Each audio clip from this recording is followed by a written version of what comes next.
Good morning, everyone. I am here. I am just quickly getting things set up and I will be back in.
Sorry, you all. I have it muted while I'm trying to get things set up. I'll be right in.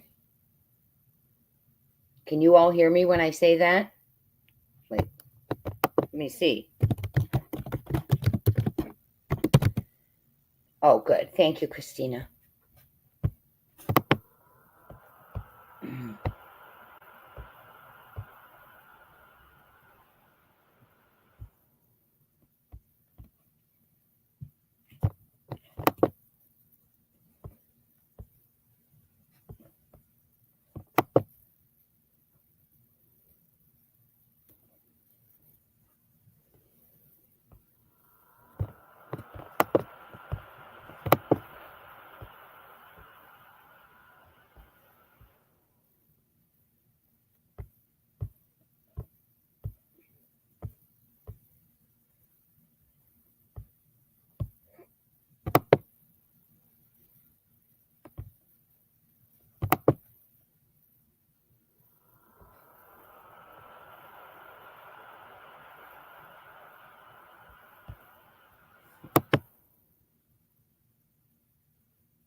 Sorry about that, y'all. I was trying to get things ready. Wait, let me get up there.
No, I got it.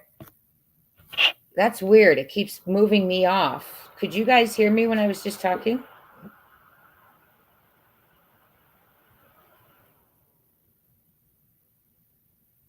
Okay. So I hope you can hear me, guys. I don't know what's going on, but I hope you can. So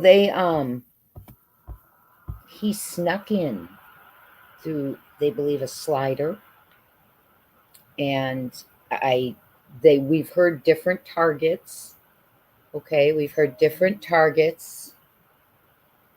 I'm going to mute this or turn this down.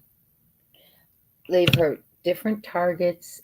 Some think it was Maddie, some think it was Kaylee, but Maddie and Kaylee were upstairs in the bedroom together. He wasn't expecting Kaylee because she had moved, they think, and maybe perhaps Maddie Mogan was the target, and then encountered Ethan and then Xana. Remember, Xana is the one during the 911 call that they're saying she's passed out. We think she might be drunk.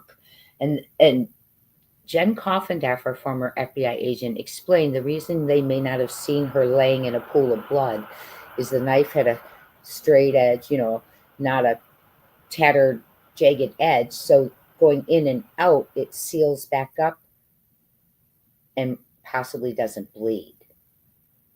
So, no volume again?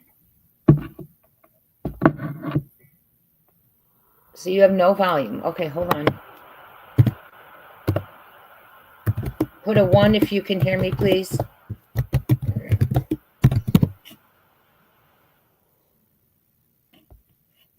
Put a 1 if you can hear me, please. I don't know what's going on. Someone just said no volume.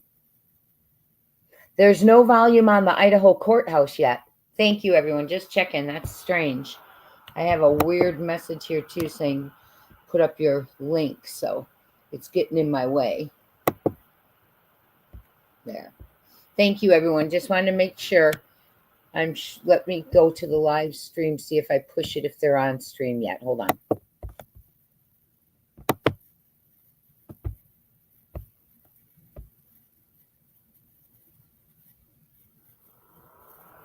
Not yet.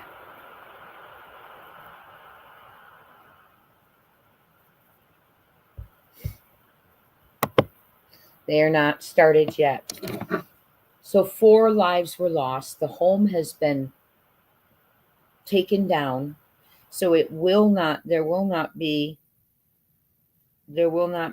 a jury that's able to walk through the crime scene. And the crime scene was so brutal that there was so much blood that it was dripping through the house. You could see it coming out in the front of the home, dripping through the walls. It was brutal. It was bloody. Yet someone left without leaving any detection of themselves other than a knife sheath. And you're going to hear a lot about the knife sheath today. They got touch DNA off of it, which allowed them to trace him genetically to his father. They arrested him at his parents' home in Pennsylvania. It was late at night, and he was standing at the kitchen in his parents' home with gloves on, sorting his trash into Ziploc bags. He truly is an odd duck, I think. And you know what else I think? I think this was just his first. I don't think it would have been his last. My opinion. I think it was well planned out, methodical. And I think if he had not been arrested, he would have been on to another. Because I think he enjoyed being able to commit, like they say, the perfect crime. Did he commit the perfect crime? Well, I don't think so if they have him in custody, right? But we will see. A lot of the things that they've been throwing at the courts, hearings and motions, I often wonder how much BK is behind those, because he's very well educated. So he may be doing a lot of research also, and had maybe thought of things ahead of time. Well, if I get arrested, this, maybe he had thought about these things. Remember, when he was arrested, he said to police, "Who else have you arrested?" Was that him being smart to alluding, like making them trick them into thinking there's another person? Or was there another person? We don't know. Did he act alone? He seems like kind of a loner to me. Sometimes when people are narcissistic or arrogant or whatever, they think they can always do it best, right? So would that be a one-person job? I don't know. Would they think the other person couldn't adequately assist? I don't know. I think this was like a fantasy of his in his head. And I don't think, when I think like those surveys and the classes he took, his degrees, the fact that he studied under BTK's serial killer BTK's, someone who studied him. He studied under someone who had profiled, studied, analyzed BTK, which is burn, torture, kill, I believe. And he is in prison. His daughter speaks out often. They forget that they leave the trail behind, right? Allegedly, Kohberger's sisters lost their jobs. So just little things that you hear, right? And it affects their whole family. But one of his sisters or his family had later come out. And we're going to have to watch those interviews together and familiarize ourselves and catch everyone up with the case. Because his sisters thought maybe perhaps before he was arrested, that he may have been involved or was the Idaho 4 killer. They saw him out there cleaning. Sorry, y'all, my dogs are rolling around. We didn't get a walk this morning, so they're being very verbal. You'll probably hear them till we go on mute. So they saw him cleaning his car, and they even wondered, could it be? Listening but eating. Okay, Jen. Well, they should be starting. Let me go check it out again. Oops.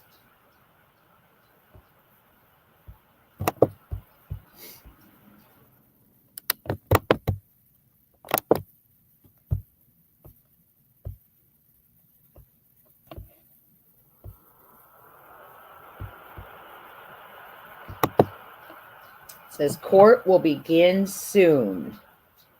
Let me just...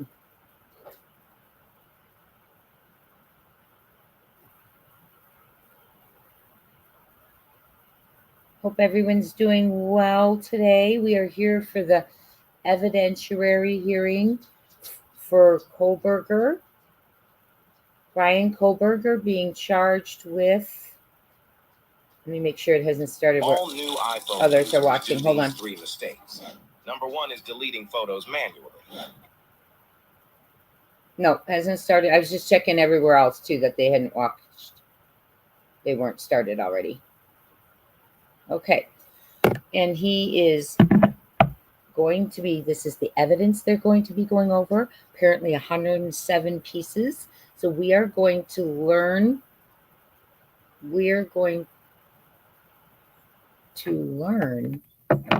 All of what is being disputed, right, by the defense. 1 second, please. I am going to let my dog out. Go potty in there.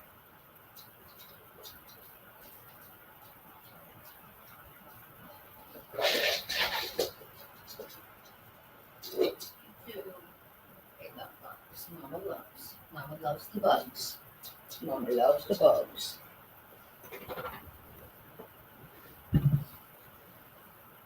I am back.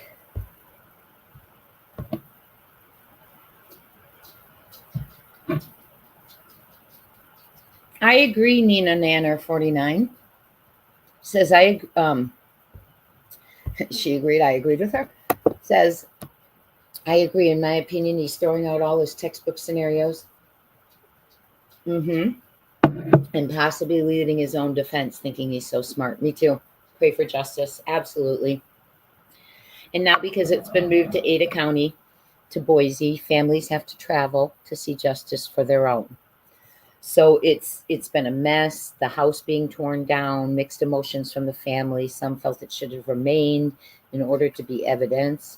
So you get one chance, right? And others felt it was too much of a memory, so it did get taken down. There is a memorial, but it is not in the same location. It's on the campus of University of Idaho in Moscow. Now, Kohberger went to school getting his PhD about 11 miles away at University of Washington, Pullman. So he lived quite close. Maddie worked at a vegan health food restaurant. There's been thoughts of maybe he encountered Maddie there, Maddie Mogan. Hi, wait, what? Everyone, please hit that like button if you would, if you're in here. Please, please, please. Let's get this out. Let's let more people know that this is going on. And so they think possibly that is how he maybe encountered Maddie. There was also a pool party. They're wondering if he encountered the girls. So we don't know. There have been social media stating there's social media contact. Now, hopefully with the trial, we'll get to see what all is, right? What all is. So let's see. Court will begin soon. I hope so.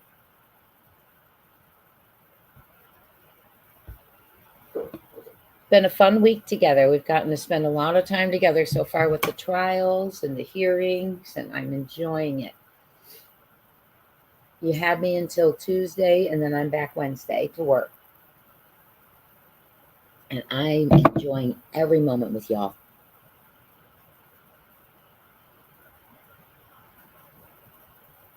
Good morning.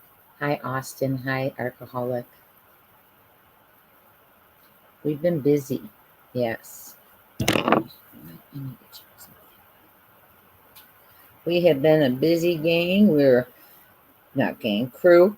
We were trying to figure out the logo yesterday. We watched the Valo day 3. Day 2. Seemed like day 3, right? It's painful a little bit. I hate to say that, but it is.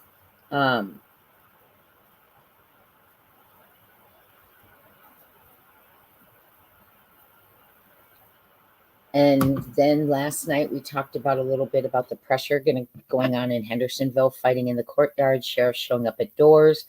And I reminded everyone that in May of 26, they have an election coming up for sheriff, for mayor, and for their county commissioners. They start in December by picking up their petitions.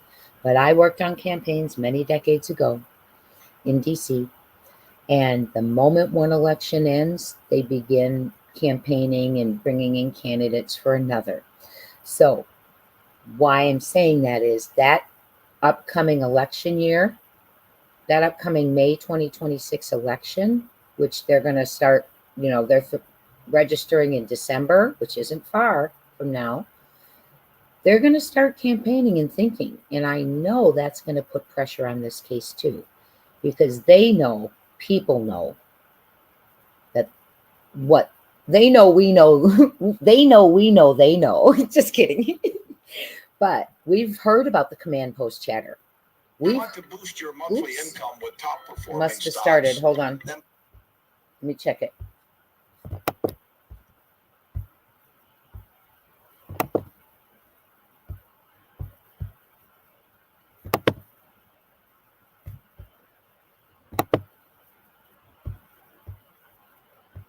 Huh. Why not join my free once? Okay, no, it's still there.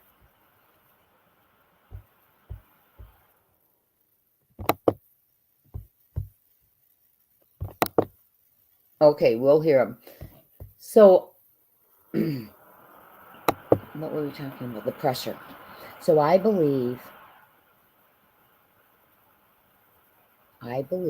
that pressure of the sheriff showing up, I think it sent a message. If a subpoena was what was delivered, that's a huge message that we have no problem broaching your doorstep, regardless of relationships. Because anyone can serve a subpoena, my friends. It doesn't have to be the sheriff. And then the fight in the parking lot. They're trying to get footage. Hopefully someone posts their footage because people were filming it. So pressure's building. They're turning against each other. They're in the parking lots fighting with each other. Mama socks and baby socks. Baby foot. Mama socks and baby foot were fighting. Okay? So pressure's building. And then it's going to build even more because you're going to have the sheriff, the county commissioners of Hendersonville, Sumner County, the sheriff, and the mayor. All their positions, they will be campaigning for re-election. And we know the locals have already spoken and said, oh, here it is. I'm going to be quiet. Mr. Thompson, Ms. Jennings, Mr. Horowitz, and for the defense, we have Ms. Taylor, Ms. Massoff, and Ms. Barlow. Ms. Barlow and Mr. Horowitz, welcome to the fray. I think I saw you back there. And Mr. Nye is here as well. I apologize for missing you there, Mr. Nye. All right. Today we have a number of motions to get through. What we don't get through today, we will take up tomorrow. You should have received by email a listing of score sheet of the motions and a rough order that will take those up in, separated into groups. Within the groups, we may not stick exactly to order, and we may take up several within a group if they're related at the same time. And so with that, let's take up defendants' motions in limine regarding inflammatory evidence, use of the term murder, and use of the term psychopath or sociopath. Sorry, I had to laugh. Use of the term psychopath and sociopath and murder. Thank you, Your Honor. I'm guessing from the court's comments, the court wants me to address all three of those. I'll do that then. Your Honor, the motions are brought to the court based on Mr. Kohberger's constitutional rights and the rules of evidence and relevant case law. With regard to the inflammatory evidence, that is requesting that the court issue an order preventing the state from trying its case with an emotional appeal or an excessive use of emotional phrasing or an excessive use of repetitive photographs. Certainly, we understand that there will be photographs that we may not like that come in, testimony that we may not like that will come in. But what we're talking about is an excessive use of emotional appeal. That the examples that we've seen in relevant case law come from State versus Ellington. In that case, the prosecutor repeatedly used a phrase that was inflammatory about the defendant having run over the wife of a witness who was testifying. And that was found to be inflammatory because of the excessive use of that phrase. Additionally, in that case, there was an appeal to juror emotion when the state sought testimony from a witness about why he might have left his job. Those are examples of what we're talking about. The court has to do the rules of evidence balancing test, and to do that after the state has elicited inflammatory testimony is difficult to undo and puts Mr. Kohberger in a position where the jury's already been inflamed. And so we're seeking to prevent that.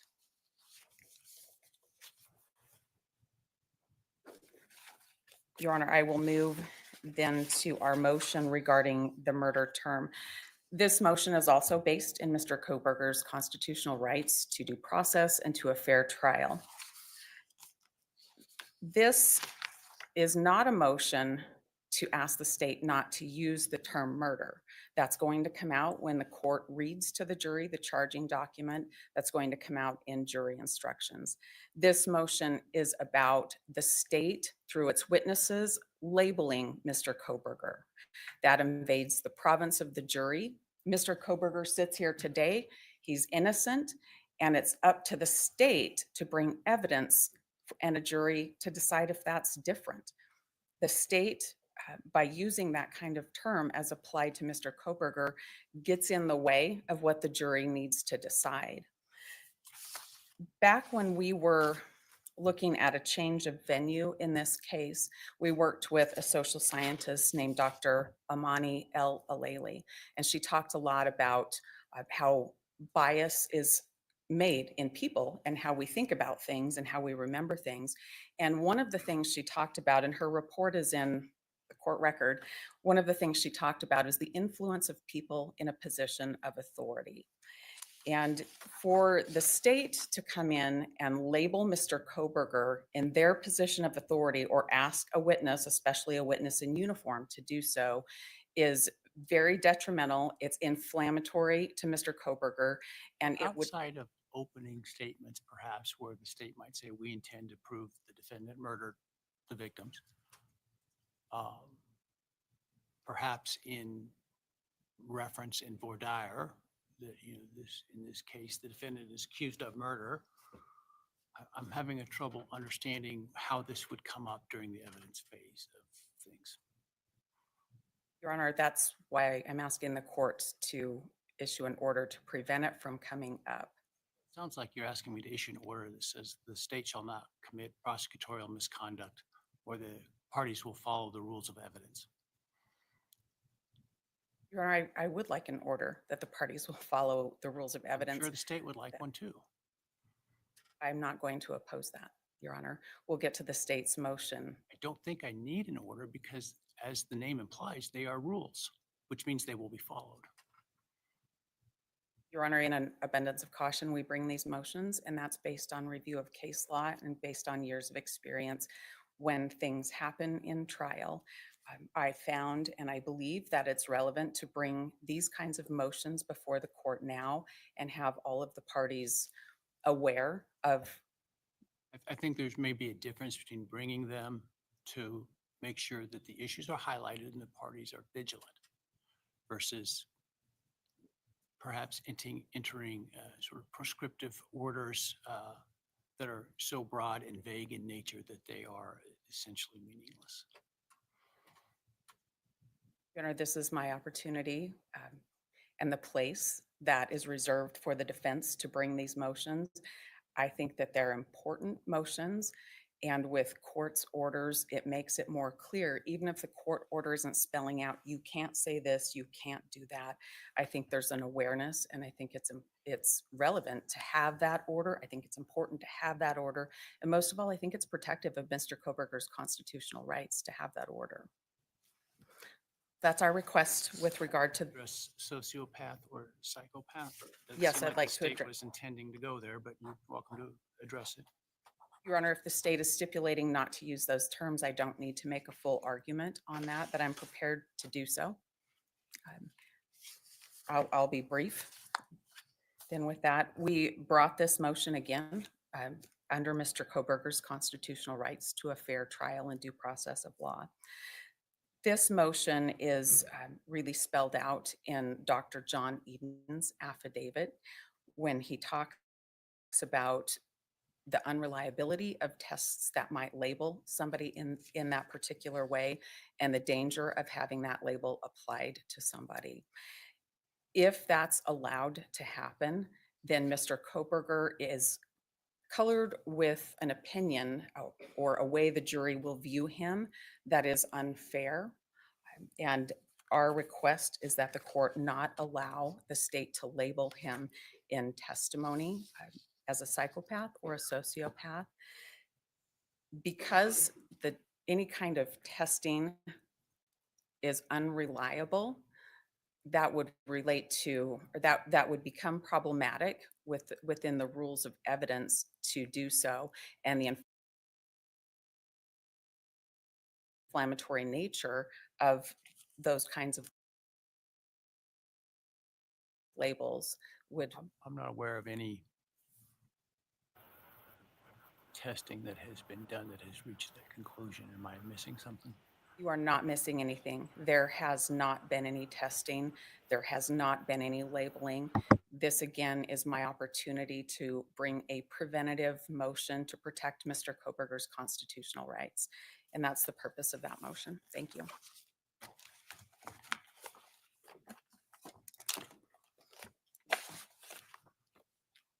Thompson? Thank you, Your Honor. And as the court is aware from the responses that we filed, Mr. Nye and I actually kind of divided these motions up. We didn't realize they would be heard together.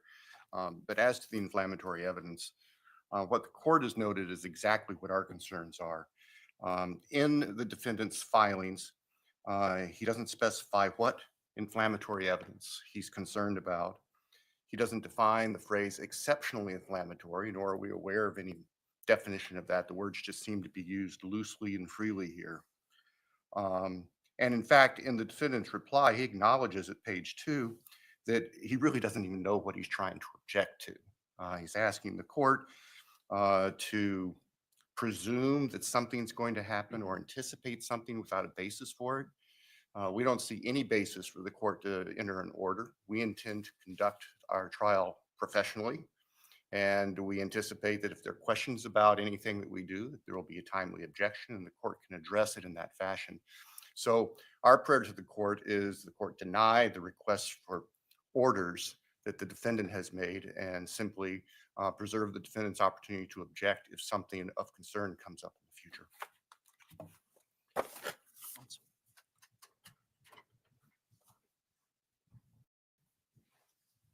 Your Honor, just briefly, the purpose of using exceptionally inflammatory is used in conjunction with our recognition that in case law, photographs that we might not like will come into evidence. Exceptionally is to define what we mean. And we mean when it's over the top, when it's unnecessary, when it's going to inflame the passions of the jury, and that tips the scale of relevance. We don't know exactly how the state's going to try its case. We do know there are over 13,000 photographs, hundreds of hours of videotape, and many, many witnesses who the state will call to testify. We believe that it is imperative that we have an order to prevent the case being tried in a way that presents inflammatory evidence and appeals to emotions for the jury. All right, the standard for motions in limine, which I'm about to set forth, applies to most motions today that we will address today, and I don't intend to repeat this with each motion, but for the record, let me go through it once. Evidence is relevant if it has any tendency to make the existence of any fact that is of consequence to the determination of an action more probable or less probable than it would be without the evidence. All evidence, all relevant evidence is admissible except as otherwise provided by the rules of evidence or other applicable laws of the court or of the state. Although relevant evidence may be excluded if its probative value is substantially outweighed by the danger of unfair prejudice, confusion of the issues, misleading of the jury, or by considerations of undue delay, waste of time, or needless presentation of cumulative evidence. The question of whether evidence is relevant is a question of law to be reviewed de novo, while the decision to admit relevant evidence is reviewed for an abuse of discretion. On discretionary matters, the trial court must correctly perceive the issue as one of discretion, act within the outer boundaries of its discretion, act consistently with the legal standards applicable to the specific choices available to it, and reach its decision by the exercise of reason. So my concern with the motions is not the substance of them in the sense that I think it's appropriate to highlight those issues that everybody should be cognizant of. It's in fashioning an order that has any real meaning because of the breadth and lack of specificity of the motions. With respect to the use of terms psychopath or sociopath, I do understand that there is no evidence that the defendant specifically has been tested and found to be with that diagnosis or personality disorder, if you will. and I understand the state is not intending to, at this point, seek to attach that label. Absent evidence, competent forensic evidence, if you will, qualified expert evidence, and I haven't worked all the way through penalty phase, and I suppose that could come up in penalty phase of things, but for now, certainly for the guilt phase, innocence phase of the trial, I am ordering that the state and its witnesses not use those two terms where they're equivalents. If something happens where you believe a door has been opened before launching into that in front of the jury, you are also required to bring that to my attention outside the presence of the jury. With respect to the term murder, well, let me start with the term murder. So I don't, obviously the jury is going to be charged with what the charge is or our charges are in this case, which include first-degree murder. I don't think there's any problem in using the term murder as it describes the charges and the allegations. Testimony or statements by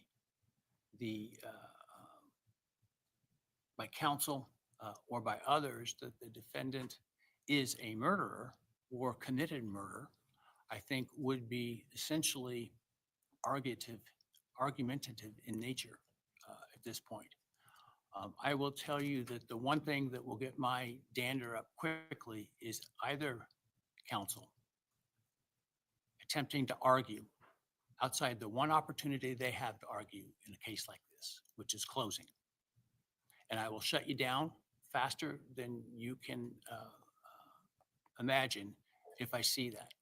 And if I see it again, I will admonish you in front of the jury about it, because I'm serious about not arguing in your questioning or statements or comments between questions and nature of that. And so that would also go with the term murder, I think, to the extent that it reaches a conclusion that the defendant committed murder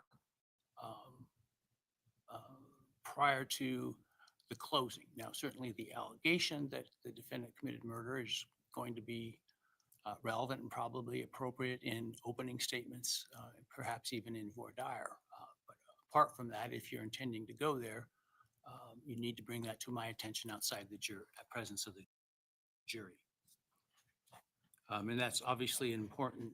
Both of those are important to make sure your witnesses understand as well. With respect to inflammatory evidence, I don't know what that is until I see it. And certainly there are rules regarding prosecutorial misconduct. I think counsel is likely well-versed in what those rules are. I'm not one that says I'm going to order that you follow the rules. You are counsel licensed professionally by the bar, admitted to this court. Your obligation is to follow the rules. And that is what I expect of counsel. And so any attempts to skirt the rules without a good faith basis to do so will be problematic. In terms of, and I think really where there's some potential gristle, meat on the bone here, I should say, relates to, I suppose, the photographs or videos of the decedents and the state of the crime scene. This, I would imagine from what I've seen, some of those photographs are particularly graphic, but make no mistake, these murders, whoever committed them, were brutal and were horrific. And so I suspect that the evidence will reflect that. Now, if it comes to cumulative evidence, or perhaps some that are unnecessarily graphic, we can address that on a case-by-case basis. And so I think the idea is before you show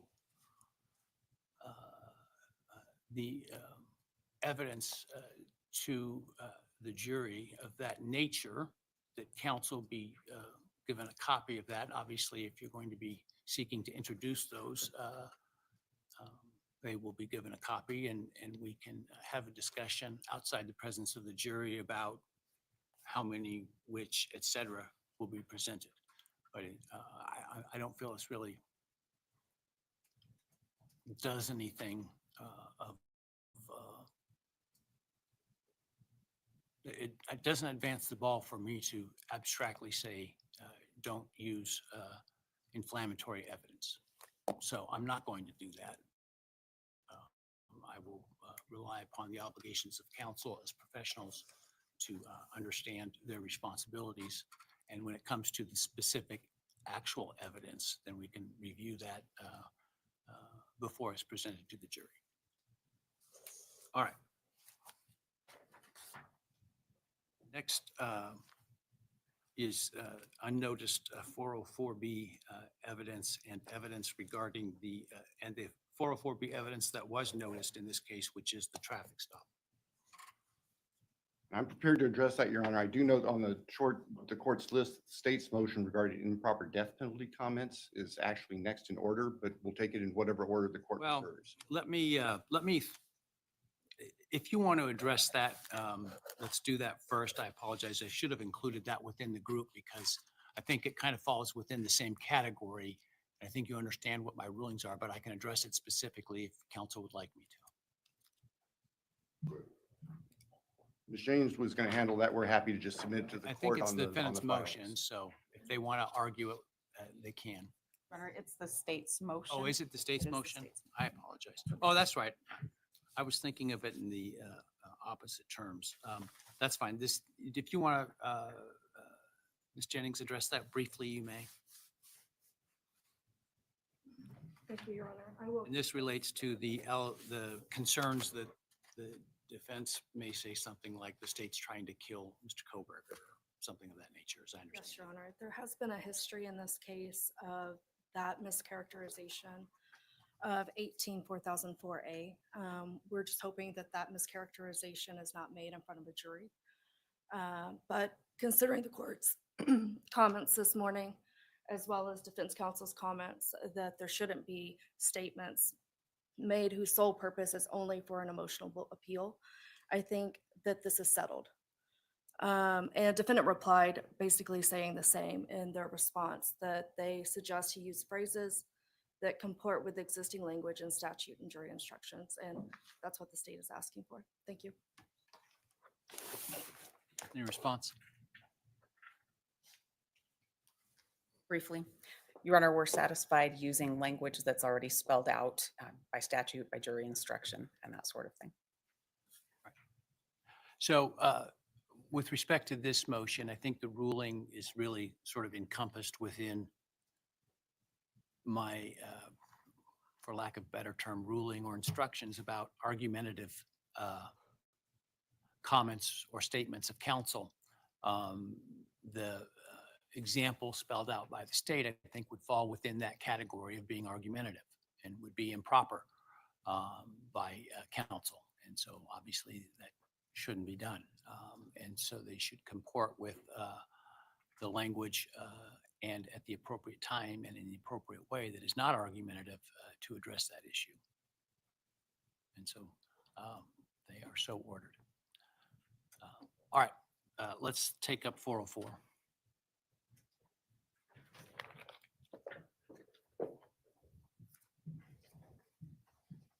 Good morning, Your Honor. That's all. Your Honor, as it relates to the unnoticed 404B evidence, I understand what's been the discussion on similar verbiage and concerns earlier. However, One of the things that I think it's important to note about this is that although the state has agreed that they will comply with the rule, what we do have so far in self-authenticating records, it's our position is already two mislabels of the evidence. And the specific examples are that technically the DeSales paper, the way that the state wants to use that, would fall under 404B as other act evidence. It's a 2020. It's a bad act. It's the rule says other acts to show knowledge or plan, and so the state has expressed that they plan That's to use how you that can use paper. it. It's I'm sorry, I can't that's hear you. how that's how you can use it under 404. The way you can't use it is a prior term of sort of colloquial term is a prior bad act to show that the party acted in conformity with that they have propensity to commit bad acts. For example, as it relates to the traffic stop, I suppose the concern is, well, he committed a bad act of not wearing a seatbelt or following too closely, and therefore he's likely to commit murder. I mean, that's how the rule works. I'm confused about your statement about the prior academic paper, how that would possibly fall within 404. Well, when in the self-authenticating pleading that the state filed about the DeSales document, they indicated that that shows that he has knowledge of cleaning up a crime scene. So our position is that we don't want to make sure that there's not some sort of in run. The same example that I will give you has to do with Help me the understand Amazon I records. don't think that we're reading the rule the same is the concern I have. And so I want to make sure I understand your position. Because what you're saying is the state's trying to use evidence to show the defendant had knowledge of how to sanitize a crime scene effectively. And that's one way that you can use evidence of a prior bad act that might otherwise be concerning in terms of propensity evidence. 404B doesn't exclude evidence of plan, knowledge, intent, et cetera, that's not anchored to a bad act. And so I don't see how 404 relates at all to the DeSales paper. Well, it's our position that the way that the state is putting this in is in essence trying to anchor it to a bad act without giving notice of that. Well, I just don't think your understanding of the rules comports with my understanding of the rule. All right, well, I appreciate that we have a misunderstanding of the rule. Nonetheless, that's my position. And another example of that is the Amazon records, where they're claiming that those are self-authenticating relating to purchases. And that also has not been noticed. It's not a bad act to purchase things on Amazon. But the state is using it, Judge, to show, using it as other things to show a plan or knowledge or intent. That is not what 404 precludes. 404 precludes a bad act, a prior criminal act, a prior, the best term is bad, something that would suggest that it is in your character to commit a bad act, to commit the crime because you've committed another bad act, right?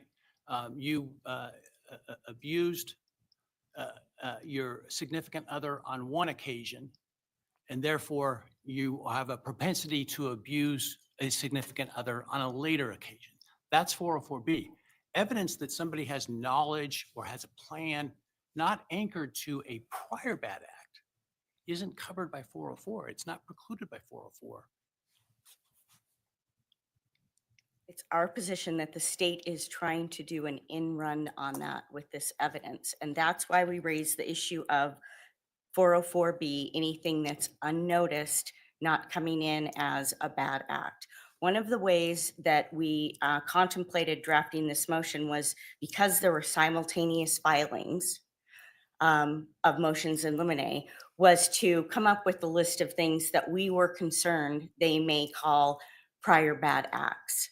But in because we didn't know what they would raise, we raised it in this form, which is without notice. They should not be able to argue evidence is a prior bad act or do make any attempt at an in run on that rule. So I'm not understanding what you mean by an in run on that rule in this context.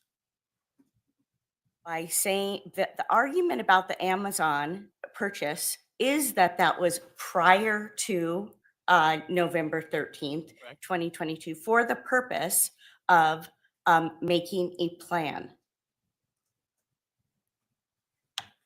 And that's the argument that the state will make about that. I mean, I think I understand what you're saying. I just think we're So I think, completely missing okay, each other's understanding of the rules of evidence. well, I still stand by my position that the state should not be able to in run that. And I'm hearing the state say that they have no intention of doing that. Well, I'll hear what they intend to do in terms, because I think that your reading of the rule puts requirements on them that doesn't exist under the rules of evidence, but I will listen to their Okay. response. Do you want me to go to the 404B on the video or On keep it the, on the separate? video of the traffic stop. Okay. First of all, there's a pleading that was submitted to the court yesterday, and I have 3 copies of the video marked as Defendant's Exhibit D1 that I'll provide to the court for your review at your convenience. One for the court, one for you, one for Ms. McLaughlin. It occurred to me that it would be much easier for you to determine what you thought about this video if you actually got to see it in full. We don't need to play it in court. You can review that at your convenience. It's not our position that the traffic stop equates to a crime that makes someone capable of murder. It's our position that the traffic stop video brings in other acts that the state is trying to end run on. And I want to give you examples. In this video, things that make it more prejudicial than probative are that it provides presence in Moscow. It is at night. It is a visual of the car that is not just the make and model. It is Mr. Kohberger's statement that he doesn't think state seatbelts provide much in the way of safety. Mr. Kohberger's question about why they need his phone number. Mr. Kohberger's question about how the officer reacts when people lie to him about wearing a seatbelt. If the court allows this evidence in, the state has the ability to use this to make many other points beyond identity. And the jury would have the ability to potentially seek to ask to rewatch the video and draw other conclusions that we are worried about, such as I mentioned, him being at night, not wanting to, it being at night, him not wanting to give his phone number, which could be construed as he wants to hide his identity. Date of this traffic stop. Pardon? Remind me of the date of the traffic stop. It is on August 21st. So it's What year? of 2022. So it's remote. It's Before the murders. yes, before. It's clear video of the car as opposed to the videos that are used at 1122 King Road. Why is that a problem? Because I think that the state, again, can use this video as an example of where you can see a white sedan clearer than you can see it on 1122 King Road in those videos. Why is that a problem? Because there's an argument, the argument could be made that the cars look similar. Isn't that the whole point of it? Exactly, and so it's I mean, different. The point of it being, as I understand it, is to show that the defendant owned a white, I can't remember the name, the maker. Hyundai Elantra. Hyundai Elantra, and that he, as opposed to others, drove that vehicle. Correct, Judge. And so when this video comes in, it's much more than a witness saying, you know, I looked at registration records and registration indicated that he owned a Hyundai Elantra. When you see it on a video, and then there's going to be other videos that are put into evidence, there's a different argument to be made as opposed to someone verbally reporting a make and model. The state has, the state That is, sounds like that makes the evidence of, I guess I'm just not tracking again under 404, how that particular issue. Now, there may be the ability to cross-examine the FBI specialists about, well, this video is grainy, how can you make this determination of what the automobile is, et cetera, to me is different than, okay, that's what their conclusion is, which you can attack. The evidence that he has a white Elantra within the years and that he drives it, it's prejudicial in the sense that it doesn't help your case, but I don't see how it's unfairly prejudicial, which is kind of what you were talking about, which is 403. I haven't heard anything that's 404, but okay, well, they've noticed it as 404B evidence. So traffic stop. I'm arguing it in that context and what other things can be drawn from this video that make it overly prejudicial. The other thing is that the state's expert disclosure by Special Agent Nick Balance lists August 21st as one of the dates that they claim that Mr. Kohberger is near the 1122 King Road residence. And so the date of this traffic stop is relevant to the state for that, their ability to argue that. That also makes it overly prejudicial. It makes it relevant. It doesn't make it necessarily overly prejudicial. Judge, the combination of these things is that this video has the ability to be much more than what the state is claiming. The state is claiming that it proves who he is, what his phone number is, and the type of car that he was driving. It's our position that when you watch the video, there are other arguments to be made that make it more prejudicial and therefore excluded when there are a myriad of other ways that the state can prove his identity, You don't get his to, and phone I don't number. get to tell the state how to try their case unless they're violating the rules of evidence. Of course, I don't get to tell the state how to try their case, but I do get to tell this court what our position is regarding that evidence. And when we think that evidence is overly prejudicial and can be construed to do things that the state is otherwise saying the evidence is meant to do. And that's the point of this argument. We ask that you exclude this video, which I will ask that it be, that the marshal provide that to you, and that the state use a different method of proving identity. Thank you.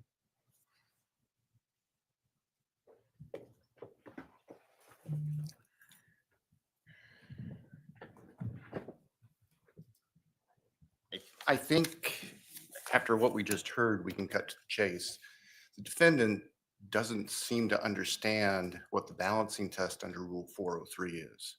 There's no question that the video with the evidence, the defendant's admission of his identity, with his admission and the evidence showing it was his car, the description of the car, the registration of the car, his address, his telephone number, that's all incriminating evidence. That's why the state is offering it. The defendant doesn't like the fact that it's incriminating, but that's not a basis to exclude it. Under Rule 403, in order to exclude relevant evidence such as that, the defendant has to be able to demonstrate to the court's satisfaction that the relevance evidence, that its probative value is substantially outweighed by a danger of unfair prejudice, confusing issues, misleading the jury, undue delay, wasting time, or needlessly presenting cumulative evidence. Just because it's prejudicial, and just because the defendant doesn't like the fact that we can prove who he is, that we can prove what car he's driving, that we can prove what his phone number is, that we can prove his address. I mean, those are all things that tie together to connect the defendant to the homicides. Just because they don't like that isn't a basis to object to it. And so, Your Honor, we would ask that the court deny the defendant's objection to the admission of this evidence. What about the concern within the video, as I understand it? First, you have what is a 404 issue, which is a prior bad act, though one I'm sure everybody probably in this courtroom has committed at one time or another of violating the traffic laws in some way, including by not wearing a seatbelt. And so can you address that part of it, the prior bad act, and how the court should deal with that? And then also I am concerned with the issue raised about the communication between the officer and Mr. Kohberger, for example, his asking why they need his phone number. That could, I think, be unfairly looked at as if he has something to hide, which would be, I think, unfair. And so I am concerned about that. And I appreciate your Honor's comment. I think when you review the video, you can the court will be able to put it better into context. The state certainly doesn't intend to argue or suggest that the colloquy or the discussion between Mr. Kohberger and Deputy Duke somehow showed that Mr. Kohberger was a bad criminal type of person. We certainly are not suggesting by any stretch of the imagination, although the defendant alleges it in their response to the state's filing, that the fact that the defendant was apparently speeding without wearing a seatbelt somehow means that he is guilty of murder. That's a preposterous concept. And the defendant seems to have backpedaled from that before Your Honor just a little bit ago. The state's purpose is to elicit the vehicle and connect the defendant to the vehicle, the description of the vehicle, the defendant's name, of course, his phone number, his address.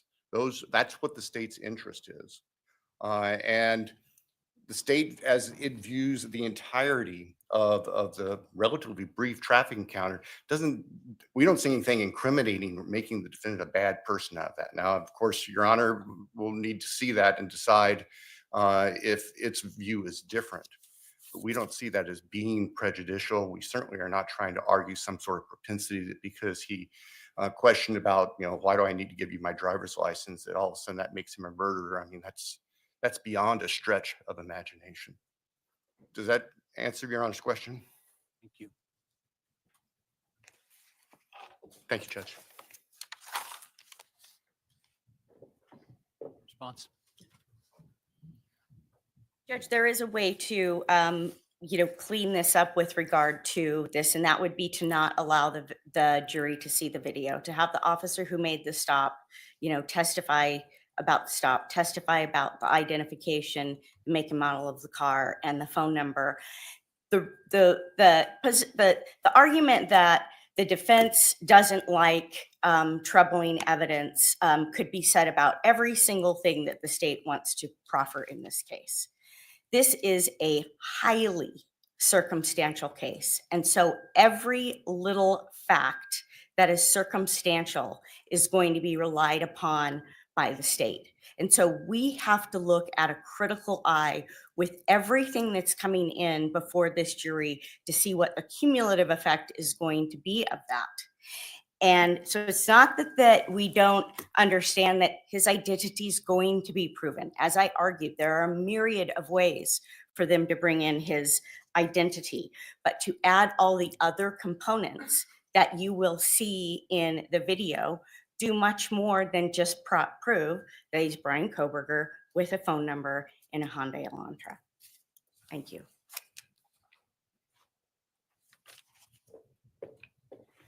With regard to this motion and the 404 issue in general, the standard for the admission of evidence that falls under 404 is that the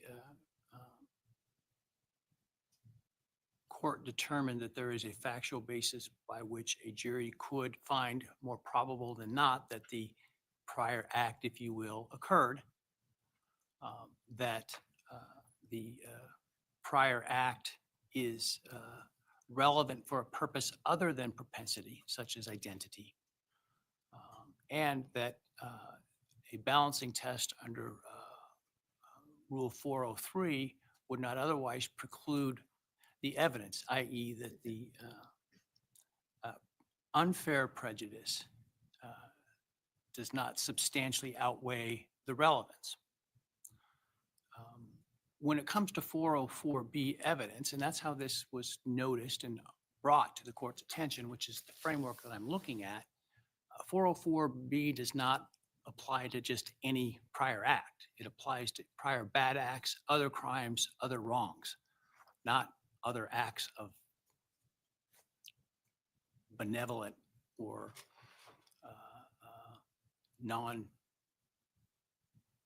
of a type that doesn't implicate propensity. And so I don't see the concerns that were outlined by the defense, for example, related to the DeSales paper and things like that, that's a 404 analysis.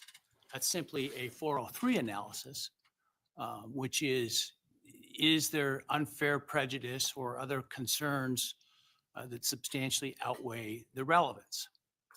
And there isn't the same notice requirement for that issue as there is for 404B. And so I don't see this as the examples raised as a quote unquote end around at all. And so the state does have a notice obligation when it does come to prior bad acts that it may seek to introduce. At this point, they've only identified the one, which is the traffic stop. The Rule 404 requires notice in advance or during trial when the state is aware of the need for it. And so I don't think we can say that the shot clock has run out on that at this point. But certainly, as soon as the state is aware of the likelihood of the need for that, they have that obligation to seek that. And at some point, prejudice to the defendant in terms of lack of notice will upend the state's ability to use it if not properly noticed. And so as a general matter, the state is required to provide that reasonable notice set forth in 404B.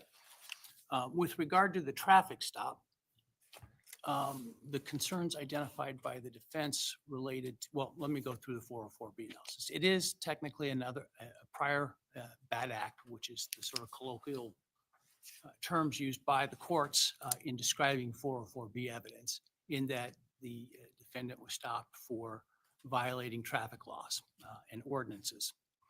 I think there obviously is evidence by which a jury could conclude that that conduct occurred. The next question is it relevant for a purpose other than that he has a propensity to violate the laws? I think in this case, there clearly is a other purpose besides that, which is identity, which is ownership of the automobile that is alleged to be a suspect automobile and control over that automobile. And so I think there is a relevant purpose for it. And the next question is that relevance substantially outweighed by unfair prejudice? The fact that it is more powerful evidence than perhaps a simple description by somebody of DMV records doesn't make the evidence unfairly prejudicial. It just makes it more effective. And that is not the type of unfair prejudice that the rule contemplates. And I don't, frankly, track the defense's argument with respect to that. And so I think as a general matter, the traffic stop is relevant. It's not substantial. I think there is zero danger that the jury will conclude that because he didn't wear a seatbelt or sped, that he therefore has a propensity to commit murder. I just can't imagine any reasonable person coming to such a conclusion. And certainly the jury will be instructed that they may not use that evidence as propensity, may only use it for the relevance of things like identity, ownership, and control. There are concerns that were raised, however, and so while as a concept, I think the video is appropriate under 404 or notwithstanding 404B and 403. I do want the video potentially, I'll look at it and it may change my mind, but just from the description, I am concerned about some of the interactions with the officer that was mentioned that, that Mr. Kohberger questioned why the police needed his phone number, that the officer said something about how he views people that don't wear seatbelts. I don't think any of that is relevant. And it does potentially create some unfair, some danger of unfair or unnecessary prejudice. So I think it needs to be redacted to exclude those kinds of things and have the video that shows his vehicle, that he gives the registration, that identifies it as his, that he, his answer to what, not the stuff leading up to what his telephone number is, but if he gives the telephone number, the answer, what the telephone number is. I think that's what we ought to see and probably not much else. So I'd like to see that before it's played to the jury, and you can work on redacting that and showing it to counsel, and within the confines of my rulings, they can raise any concerns they have. Thank you, Judge.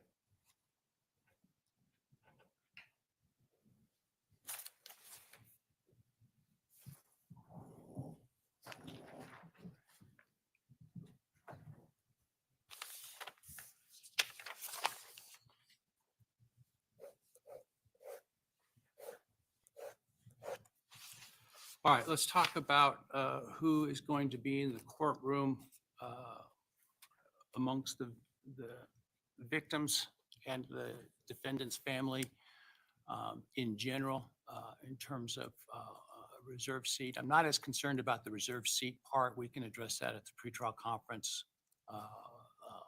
down the road. I'm more concerned about the ability to be in the courtroom, notwithstanding an exclusion order of the court of witnesses. So let's address that issue.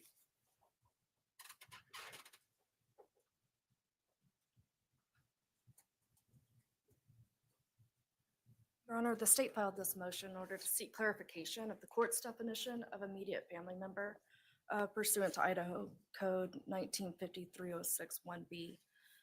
As you know, that specific code section doesn't give us a definition of immediate family member.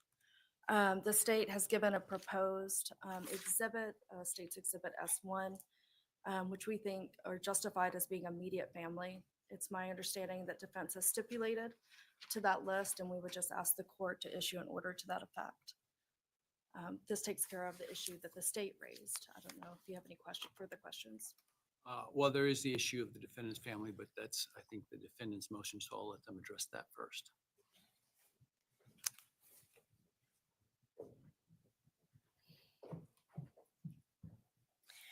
The state submits that by simply placing our client's family on its witness list, that is enough to warrant exclusion, and further that they may call family members. I want to note that they have not subpoenaed them, the state's attorneys have not interviewed them, and they know that Mr. Kohberger's family does not have any interest in helping them. They also know from watching all of Mr. Kohberger's video visits how much his family loves him and supports him, and that he is absolutely dependent on them, having been in isolation for almost 2.5 years. And by the time we get to trial, it will be almost 3 years. His parents attend every court hearing, and the only reason that they are not here in person is that they do not have the money to fly back and forth from the East Coast. If they had the financial resources, they would be here in person every single court date. Sequestration of witnesses under IRE 615 is discretionary. The language in the statute is that they may be excluded by the court. This means that there's court discretion in that decision, and there's a reason for that. The reason is that the court must balance Mr. Kohberger's constitutional right to a public trial with other needs of the case. In the United States Supreme Court in Ray Oliver in 1948, the court stated, without exception, all courts have held that an accused is at very least entitled to have his friends, relatives, and counsel present, no matter what offense he may be charged. The Tennessee Supreme Court recognized the same precedent in State v. Sams in 1990. In that case, the prosecutor subpoenaed all of the defendant's family to keep them out of the courtroom. In reversing the case over this issue, the court held the assistant district attorney's blatant abuse of the trial court subpoena power for the exclusive purpose of removing the relatives from the courtroom constituted egregious prosecutorial misconduct. The state action violated the constitutional right to public trial, as well as the constitutional right of the relatives to attend the trial. In a more recent case in Iowa in 2022, State versus Bremer, a conviction was overturned when the accused family was excluded from trial due to COVID-19. The court pointed out even the defendant's mother was excluded. The purpose of the witness sequestration is to prevent a witness from tailoring his or her testimony. In this case, all of Mr. Kohberger's immediate family were interrogated in the middle of the night when he was arrested. All of their interviews are videotaped. There's no tailoring of testimony to be done. Add to that the evidence that the defense has disclosed to the state in discovery and expert opinions, which the court has had the ability to review. Those provide an even more narrowing, who it would be even rational probably for the state to actually call. At best, there's one potential family member that they may see a reason to call. The state knows that Bryan's family has no desire to be used as witnesses against him. From the minute this trial begins, the jury is going to study Mr. Kohberger, and they are going to figure out who is in this courtroom sitting behind him to support him. Weeks into the trial, the jury is going to know who's in the gallery. That's why there is a constitutional right to a public trial, so that what happens here is not done in a star chamber. And for our client, the jury will know that he has people there to support him. Mr. Kohberger needs his family to support him. As the court knows, we have several motions that we will be addressing regarding his autism spectrum disorder. He needs to have his family here to support him, and they need to be in the courtroom supporting him.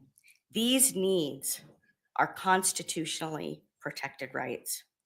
We ask that you enter an order making it clear that the state does not get to put his family members merely on a witness list and keep them out of the courtroom. If they want somebody in court, there needs to be an out-of-state subpoena issued. They need to provide witness travel funds to be here and make their intentions very clear.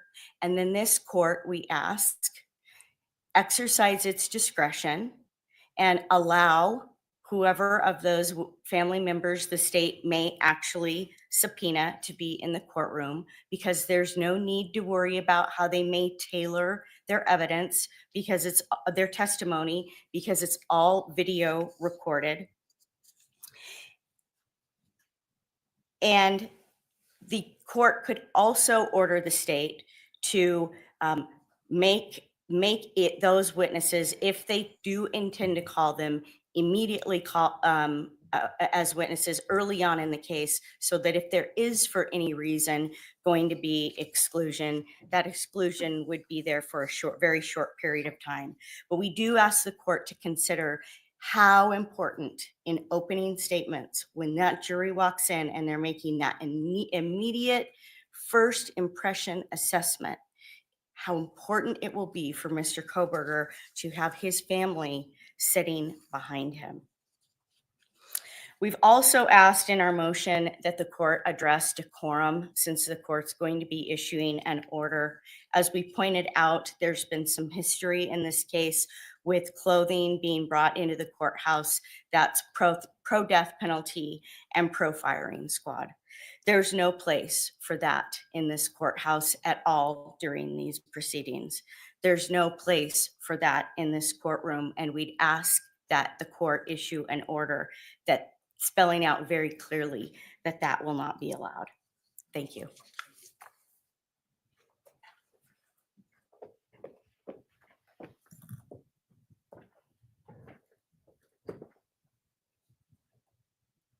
Your Honor, the state trusts that this court will enter your own standards of decorum for the courtroom, and the state will advise our witnesses and immediate family in accordance to those instructions, and we expect that they will be followed. Regarding the defendant's family, in no way is the state intending to use its subpoena power in order to exclude Mr. Kohberger's family from the courtroom. The state's not aware of any authority to support this argument that the defendant has a Sixth Amendment right to have his family in the courtroom. He, of course, under the Sixth Amendment has the right to a public trial, but that's not his choosing of who is in that courtroom. Totally understand it's within your discretion to allow certain immediate family members in the courtroom to support The Mr. reason you Kohberger. can't simply take up whatever family members you may need to testify in your case in chief right at the beginning. Other than, obviously I know you have a narrative on how you want to lay these things out, but what I will tell you is both sides ought to get used to the idea that with a 3-month trial, the trial schedule will not be held hostage to your narrative. In other words, we'll be taking things out of order, stopping witnesses to put another one on to make sure we get them through them and picking them up again. And so is there a reason you couldn't call whatever family members you need right away? Well, I will say, we have no intention of calling all the family members. We have the intention of calling a few of the family members who serve certain purposes.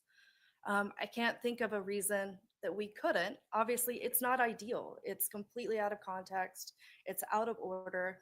This is like a gumbo.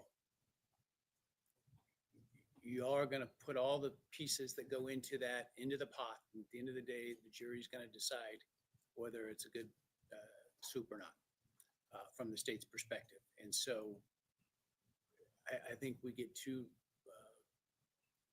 obsessively stuck on the idea of exactly the order these things need to come in, right? And so I'm not sure why you couldn't call the family members you need up front, and then we take away this concern. I can certainly understand from the defense perspective the need and desire to have the defendants support family here in the courtroom.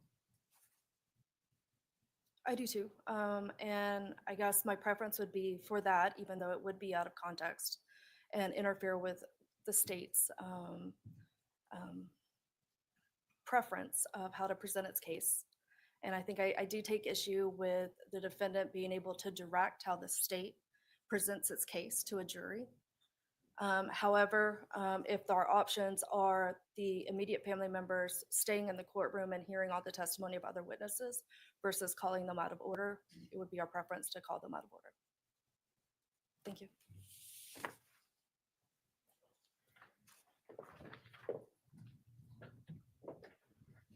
Judge, I knew that the state's position was that there's no case law to support our position, which is why I just went through several cases where it is his constitutional right, one, for it to be public, and there are cases, as I referenced.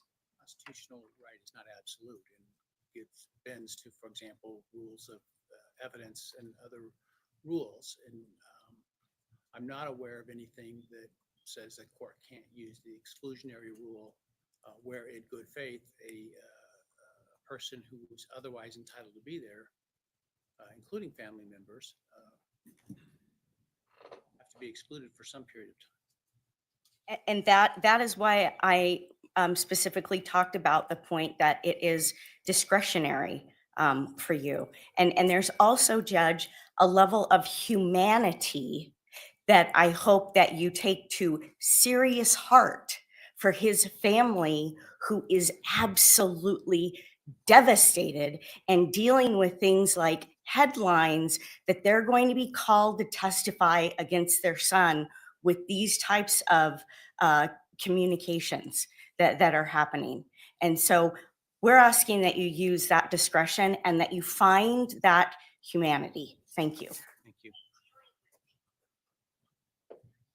I'm going to take this matter under advisement. The defense raised some cases. I want to read those. Though I don't think they were precedent on this court setting. I have reviewed the U.S. Supreme Court opinions cited, but in terms of other states, I'll look at those. I do think, and I'm asking the state to think about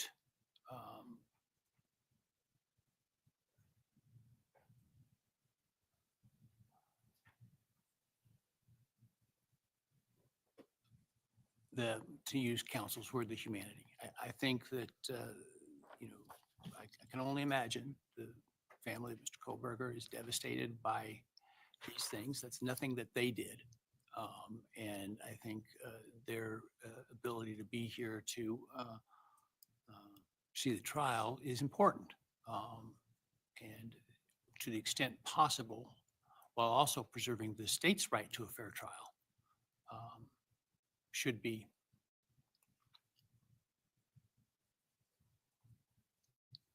something that we seek to do.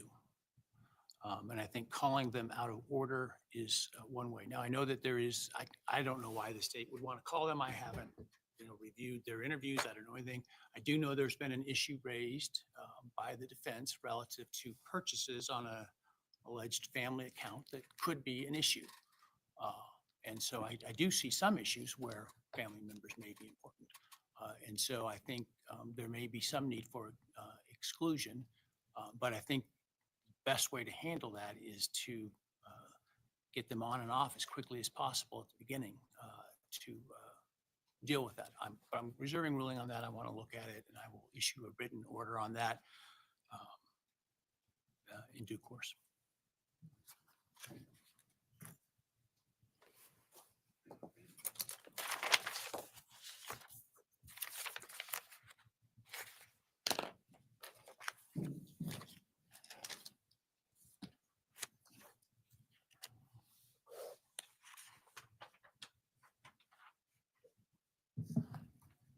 All right, let's talk about the defendant's motion regarding conditions as an aggravator. And this is the concern about using the defendant's alleged autism disorder diagnosis as a aggravator during the penalty phase of the trial, if there is one. Thank you, Judge. You summarized exactly where I was going to start. This motion is brought in case there is a penalty phase. If there is a penalty phase, Mr. Kohberger has a right to present mitigation evidence. That is State versus Payne, and Roper versus Simmons tells us that mitigation evidence cannot be used as aggravating evidence. This is something that we talked about several months ago when we had our motion to strike the death penalty and ask for trifurcation with the death penalty, and that was denied. But we're bringing it back up because it's really important to make a distinction between things that exist in this case, Mr. Kohberger's autism, something that he didn't ask for. It's a condition that he has, and it'll need to be addressed, but also to prevent the state from using his characteristics of autism as aggravating evidence against him. The state has, and the court has, our expert analysis from Dr. Orr that talks about how autism manifests in Bryan, the things that people might see.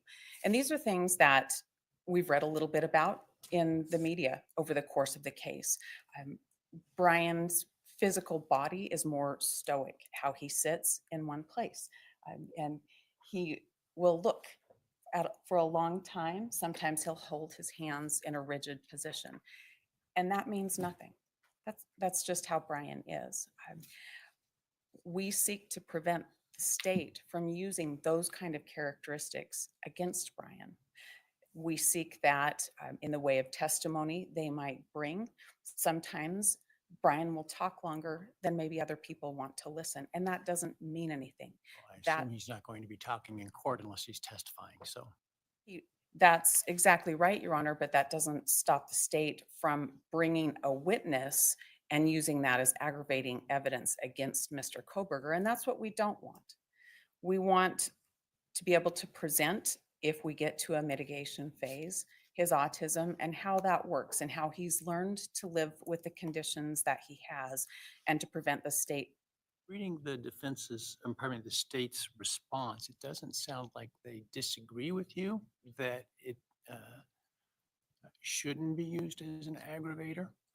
And so I think that in terms of what counsel's arguments are, we can control that. I think apart from a jury instruction, I'm not sure what we do with, how we deal with that with the jury in terms of the penalty phase, right? If you present evidence of the disorder. Your Honor, the court can do what we've requested and prevent the state from using Mr. Kohberger's conditions of his autism as aggravating evidence. I think a jury instruction helps the jury to understand how to use mitigating evidence. Our purpose here is to ask the court to take the step of an order. I don't think the state opposes it. What would that order say? That order would say that the state would be prohibited from using as aggravating evidence Mr. Kohberger's autism characteristics. How would they use it as aggravating apart from arguing to the jury that, well, because he has this condition, it means that he is, I'm just making this up, obviously, is inclined to not follow the norms of society and presents a greater danger or something like that. Your Honor, the order would prevent the state from, on the front end, in presenting their aggravation case, from using the conditions, the way autism works for Bryan, against him, to say that he does things that are consistent with autism and that that's an aggravating circumstance. I'm just having a hard time envisioning what that would be, how it would be presented in a way that is making it an aggravator. Well, I would hope that it wouldn't be presented that way. But Your Honor, when I look through the mounds of discovery, there are probably 100 hours of interviews of people that Mr. Kohberger went to school with at WSU. And of course, those interviews come just hours and days after the headlines hit that Mr. Kohberger's been arrested in this case. And people that he went to school with, that he interacted with, had unkind things to say about him. And a lot of their unkind things, when you understand them in the context of autism, the way he may stand in a room near a doorway, the way he may look too long at a person, their interviews are different when you know he has autism and you know the characteristics he displays. But those awful comments, those mean comments about him, if the state uses those as aggravators, that's using his autism characteristics. How do I, though, and I don't know that this is a real thing, right, in terms of actual evidence. Let's say there's evidence that he harassed other young females. Okay, and I'm aware of no evidence in that regard. I just want to make that clear. I'm just using this as an example. And let's further assume that that in and of itself is somehow relevant to in a mitigation aggravation penalty phase.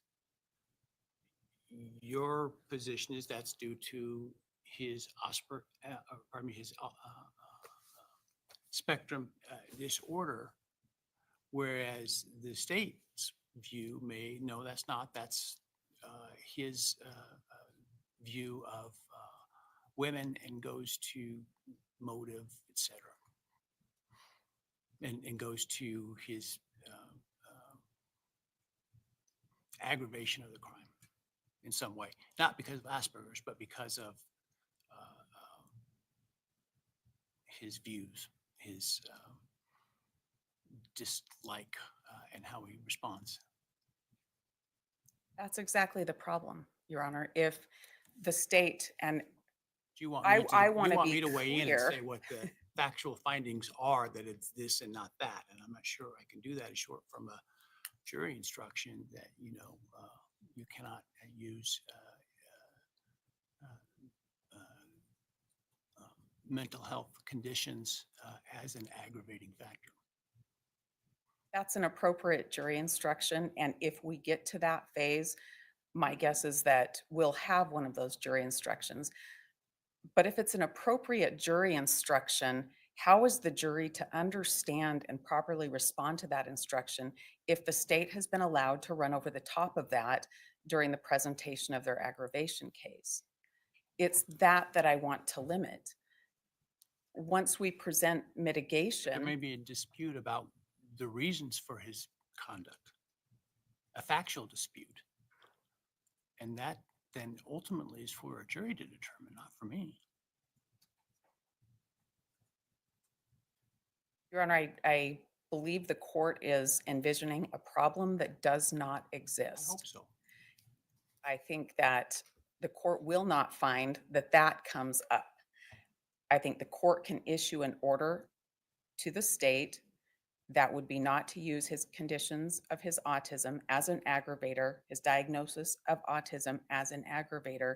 That's going to be very similar to the court's jury instruction, and that keeps the trial process clean, and it allows the jury to draw the distinctions and properly use mitigation as it's supposed to do. This is a protective measure to be sure that case law is complied with and that Mr. Kohberger's constitutional rights are protected. Thank you.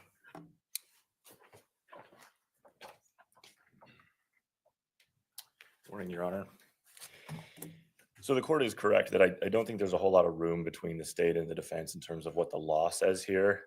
But there are maybe some practical problems in what the defense is asking for from this order.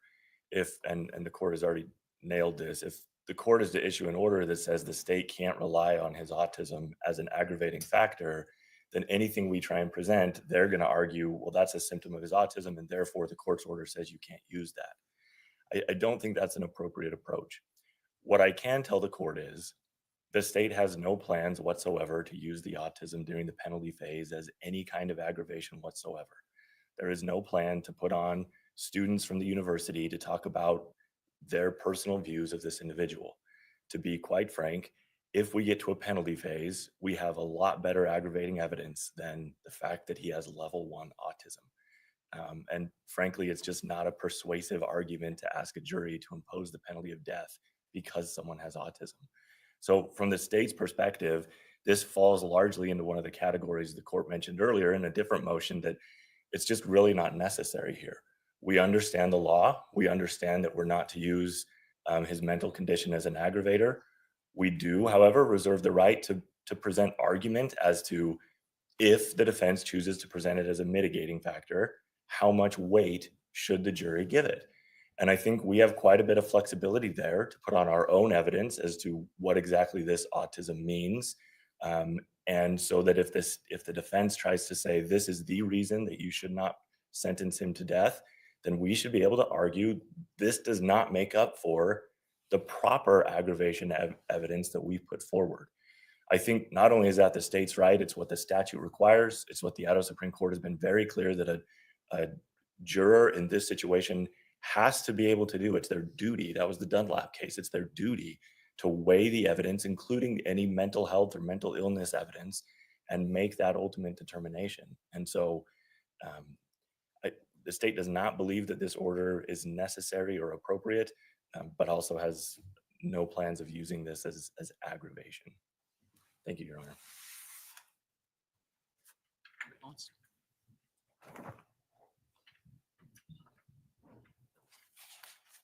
We understand that the state can argue the weight of the mitigation evidence. That's not why we brought this motion. As far as what the conditions of autism are and the way it works in Bryan, the state has received through our expert disclosures reports that describe that. So there's some guidelines for the state there to understand what we are talking about with Bryan's autism. The state will present its aggravation evidence first. The protective order that we're seeking from the court, the order to say you can't use his autism and the conditions thereof in your aggravation case, is easy, it's protective, And if we get to a penalty phase, it is imperative that we protect the rest of the trial. Certainly, if the state thinks it needs to present something in aggravation and there's a question, they could ask the court to revisit the order. This is just a very good, clean way to protect Mr. Kohberger's constitutional rights, and we ask that you enter an order. Thank you. Right. I don't, again, from a legal perspective, I don't think there's a disagreement about the use of the autism spectrum disorder as an aggravating factor in the penalty phase.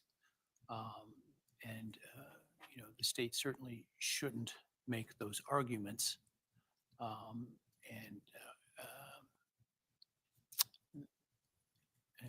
are instructed not to do so. But how that comes up factually, the fact that your expert says that this is one of the symptoms of this, that the state can't put on some evidence that they may disagree about,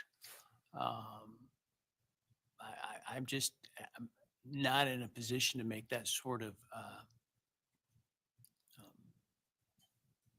blind statement or blind ruling. I think we need to get closer to trial and see specifically what we're dealing with. And so I'm not inclined to issue such a broad order in terms of the actual evidence, the presentation of evidence. I think I can certainly say don't make that argument that the fact of the diagnosis is somehow an aggravating factor. And we can deal with the symptomology that the defense contends is part of the diagnosis that the state may take issue with or believe that there's some other relevance of in the penalty phase. And so we'll deal with that on a case-by-case basis as we get there. So the extent of my ruling is simply that the state should not make the general argument that somehow the diagnosis is an aggravating factor.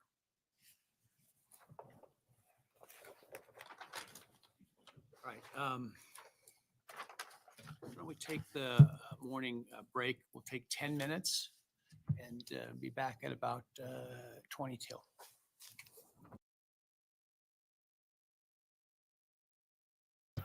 Okay, you all, they're taking about a 10-minute break, I think he said. So go fill up your coffee cups. Thank you for being here. We'll be right back. I'm going to stay right here.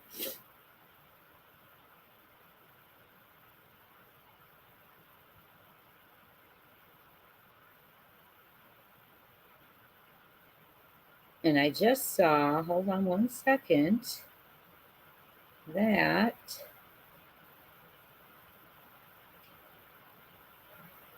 SF Investigates, who says he's no longer partaking in the case for Sebastian, just posted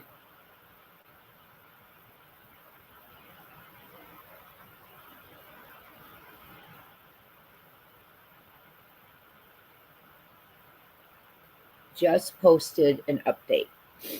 He says, this is about as low as it gets. Mob Crew and At Night are selling copies of the Texas Roadhouse surveillance footage featuring Sebastian Rogers. It's disgusting. Step right up and pay $3 to Mob Crew and At Night, profiteers of tragedy.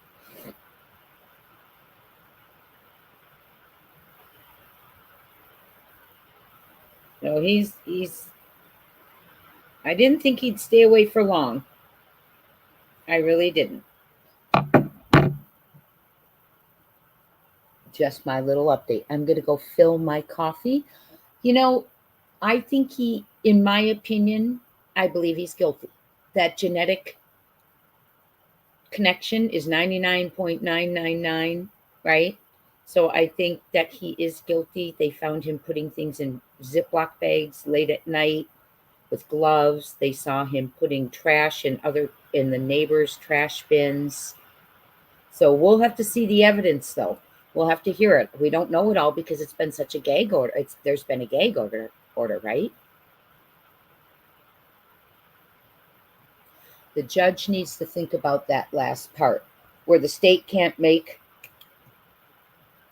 his diagnosis an aggravating factor, Mari Karikami? Is that what you mean? They can't say that's why he did it, right? That led him to do it. It's only to come in during the penalty phase if he's found guilty.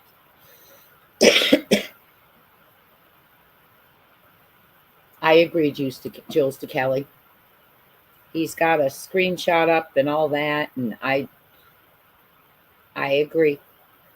And I'm going to let you say what you're saying just for a second, because we don't usually talk about creators in the chat, but you're responding to what I said, and I fully agree.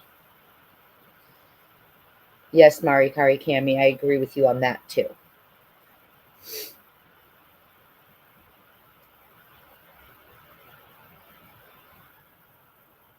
And you know, there's been such a gag order that there's a lot in this that we don't know about. Yeah, I'm sorry. What are you sorry about? No, we are. I brought him up, so I said, you guys, for a second, I understand you're going to respond because I said it. So you were just fine, Jules DeKelly. That was me bringing it forth. Normally, though, for those new, we don't talk about other creators, but I had read that out loud. Mob Crew is a wonderful channel, in my opinion, and Chris is a wonderful content creator. He brings a lot of talent to what we're doing. So we can use MC if you want to talk, okay? I don't mind initials at all. I don't believe he'd do it either. But we'll just, you know how SF's, in my opinion, spins everything. And he's back to spinning. It was very nice, in my opinion, him being out of it. But I didn't think it would last long.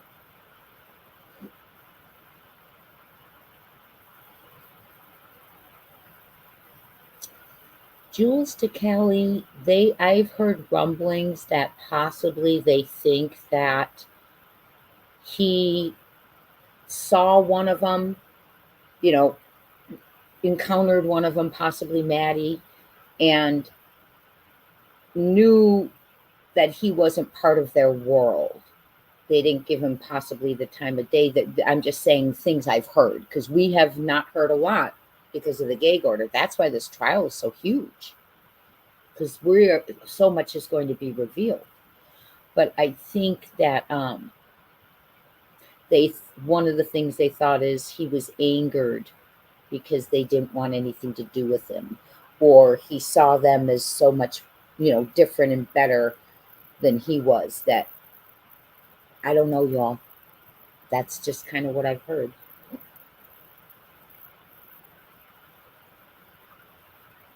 Okay, so now let's use MC from now on.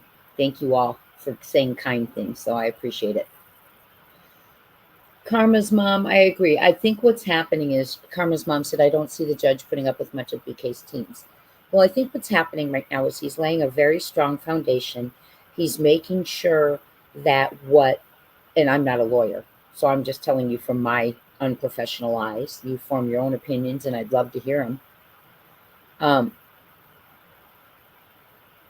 But I think that the judge is laying a foundation. He's hearing everything. He's trying to make sure that all the evidence that they bring forth is what needs to be brought forth, that there's not going to be any issues, right? So I'm going to go fill up my coffee, and I'll see you in about 4 minutes.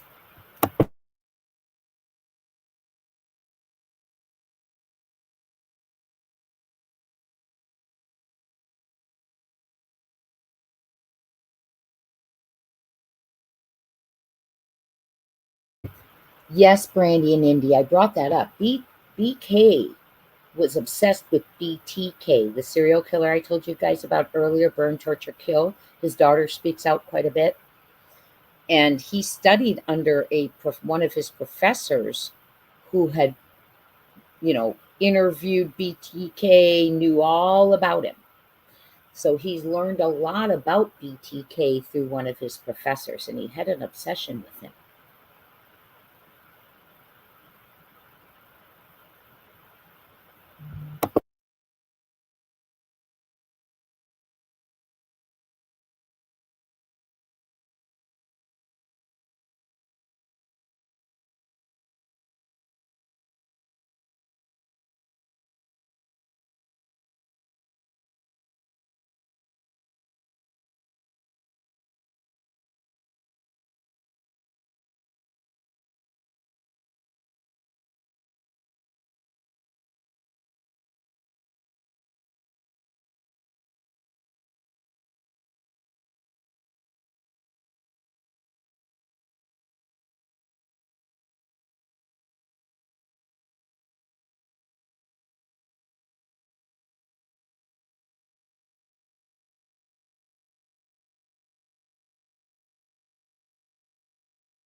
All right.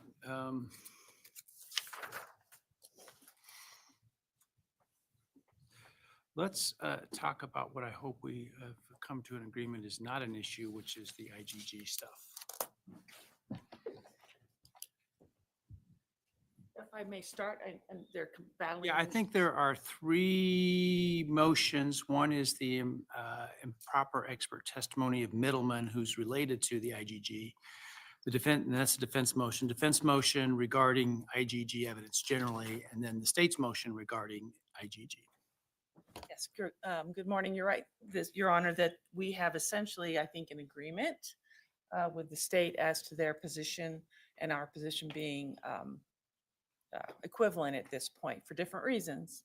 And I believe that the state is willing to proceed without Dr. Middleman, therefore making that motion moot, and that they will proceed with using the generic term or the generic evidence of a tip leading to the identification of Mr. Kohberger.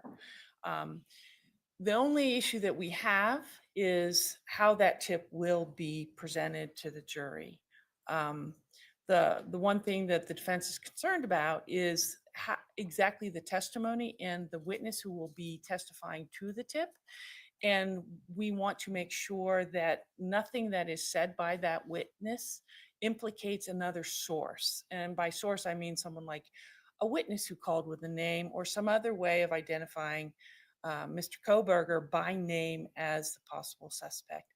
The state, in their response to us, said, well, we have lots of other evidence, and they have lots of other evidence they intend to produce.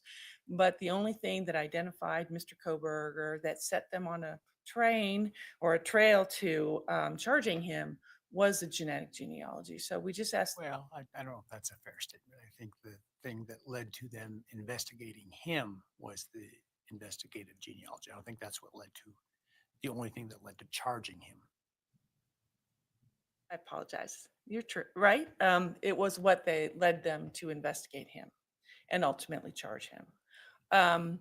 But I think that the court could issue an order or at least require the state to make a proffer exactly how they're going to do this. The reason I'm here is because I've done a lot of cases with DNA evidence. And the last thing I want is a repeat from a case I tried many years ago, which was a cold hit, where the state simply introduced a quote tip through testimony of a police officer. And the first question the jury asked was, what was that tip? And that is not, we do not want the jury to speculate. And it's not our job to tell them how to do that, but I think the court has to be vigilant. Well, I certainly could anticipate that being an issue in terms of the jury's curiosity, right? Depending upon how compelling or not compelling the other evidence may be viewed by them. And so it may be that you want to come up with some instruction to the jury that basically says, you know, we're not going to tell you what that tip is, and you don't need to consider it, or something like that.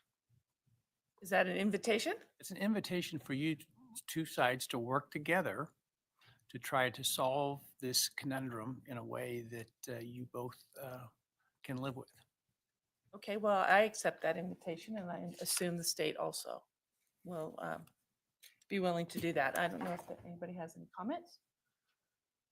I mean, we see this sometimes, not in the context of DNA, but we will have, as an example, a probation officer who does a home visit and searches somebody's property without a warrant or other right, because they have that ability on probation, because the defendant will have waived their Fifth Amendment rights as a condition of probation. And sometimes then we want, we'll have to have the probation officer testify in a way that doesn't necessarily tip the jury off that the defendant was on probation, which would be a 404B issue. And I have seen, without some explanation to the jury, when we use those sort of generics or whatever regarded the search, that can cause curiosity with the jury, and they can get sidetracked. And so we will frequently use an instruction to the effect of, law enforcement's search of the backpack has been found to be lawful, and you should not consider or concern yourself with that, right? And so it's basically telling the jury, don't speculate about this point or how we got to this point. It's not important, and you're not to do it. And I think that generally causes them to back off that. And so that's what I'm suggesting that you Okay. try to work through. Okay, will do. Thank you. That's all I have to say. I didn't mean to cut you off. If you have No, anything no, else- that's all I have to say. That was the only concern that was left for us. All right, thank you.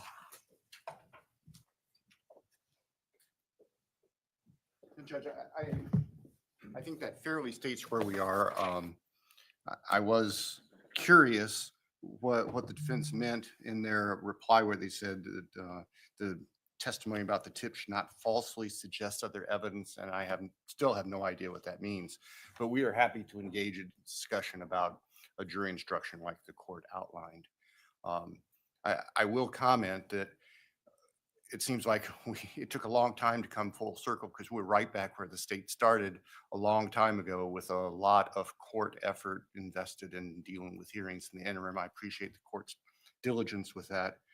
And I think also for the record, there were some pretty serious allegations, ethical allegations made by the defendant in its motion in limine number 11.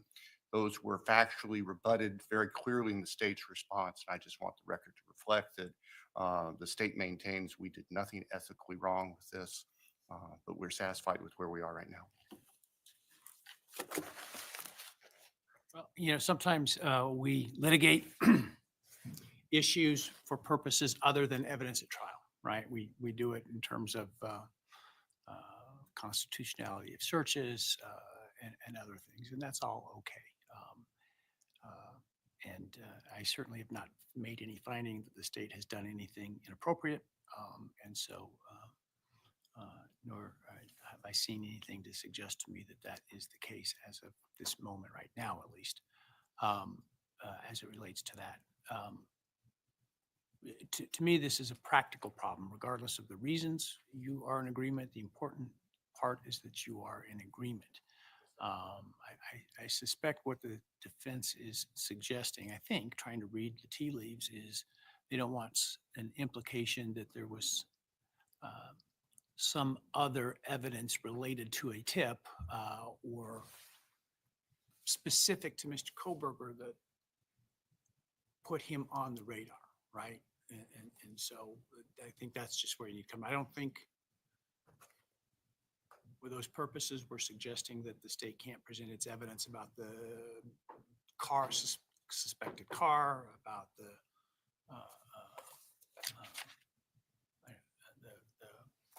defendant's whereabouts on the night, et cetera. Those are things that were discovered and put together after the fact, right? I think it is important to develop a narrative that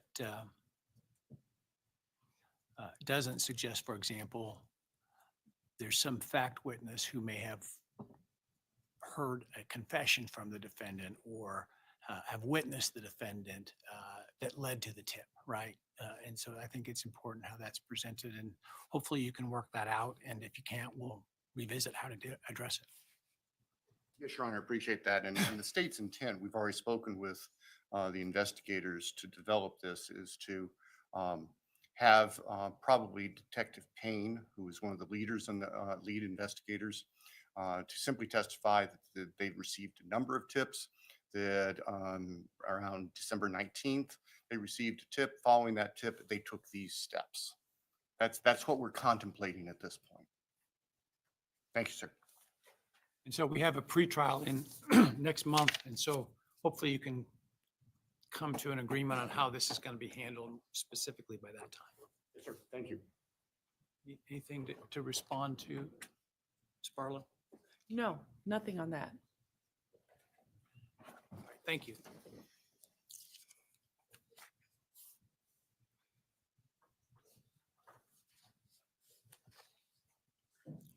All right, that leaves in category A by my score sheet, the alternative perpetrator evidence, which is a state's motion in limine.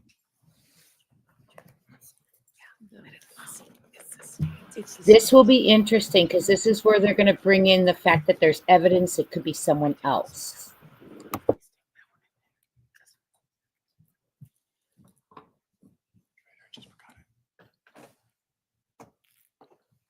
Thank you, Your Honor. And this is actually a very convenient transition. We're looking at the history of this case and investigation. Of course, we, the investigators, and the state went probably some 6 weeks following the homicides, and during that time received thousands of tips and tried to substantiate or discount whichever we could. Where we ended up is the investigators were unable to substantiate any tips until they received the tip regarding Mr. Kohberger itself.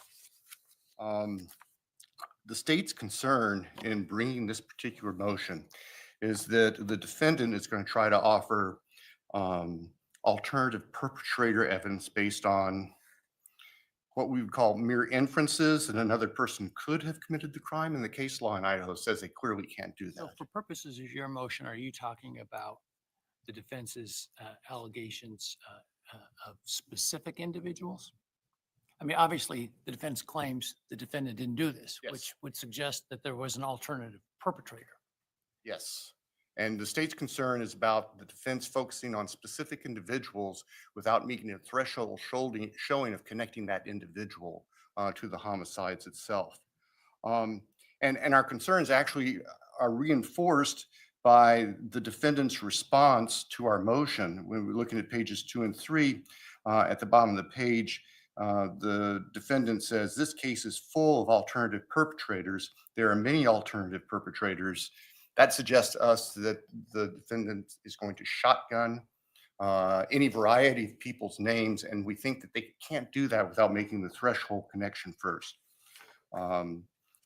Based on the case law, based on rules of evidence 401, 402, and 403, State versus Meister is the most applicable case. We're seeking an order prohibiting the defendant from offering specific alternative perpetrator evidence without first having an offer of proof to the court that specifically connects this third party, this alternative perpetrator, to the crimes themselves. And then we would also ask that the court set a reasonable deadline for the defendant to give the state and the court notice, make their offers of proof, so we don't have to encounter this in the midst of trial, that we can prepare adequately for it. So that's the nature of the state's motion, Your Honor. Thank you. That's all. Your Honor, we do, as the state indicated, plan on providing offers of proof regarding alternate perpetrators.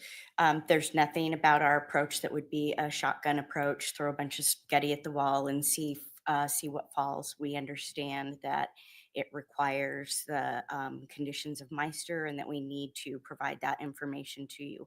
We are still in the process of doing investigation, as you know, with the amount of evidence in this case, and there's been a lot of briefing. There's going to be a motion argued about that. We are working as quickly as we can to put pieces together that make sense under the terms of Meister to present to you for that consideration with an offer of proof. So we understand the obligations. We won't be taking a shotgun approach. I would hope that the court would see that we are calculated and thoughtful in everything that we're doing in this case, and we wouldn't treat alternate perpetrator any other way.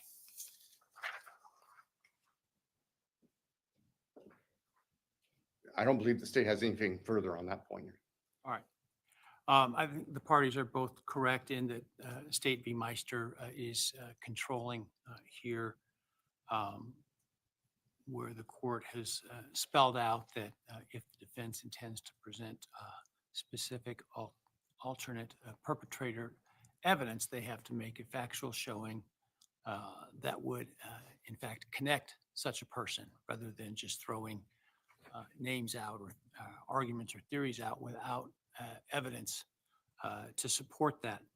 I don't want to do that at trial. I think that's not enough time for the state then to investigate that. And I don't think is enough time for the court to respond to that. And I think we'll waste a lot of time where we are not having trial as a result. And so what I would like to do is to look at a date shortly around the time of the pretrial to hear those proffers and go from there. Now, things may, I'm not discounting the fact that things may unexpectedly happen after that, but in terms of what we are or should be aware of at this point, I think we need to flesh that out before we go down that road. And so I will probably reach out with your calendars and set a date sometime around that pretrial, maybe even during that pretrial, since you're here to take care of that. Thank you, Your Honor. All right.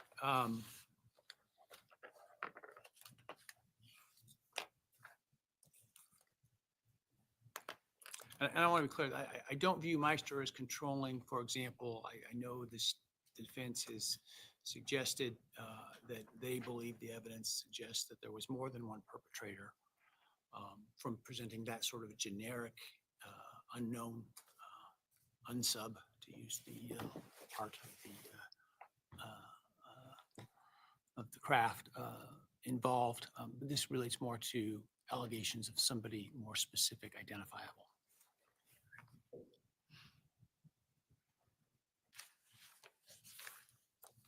All right. Let's talk about DNA, which is the inconclusive data, the statistical analysis, and the reference to touch and contact DNA. Let's take up the first two, and then we'll take up the third. I think the first two relate to the kind of the same thing to a degree in terms of the science of statistics and probabilities and all that. There are really three issues, as I understand it. One relates to how to convey the statistics that DNA analysts use to more real world comparisons to, for example, planetary population. The second deals with DNA that was found under one of the victim's fingernails and by the DNA analysts as to whether or not Mr. Kohberger could or could not be excluded. And then the third really deals with more sort of this labeling problem that we've already addressed in some fashion in different contexts of what labels should, can, and must we use as it relates to the quote unquote touch DNA that was found on the knife sheath. Yeah, yes, thank you. That's a great summary. And I'd like to start with the first point that the court noted, which was motion in limine number 14, which was the relationship of the world population to the statistic generated from the sheath evidence with Q 1.1. And I think we are in agreement that the state is not going to address that kind of question in front of the jury because their own analysts during the grand jury essentially told them that you can't do that given the statistic that we have generated. I understand the state's response is that they will present the testimony consistent with the way that the witness presented it at grand jury. Correct. And it was my understanding. Not in the way in which the question was asked that the witness sort of corrected the attorney about. Correct. And the objection from the defense was simply, and I think the witness explained this very well, was that the statistical analysis that the state's experts have engaged in does not allow that kind of comparison. It's not the standard statistic that we're used to anymore. And so by asking that question, you're triggering, you're conferring or not conferring, you're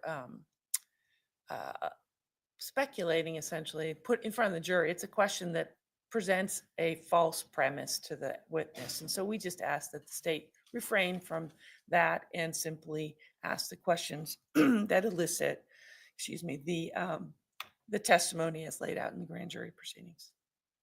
Okay. Excuse me. The inconclusive data, I don't know if the court has seen that late. I apologize. All of a sudden, my voice is All right, just we'll get you some disappeared. water.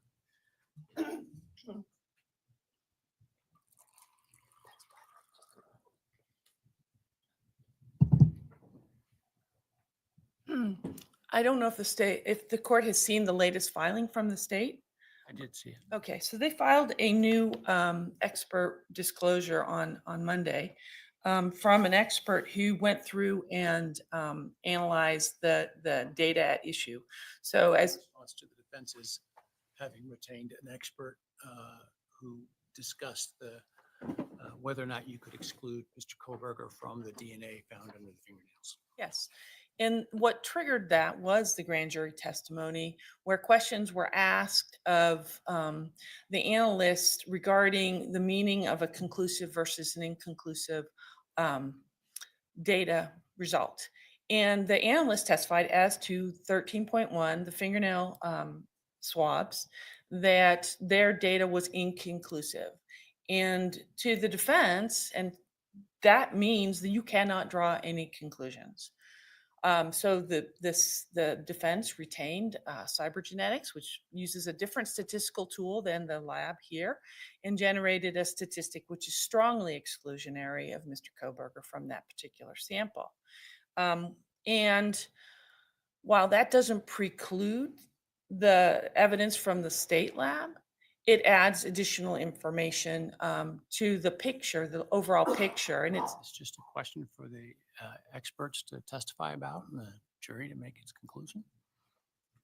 Well, I think that allowing the type of questions and apparently now the new conclusion that was in the state's response to our motion would be inappropriate and prejudicial and should be excluded under and you have to. So you want me to believe your expert and not their expert? No, I'm not asking you to believe any one in particular. However, what I am saying is that the amount of time and energy it will take to explain what inconclusive means is essentially far greater than should be the job of the defense to do. Inconclusive means inconclusive.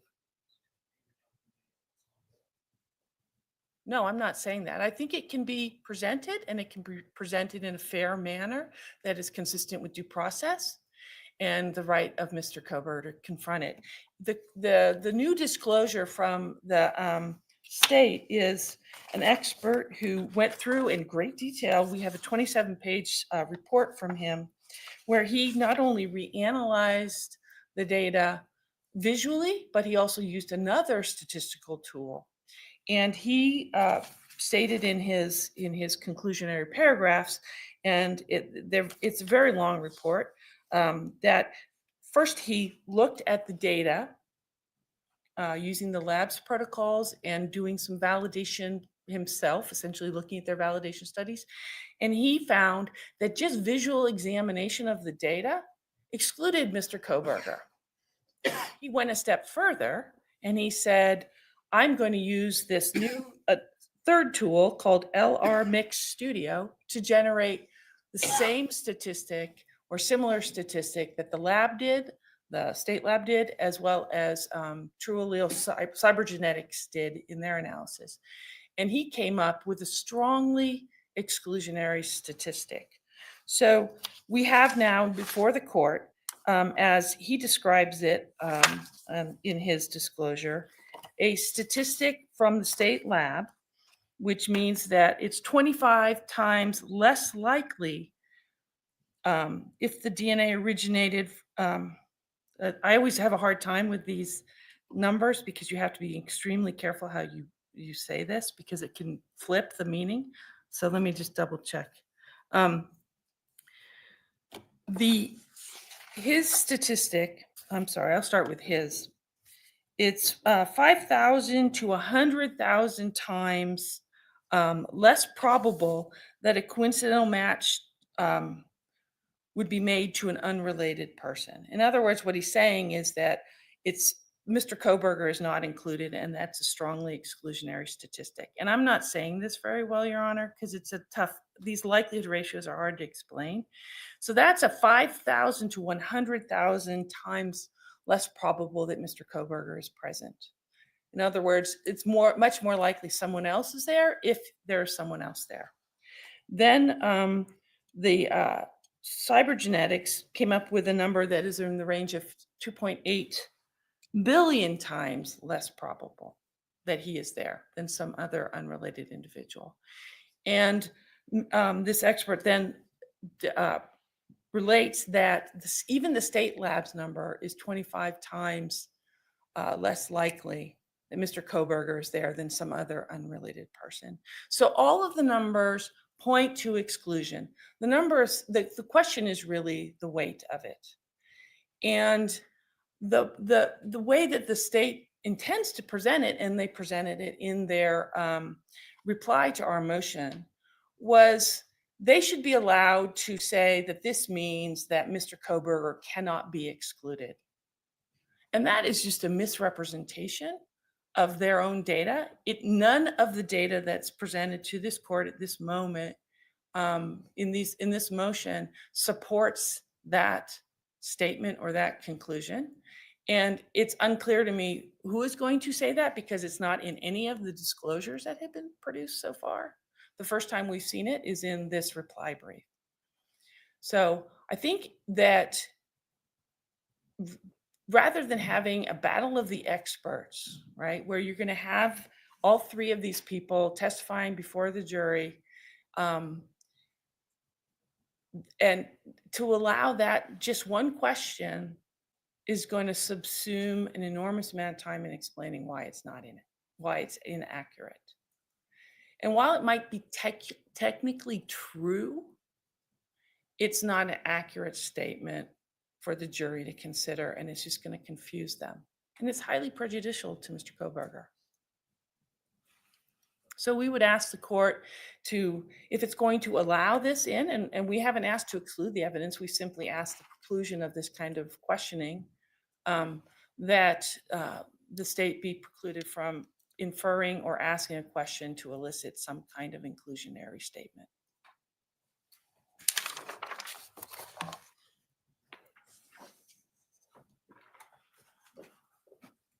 I hate these numbers. Your Honor. So let me just explain a little bit about the state's position.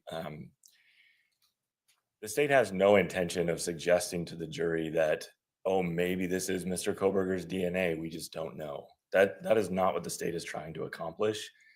What happened is the Idaho State Police Lab tested this DNA, and they came up with their likelihood ratio. And that number fell within a buffer zone. And under their policy, that buffer zone, generally speaking, with a likelihood ratio, anything less than 1 suggests exclusion, greater than 1 suggests inclusion. But they had done their own internal validation studies and had found that they were getting some false positives and negatives when you're close to that 1. And the range that they came up with was 0.01 up to 100. And so their policy is, if it falls within that range, 0.01 to 100, we report it as inconclusive. Not just meaning you can't, uninformative. You cannot draw one way or the other, whether it's exclusion or inclusion. And so that's what we had from the Idaho State Police when we went to the grand jury. We thought that it was important. What we were trying to portray to the grand jury was that there was the only DNA that connected Mr. Kohberger to the crime scene was on the knife sheath. But the analyst wasn't willing to just make that general statement because there was this issue, this inconclusive. It's not the state's position that DNA is or likely could be Mr. Kohberger's under the fingernails, that it's unknown people from however the victim lived her life in the hours, days before this event, and whoever was the perpetrator may have been clothed in a way that fingernails didn't contact skin. I assume that's what the state's position? That is exactly correct, Your Honor. The state's theory here is that one would not expect the perpetrator's DNA to be under her fingernails, given the eyewitness account of what the perpetrator was wearing, the complete lack of any defensive wounds on this particular victim, the toxicology report. All of that suggests you wouldn't anticipate this to be the perpetrator. And so we have no. So does that mean the state's not going to present this evidence in a way that would suggest or argue that it could be Mr. Kohberger's DNA? Absolutely not, Your Honor. No, and that was part of that rather lengthy, I admit, report that was submitted on Monday was to demonstrate. Yeah, when the other issue to keep in mind is the Idaho State Lab uses a different program than the True Allele program that was used by the defense experts. So the Idaho State Lab pointed us to someone else they were aware of that used the True Allele program and said, "Why don't you speak with him?" We spoke with him, and he came back with the same result: exclusion. Nevertheless, given their policy, the ISP analyst is not willing to say he's excluded because their policy prohibits her. But the plan for the state, to the extent it addresses this, is for all of that information specific to her about the policy, and it fell within the policy. And that's why I'm saying that's what the state would present. And of course, she's open to cross-examination. Of course, the defense can put on theirs that can say, no, we can say he's excluded. The state has no plan or intention to in any way ask questions, imply, or certainly argue that this DNA belonged to the defendant. That, again, we will actually be arguing much different than that you would not anticipate the perpetrator's DNA to be under the fingernails. And so that's where that is coming from with the inconclusive data.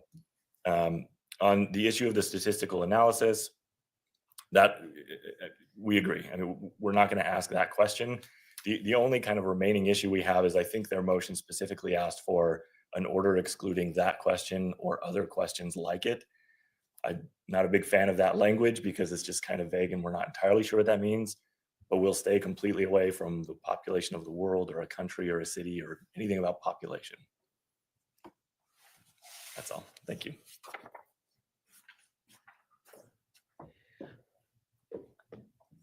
I would just like to say, Your Honor, that I guess we're in agreement, and as in an abundance of caution, I might ask the court to issue an order just that if things change, that the state has to come to the court before even trying to present such evidence. Thank you.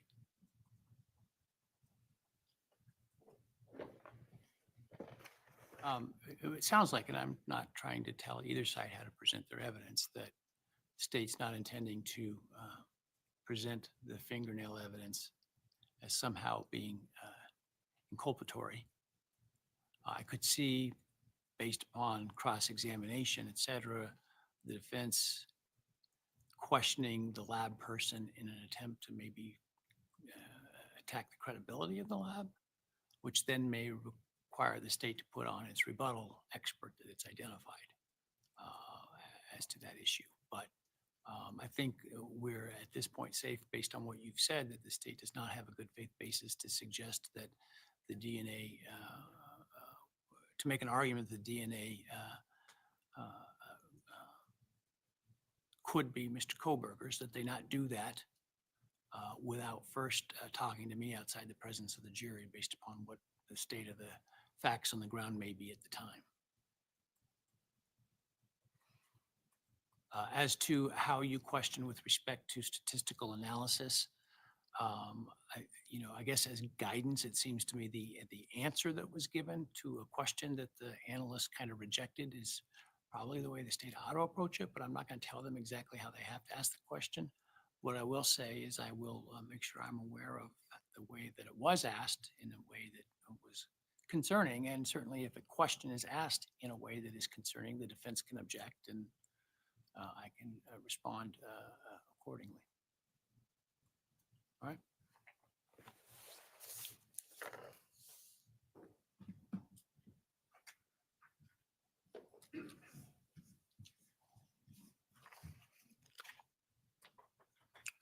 All right. Next, motion to eliminate is defense 12 regarding the make and model of the suspect vehicle. Oh, I'm sorry, did I miss one? Oh, you're right. Within the group I identified before was the touch DNA. I apologize. Still in DNA. Yeah, Your Honor, this is basically a two-part motion. One is to exclude the use of the term touch or terms touch and contact, and the other is to specifically exclude an opinion of Rylene Nolan regarding the sheath DNA and her conclusions as to the how, what I call the how and the sort of when the DNA that was determined to be on that sheath, item 1.1. And I'll start with the touch and contact language. Admittedly, that is language that has been used for a number of years in the. your own expert used it. Yes, she did. And we would be fine with the court precluding her from using that term.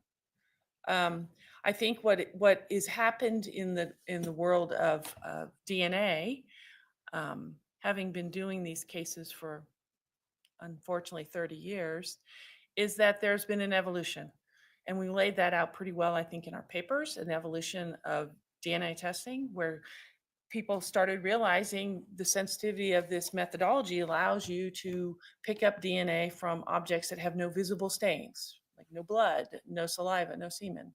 And that led to the use of the term touch or contact, because the implication and the theory behind it was that people who touch things leave things behind, leave DNA behind. We've now moved into a world where we know that not only can people touch something and leave their DNA behind, but for instance, Mr. Nye was just standing up here. He was touching the podium. I've now placed my hands on the podium. His DNA is probably on my hands. And when I sit down and pick up my phone later, I could transfer his DNA to my phone. Sure. But Nobody's can gonna- probably also include your DNA too. Right? Of course, but not always. And the problem with the use of those terms is that it essentially allows a conclusion to be presented through a description. And there are many, many, many ways to describe touch or contact DNA. And Ms. Nolan illustrated that in the second disclosure that was produced. And I have copies if the court does not have them. If you would like to review those, I can have them marked. And she goes through her entire discussion of transfer, which is the question here, transfer. How does DNA transfer? And how did it transfer in this case? And she does not use the word touch in describing that process. It's not essential to the description of the process. It's not essential to the explanation of how DNA moves in the environment, because many of the things she's talking about with transfer happen with any biological fluid, not just skin cells. It happens with blood, saliva, etc. So it's essentially allowing the state to prove something, a very important fact in this case, simply by asserting that the term touch DNA is usable or acceptable in the forensic community.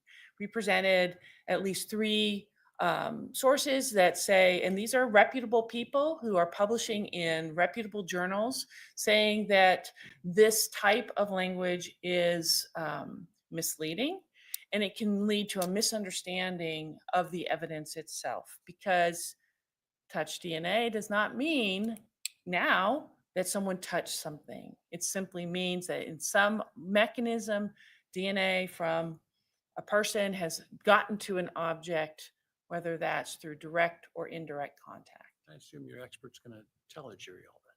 I'm sorry? I assume your expert's going to tell the jury all that. Yes, and Ms. Nolan will be telling the jury that as well if she testifies. So what are we worried about?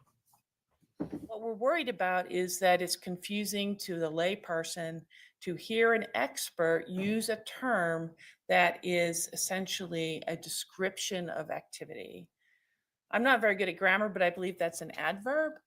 And it is not one that is useful for a jury, and it will be misleading because ultimately the experts will be discussing a much broader source of what we might call contact or touch DNA, which is anything that comes from a human being, including saliva. or blood. Just because you don't see it, just because you can't see a blood stain doesn't mean it's not that stain or that area that is sampled doesn't have some other biological fluid. So it's very misleading. And it's just not necessary. And there's a paper that was presented as a human factors report that was published last year, where the consensus, although there were 2 dissenters, is that analysts should not be using this kind of language and not proffering, and this goes to the next question, not proffering opinions about this, but that the language itself is extremely misleading. There are other ways to talk about it. Ms. Nolan rejects the term trace.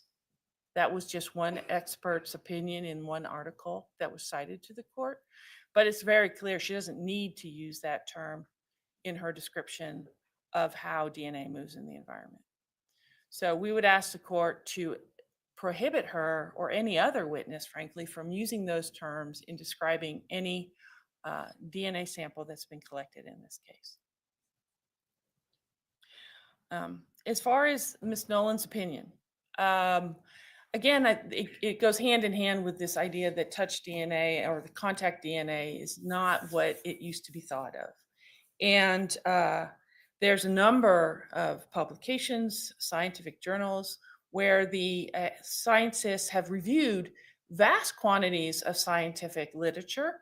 I think I counted up over 300 articles in the 2, were reviewed by the 2 articles that were cited in the moving papers that say that there is really no way for a particular analyst in a particular lab to determine how and when DNA was placed on an object when you don't have any facts behind it. In other words, unless you see something or you know something, you have facts of the method of transfer, it's not possible. So first of all, Ms. Nolan is not qualified to offer such an opinion. It's very clear from the growing consensus in the community that transfer in and of itself, how things get places, is a separate expertise, which requires separate training. And a DNA analyst working in a laboratory does not have that kind of training. And in fact, it's not really provided in the United States. There is a paradigm in Europe that is being used, but it's not been accepted or used here in the United States at this point, which is the concern from some of the experts who were on the human factors report. But Ms. Nolan is not at all qualified. If you review her CV, which was part of, I think, the first disclosure in December of last year, going through the list of courses that she's attended, none of them are specific to transfer.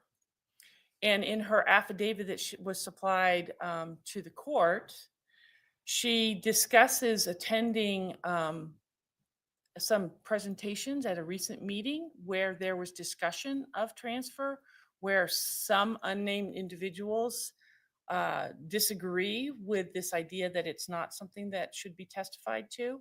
But I think there's that her presentation, and this is what the court has to consider, the facts presented by the state in support of their opinion, is not supported by anything other than this vague statement, well, some people don't agree with this position. We don't know who those people are. The state and Ms. Nolan have presented no particular scientific articles that support her opinion. And she has presented no specific training to take her from an expert around DNA testing, which no one is suggesting she is not, to an expert on the how and the when of transfer in this particular case. Then when you look at her opinion, I think the court has to exclude it because it's highly speculative and it's incredibly confusing. She first states that the consensus in the community is that you cannot determine when and how DNA moves onto a particular object.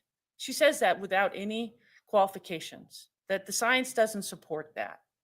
She then proceeds to say the DNA on the sheath could have gotten there through indirect transfer, meaning it was not placed there by direct contact of a hand, for instance, with the object. And then she goes on to say, but because of two facts, the quantity and the fact there's a single source, I believe it got there through direct contact. She offers this court absolutely no information to support that. She Other doesn't, than those two things. I'm sorry? Other than those two things. Well, yes, those are two facts, but those facts and the meaning of the facts are relevant. We cited a number of cases that talk about expert witnesses and speculative opinions. And our position is that this opinion is so speculative and so confusing that it shouldn't be presented to the jury, in great part because Miss Nolan does not present this court with anything to support her conclusion. She's basically saying the science says I can't do this, but I think I can. If that we were in a different place where we had some articles to support her conclusion, if there were articles to support the fact that the amount of DNA or the fact that it's a single source sample is probative of that the scientific principles and methods of DNA testing support that, then we'd be in a different place. But that's not where we are. We're here with a naked opinion with no foundational facts to support it, other than Miss Nolan's training and experience. And while training and experience is a relevant consideration for this court, we don't even know what training and what experience she's relying on. We don't have any indication that the lab has done any studies internally about this question. We don't know what literature she's been reading. And frankly, even though she attended this meeting that was held in February, where the proceedings are online and available, she didn't bother to let the court know who spoke and what they said. So I think the reason is because she doesn't have any support for this. And it's going to be incredibly time-consuming, not only to cross-examine her, but to present evidence to rebut her opinion. And given the speculative nature and the sort of both sides of it nature, I think the court has to exclude it.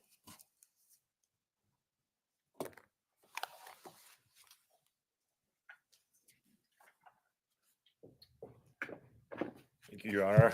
I'll start where she left off. I don't think she's accurately characterizing what the opinion that's been disclosed. Ms. Nolan did not say, I agree that the science says you should not opine on this or that you cannot opine on this. All she says is that the science does say you can't conclusively establish it. But there are factors, she lays out a lot of those factors that you can look at to decide, to indicate how it ended up there. And she's very forthright. She says, look, it's possible that this was secondary transfer, but based on the fact that it's single source and the amount that was transferred, in my opinion, it was primary. I think under the Idaho Supreme Court's test for expert testimony, that passes. She's acknowledging the limitations and she's giving her opinion, which is going to assist the jury in reaching their conclusion, because the jury's not familiar with any of these factors that she's laying out for them.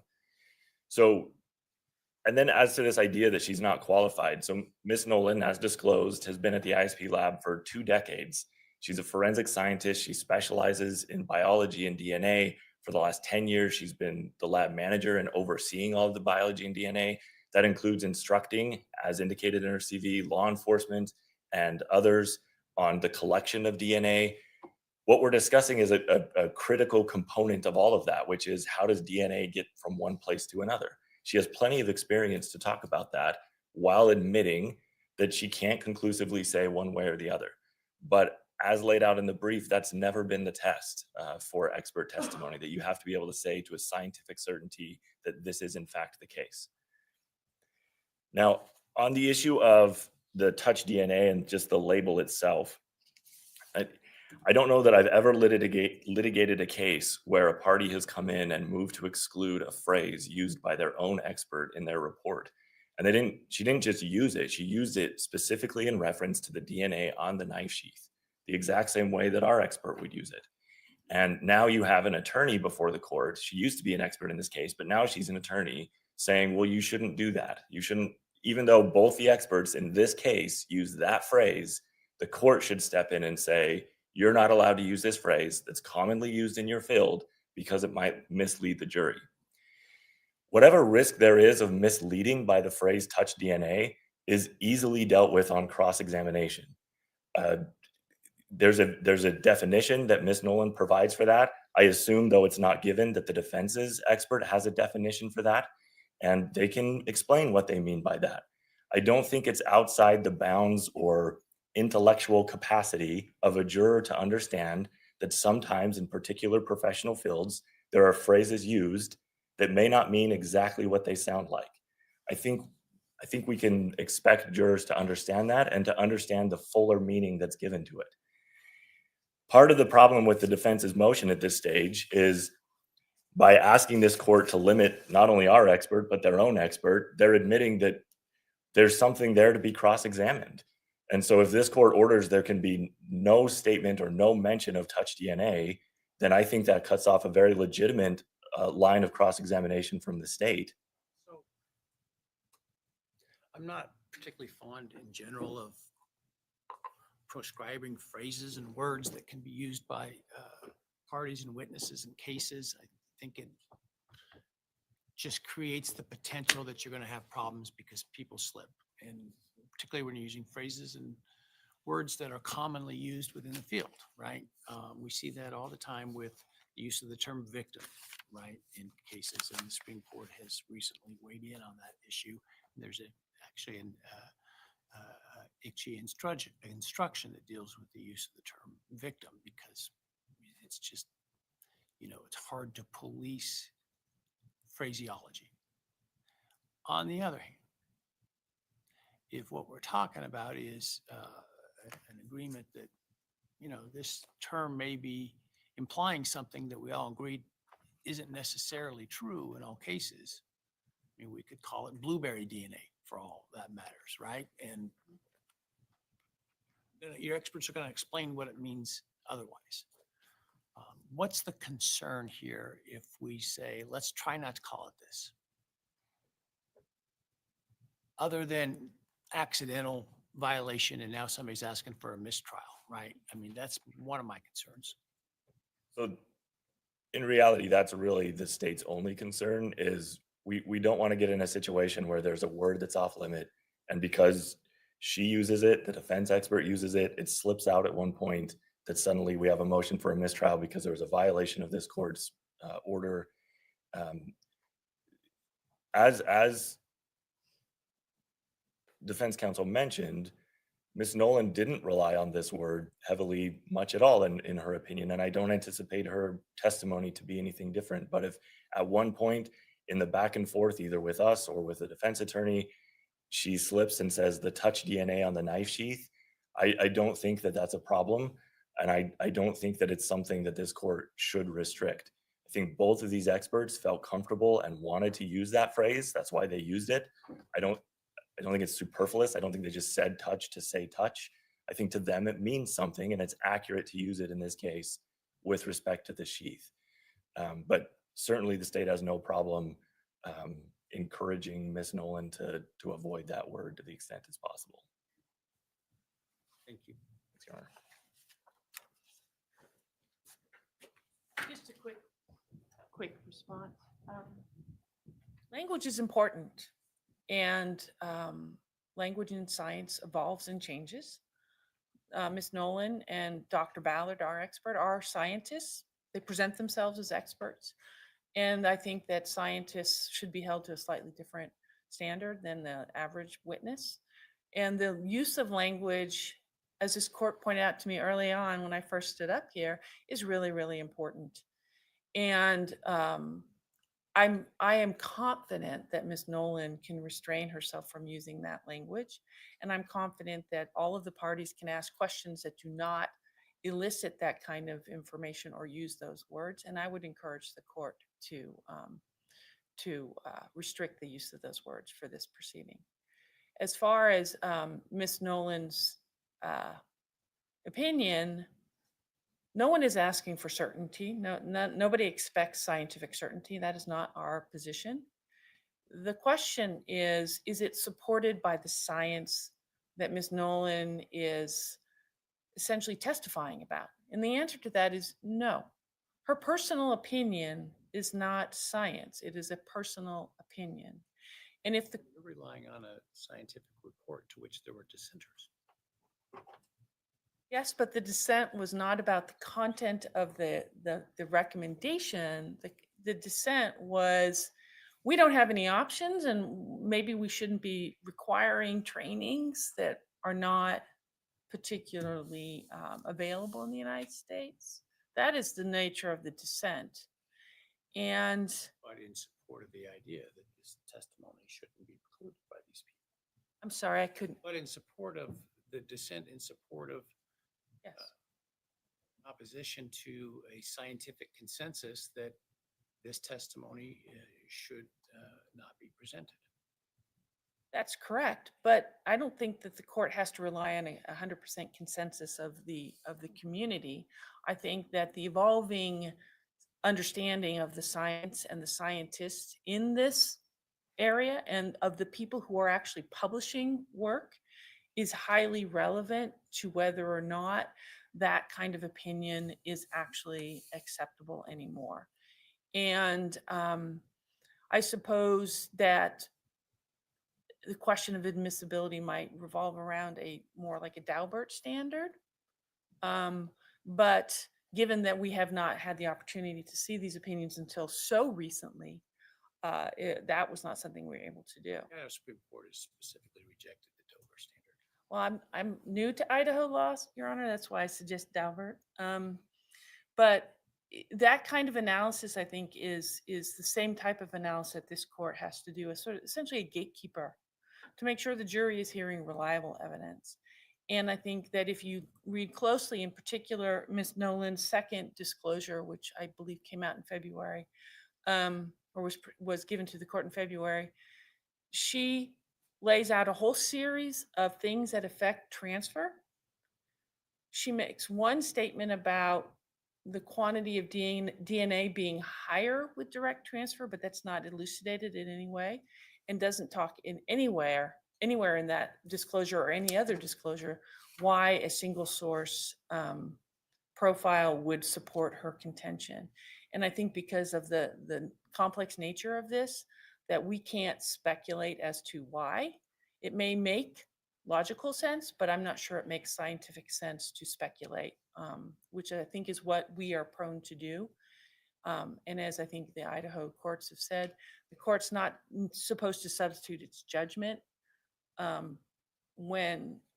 for the expert's opinion, but to consider it in the context in which it's presented. And here, there is nothing to support her opinion, absent her assertion of training and experience. I'll stop with that. Right. I'm going to take under advisement the issue of Ms. Nolan's testimony about her conclusion of the likelihood of direct contact of the DNA. As to the use of the term touch DNA, I'm not going to preclude it. As I indicated, I think it's a discretionary matter. Science in that area uses the term to have a particular meaning. That meaning can be explained to the jury through the experts. In addition, much as the term victim, there's an instruction for. I'm not opposed to giving an instruction to the jury should that term come out.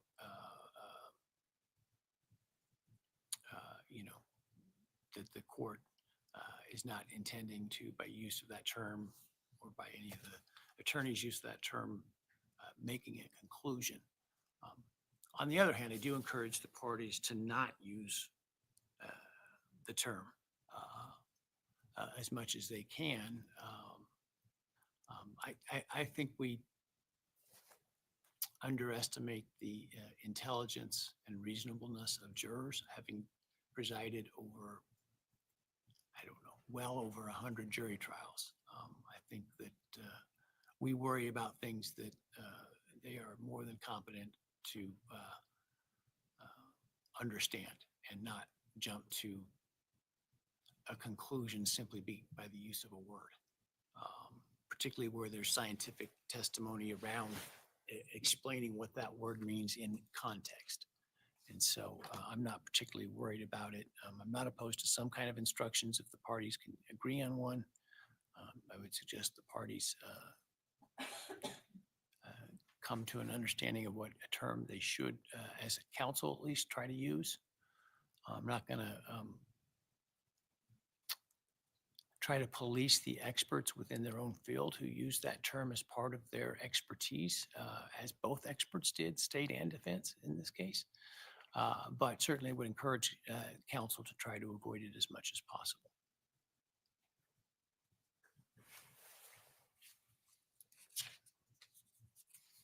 All right, now I think we're on the make and model of the suspect vehicle.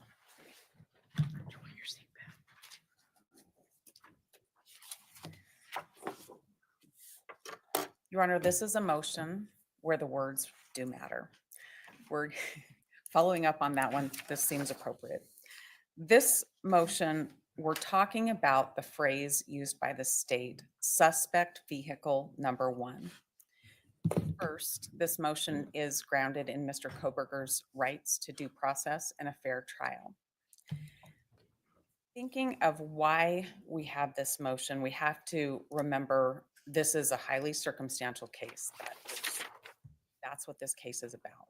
And one of the pieces of circumstantial evidence that the state will use is a video from a house on King Road, 1112 King Road. And that video depicts a vehicle. There are several views of that video with vehicles in it. The state will also use other videos that depict vehicles or a vehicle in surrounding areas.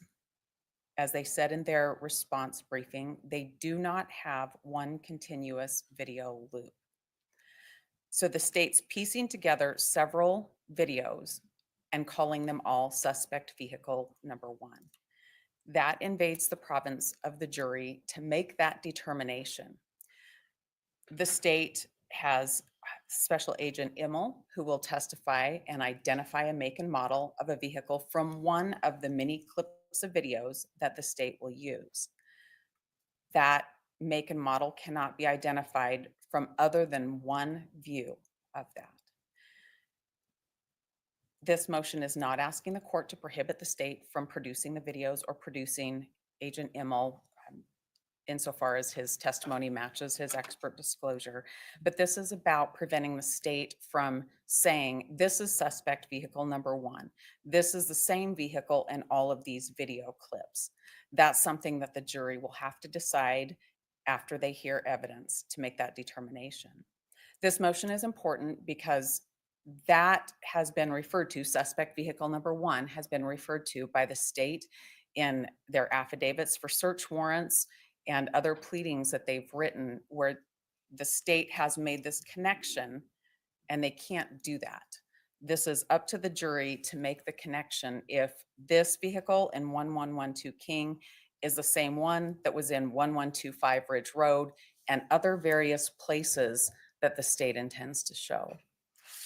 We're asking the court for an order prohibiting the state from making the reference of this as suspect vehicle 1 to state that as a fact, not to prevent them from presenting evidence in the way of video clips or expert testimony, but just to prevent them from invading the jury box when that's up to the jury to decide if that's the same vehicle, if it's a Hyundai Elantra, and if it's consistent with one that Mr. Kohberger drove at some point.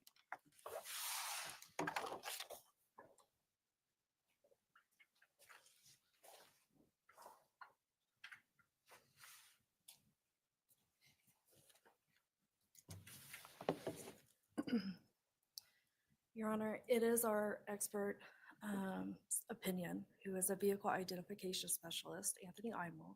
It is his opinion that the suspect vehicle captured on various surveillance video shares similar class characteristics to a 2014 to 2015 Hyundai Elantra. He specifically relied on certain video While some are better views than others, but he relied on all video from 451 Paradise, 1125 Ridge Road, 1112 King Road, and all the WSU surveillance to come up to his opinion.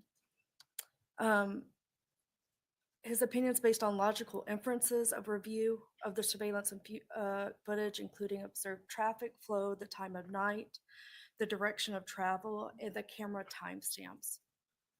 The jury should be allowed to hear his opinion, weigh that information with other testimony and other admitted evidence, and decide if they believe that that vehicle is a 2014-2015 white Hyundai Elantra. Of course, the defense will have the opportunity to cross-examine S.A. Imel. That's the process, and that's the process that should happen. There are no legal grounds to exclude this opinion or to limit it. Thank you.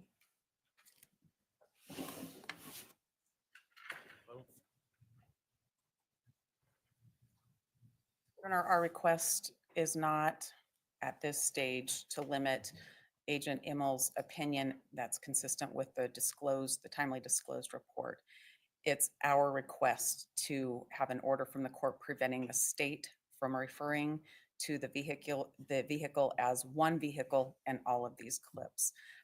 Agent Immel can talk about the clips, we can view the clips with the jury, and he'll be subject to cross-examination. The motion is wholly about. We'll say that this is the same vehicle on each of the clips that No. his expertise. No, I think he'll testify that it could be consistent. I think he'll testify he could only identify a Hyundai Elantra from the 1125 Ridge Road video. And I think that he will agree that his original opinion was that it was a 2011 to 2013 Hyundai Elantra. And I think he'll testify that only after Mr. Kohberger was identified. Not actually true, as I understand it. It was expanded before the 19th. Let me back up. The email that I think was disclosed in the Frank's motion to the court was that he preferred a 2011 to 2013 Hyundai Elantra, but open up the search through 2016. Moscow Police Department set out their Be on the Lookout flyer for a 2011 to 13 Elantra, and that's what was sought for a long time. Agent Immel in that email did say expand that year. The change that there's a vehicle, a Hyundai Elantra that's a 2014 to 2016 came later, and that came after Mr. Kohberger was identified on December 19th, and in looking at WSU footage of a different vehicle. That's putting a vehicle together much later after Mr. Kohberger's been identified, not back in November of 2022 when they're trying to identify a vehicle. I don't think that's consistent with the facts, but okay. I think the facts are in the email. It was originally, let's look at this date range. And then he said, well, I'm more comfortable with an expanded, or we need to expand the range through 2015. And that was well before Mr. Kohberger was identified. Now, what BOLA went out, I don't know. I think it may have gone out in two different forms at one point, but the opinion that it could be was before that time, at least as evidenced in the emails. I agree that in that email, he said expand the search to 2016, but he was more comfortable with a certain year. Okay, so I'm trying to explain to the court where I'm coming to my request to the court. I was asked what Agent Immel would say, and I'm repeating it to the very best of my ability. The motion is not about Agent Immel's testimony. I will be able to cross-examine him. He can talk about the videos. He can talk about moments in time where he made certain identifications and why he said what he said in emails. I can talk to him about when the focus for 2014 to 16 changed. What I'm talking about in this motion, what I'm asking the court to exclude is the prosecutor from standing up and telling the jury that this is the same vehicle all the way through these videos. that would violate what I said earlier about argument before closing. they may say in opening, the testimony of the FBI specialist you will hear is that this is the vehicle that is seen on the various surveillance cameras. That's different. I agree. The phrasing the prosecutor has used for a long time in this case is to call the vehicle suspect vehicle 1. And so that's the purpose of the motion. This is my opportunity to ask the court for an order, and that's what I'm doing. Thank you. Right. So I'm going to write a little something on this issue, but what's that? Did the state not respond? That was rebuttal, wasn't it? Okay. Yes, it was my motion. Yeah.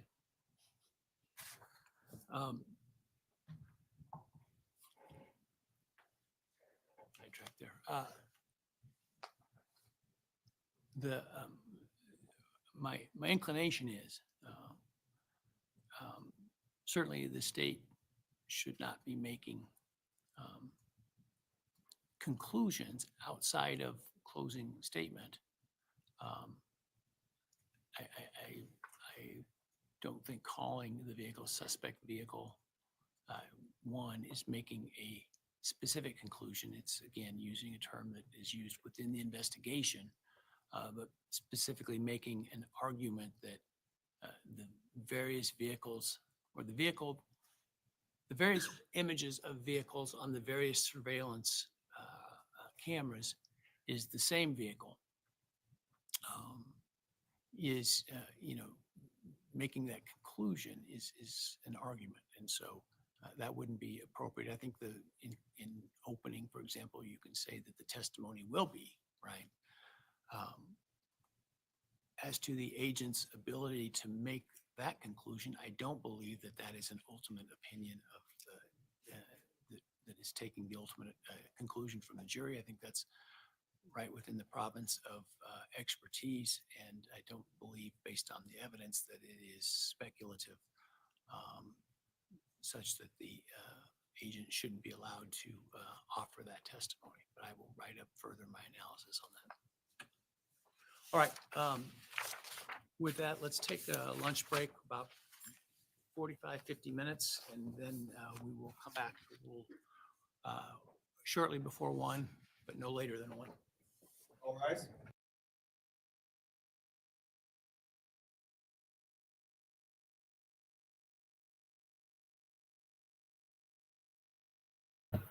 Okay, you all.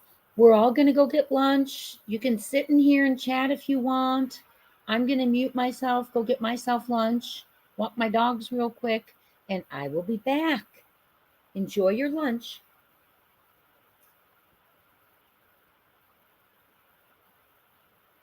And you can just stay in the chat if you want, even if you're not in here, just whatever you want to do. See you in a bit.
Hello, everyone, for all of you still here. Back already from lunch. We are waiting for them to return from lunch. They are on a lunch break. They thought it would be about 11 or quarter till to, he said, 1 o'clock, 12:45 to 1 o'clock their time. Hello, Kai. Hello, Miss Kim, 77.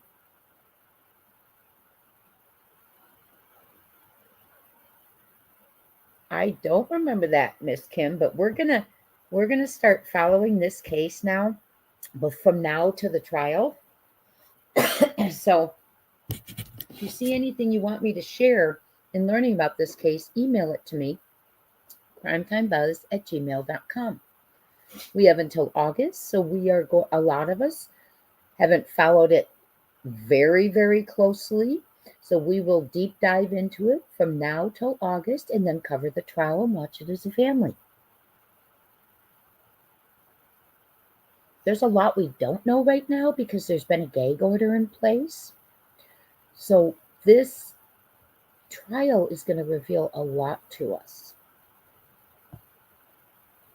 Like we heard from Kaylee Goncalves's parents, that Kaylee was basically trapped in the room between Kohberger and the wall because she was on the bed too with Maddie, and she was stuck in the corner and she couldn't get away, right? Couldn't get out, just trapped. And I don't know if any of you have listened to the book. Oh my goodness, I need to pull it up. Hold on my phone. Let me find it. On Audible. And I listened to it. Has some interesting theories, and I'm anxious to see if those theories will play out in the trial. It is called When the Night Comes Falling, and it's by Howard Bloom.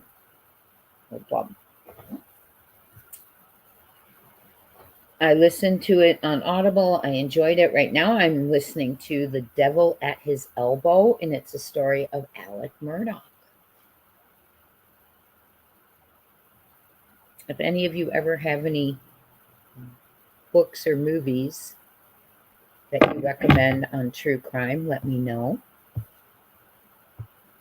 Hey, you all, can you do me a favor?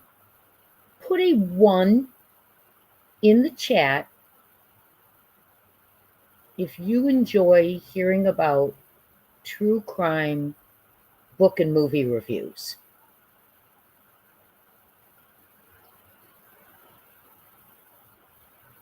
Put a 1 in the chat if you enjoy true crime shows and book reviews.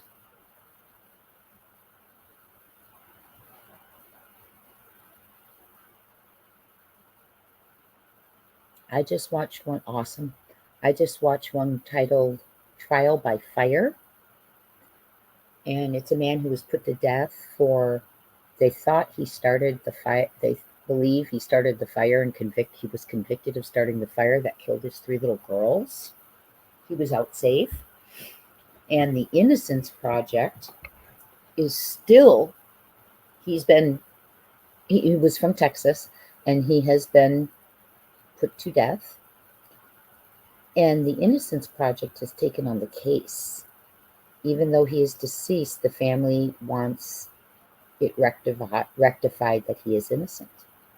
So that's an interesting one, and I can do that one for you, and do OJ's show and John Bonet's show and Gabby's. So lots I could do for you. I think that would be fun to do once in a while, right? Prayer Warrior, you maybe, depending on what story it's about.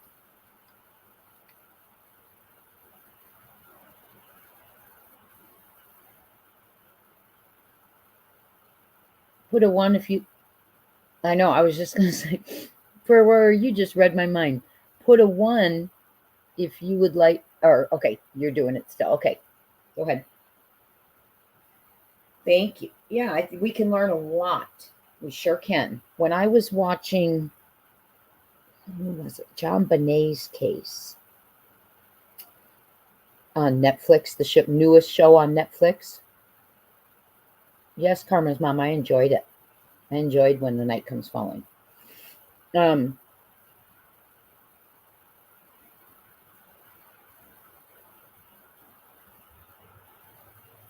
when I was listening to the Netflix one on John Bonet, oh my goodness, let me turn on my computer. I'm sitting here with, oh, okay, it's still on.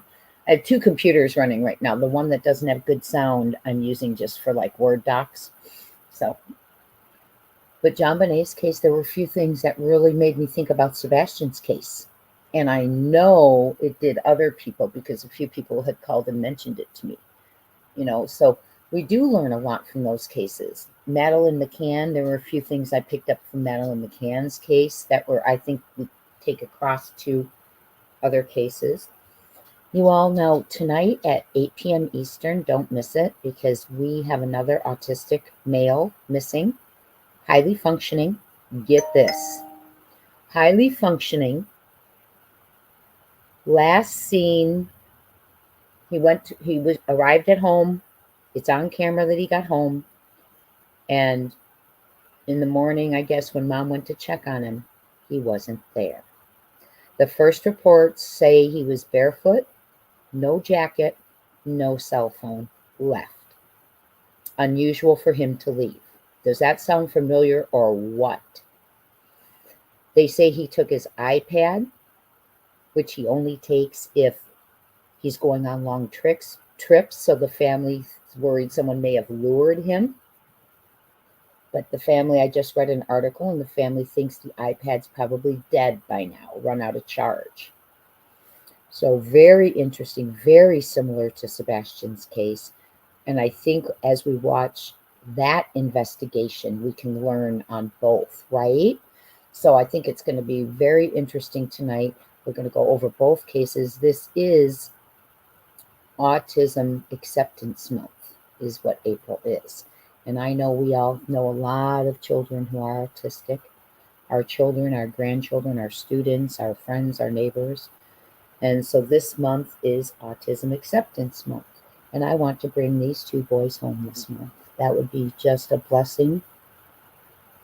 And I hope it happens. So anyway, after they started searching for him, and by the way, they called off the search also within about a week, I believe. I'm learning the details for you during this lunchtime too.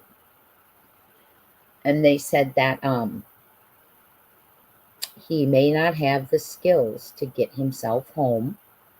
He can hold a conversation. He will respond to his name, but may not know how to ask for help or make himself visible for searchers. So I pray he's found safe. He's from the state of Washington. He's from the state of Washington. And I pray to goodness that we have answers for Jonathan much sooner than we're getting for Sebastian. And I pray with Sebastian we have him soon. I feel like we're getting some movement. I do, in my bones. So, but they are running a little late. We're going to continue. Let me kind of go over what the judge has said so far, okay?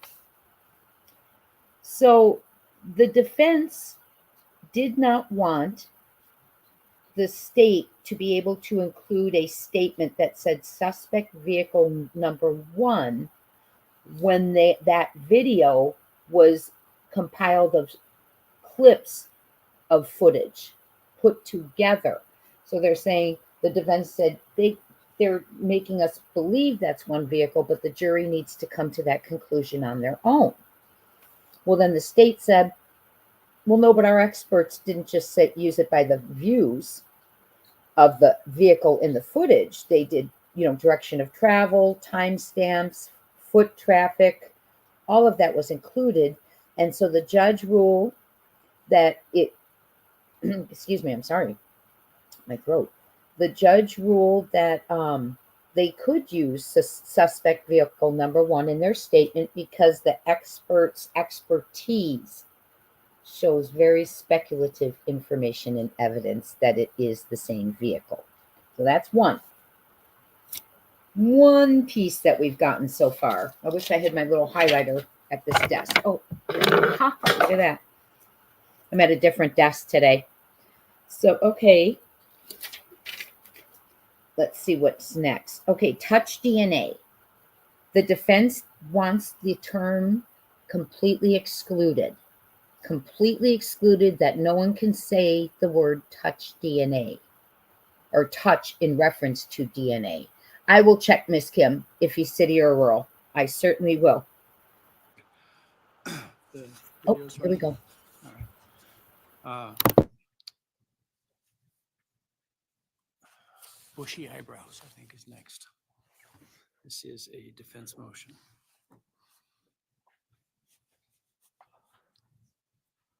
DM is considered an eyewitness. And eyewitness testimony is some of, if not the most impactful testimony in a trial. The testimony must be subject to close scrutiny before its admission is allowed. We seek that the use of the descriptor, bushy eyebrows, be excluded from use at trial because the witness with this descriptor is completely uncertain of what she remembers, and her description is derived from seeing the intruder for only a second. Whether this court applies Manson-Biggers, which I would say is not completely right on point because there wasn't a photo lineup and there wasn't a show up, or the court considers the science behind memory. The criteria you must look at is what factors influence the accuracy of the memory and make the testimony reliable, because reliability is the linchpin in determining the admissibility of identification testimony. Between Manson-Biggers and the science of memory, there are several factors that are consistently considered, and I'm going to go through a few of those. Factor one, what was the opportunity to see? This is also known as first phase of development of memory or the acquisition phase, and distance, lighting, and duration of exposure are important. DM is uncertain about the lighting.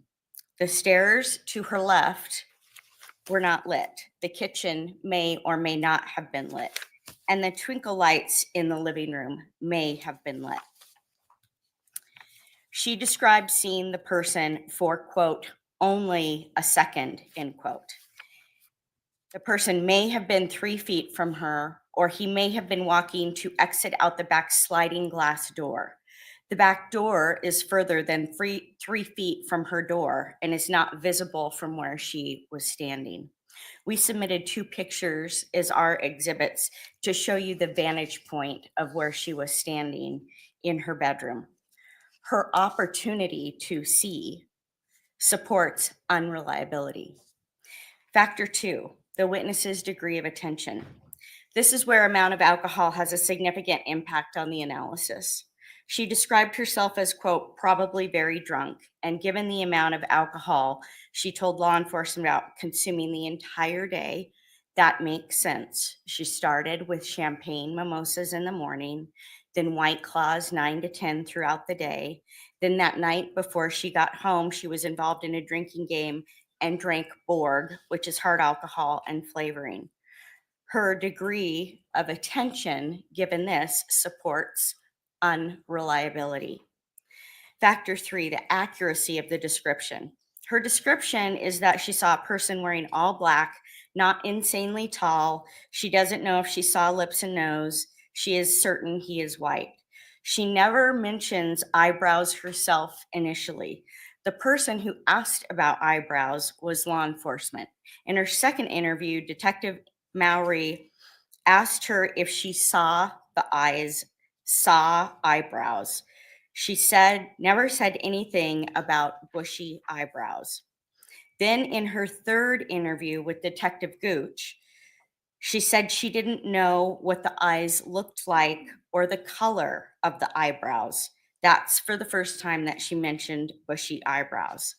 This lack of accuracy supports unreliability. Factor 4, what is the level of certainty of the witness? In each of the 5 interviews, she says over and over again, she doesn't know if anything she says is accurate because she felt like she was in a dream state, frozen shock, fuzzy and cloudy, like wearing blurry glasses, influenced by alcohol, and sleepy. She has an absolute lack of certainty. This supports unreliability. Factor 5, the science of memory looks to confabulation. When the acquisition of memory, the first factor that I talked about, is impacted by emotion and stress, in this case, that is an important consideration. Confabulation is defined as the creation or substitution of false memories through later suggestions that fill in the gaps of missing memory. DM expresses in each interview how she was afraid and did not know what she was hearing, and also contradicts this when she thought everything was, quote, okay, and XK was simply just passed out on the floor. Later suggestion under this definition of confabulation is Detective Mowry asking her about eyebrows and each law enforcement officer then reinforcing that in each interview. She never used the word balaclava, yet Detective Gooch asked her if she had ever heard of one, explained what one was and that it's used to hide identity, showed her a picture of one, and then had her draw one. This is law enforcement filling in the gaps.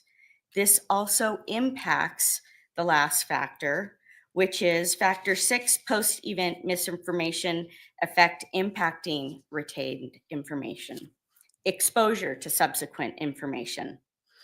Law enforcement, upon initial appearance at the scene, did not ever break up all of the people that were there. They then go to the police station, and after that, on the night of November 13th, those that were at the house when law enforcement arrived stayed together in a hotel room. So the DM was basically together with other witnesses from the time that when they first called friends to come to the house, before they called law enforcement, all the way through the night. She was interviewed twice by law enforcement. That created this exposure to bushy eyebrows. And then that term was used in the probable cause affidavit, and the media seized upon it from the very beginning, causing post-event exposure, which affects how DM's memory is retained. This factor supports unreliability. When you look at all of these factors, or the totality of the circumstances, the way the state argues it, the linchpin, the reliability is not there. The state wants to bolster a person who admittedly has no clear memory with a photo of Mr. Kohberger to say, this is the person she identified. DM told police that she looked at Mr. Kohberger's arrest picture and did not recognize him.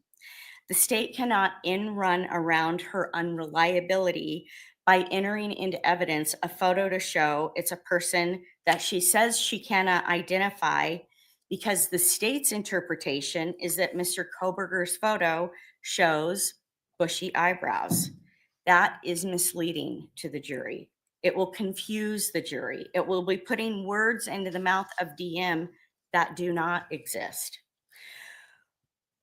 While they might not seek to do that on the stand with her by admitting a photo through her testimony off of his phone, if they make the argument in an opening statement that that description of bushy eyebrows is supported by a photo taken on his phone the next day, that kind of prejudice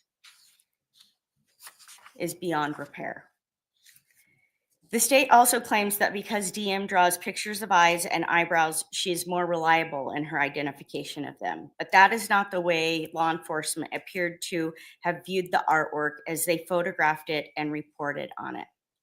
Given the science of memory and its acquisition, retention, and retrieval, this could be what is filling in her memory gaps as opposed to actual memory.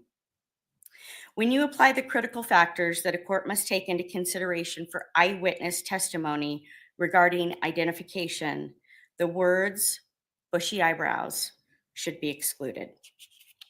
The heart of the issue is whether or not the witness is reliable enough on the issue to let the words be spoken to the jury when it comes to the description. DM said that she could not do a composite sketch because she doesn't think she saw a face.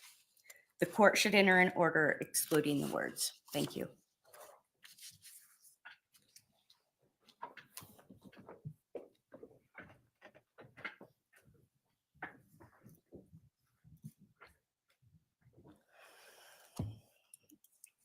The defendant relies on the Manson-Biggers test.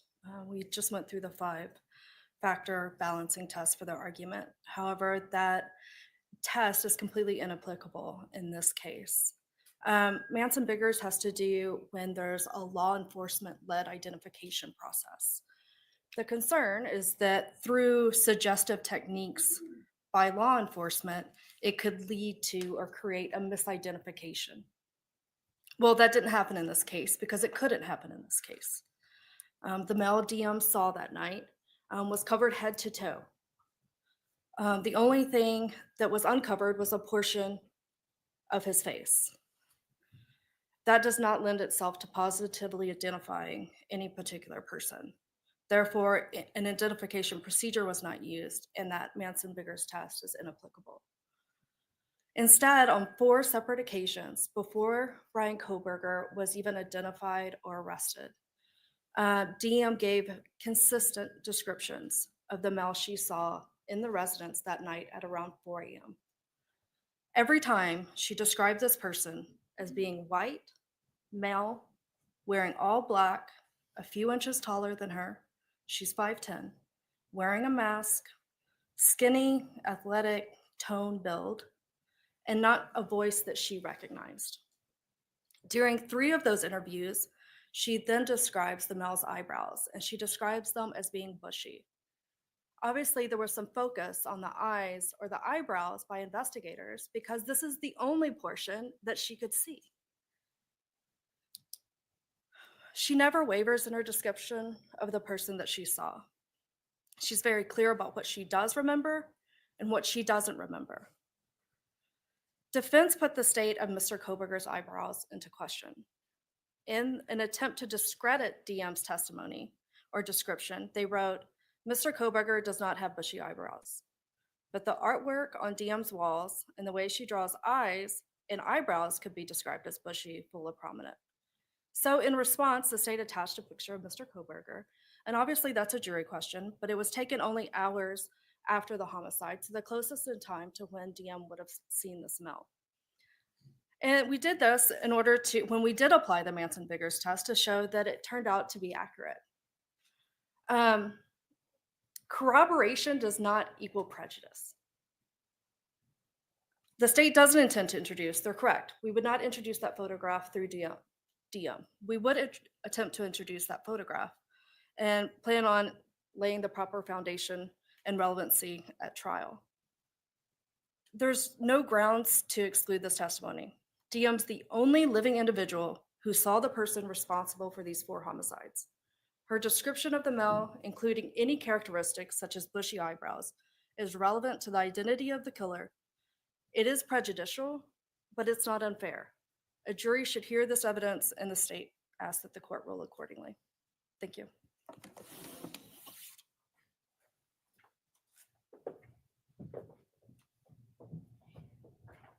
I'll be brief, but I want to circle back to where I started. To say that there's no grounds to exclude this testimony is completely inaccurate because, in fact, there is a large body of case law and a large body of science about how important this testimony is. And that's why this court must analyze the reliability going through all of the factors that I expressed. And there is not certainty with DM in what she saw. And the court now has, over a variety of motions, all of the transcripts that you can look at to understand the amount of uncertainty that she expressed. Thank you. I'll take that issue under advisement.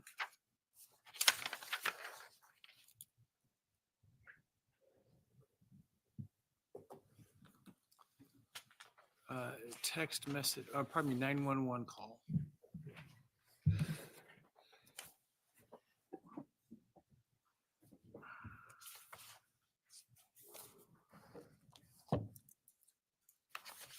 Judge, the state seeks a pretrial ruling that the audio recording of the 911 call and a transcript of that call are an exception to the rule against hearsay. The state submits that the entire 911 call should be admitted pursuant to IRE 8032 as an excited utterance. At 11:49 a.m., BF calls her friend and to come over and check the residence. The friend and a boyfriend show up to the residence. At 11:56 a.m., BF places a call to 911. Just 7 minutes later, this 911 call was immediately after learning that HJ had something was definitely wrong within the residence, and his instruction that the girl should call 911. The statements were before the declarants knew their friends had been murdered the night before. The requirements of IRE 8032 are met, as this was obviously a startling event, and two, the statements were made under the stress and excitement that it caused, and that's clear by listening to that audio. The defendant has proposed that their version of the 911 transcript be used, and the state has no objection to that. And I do have a copy of that transcript and the defendant's transcript, if the court would like it. Thank you. Well, I may ask you some more questions because it seemed to me from the briefs that the defense focused in on three particular parts of the 911 call as not falling within the exceptions. So you didn't address those specifically, but let me see where the defense is at.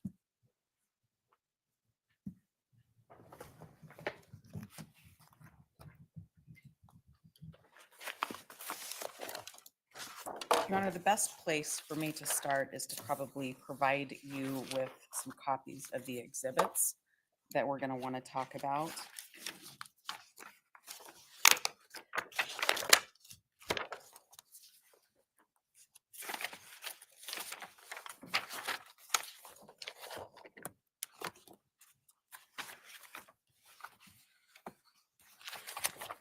The first set I'm going to hand you was actually filed with the text messages. It's an affidavit of Josiah Roloff, and also, let me give you the extra copy. It has DM's messages broken out in bubble form.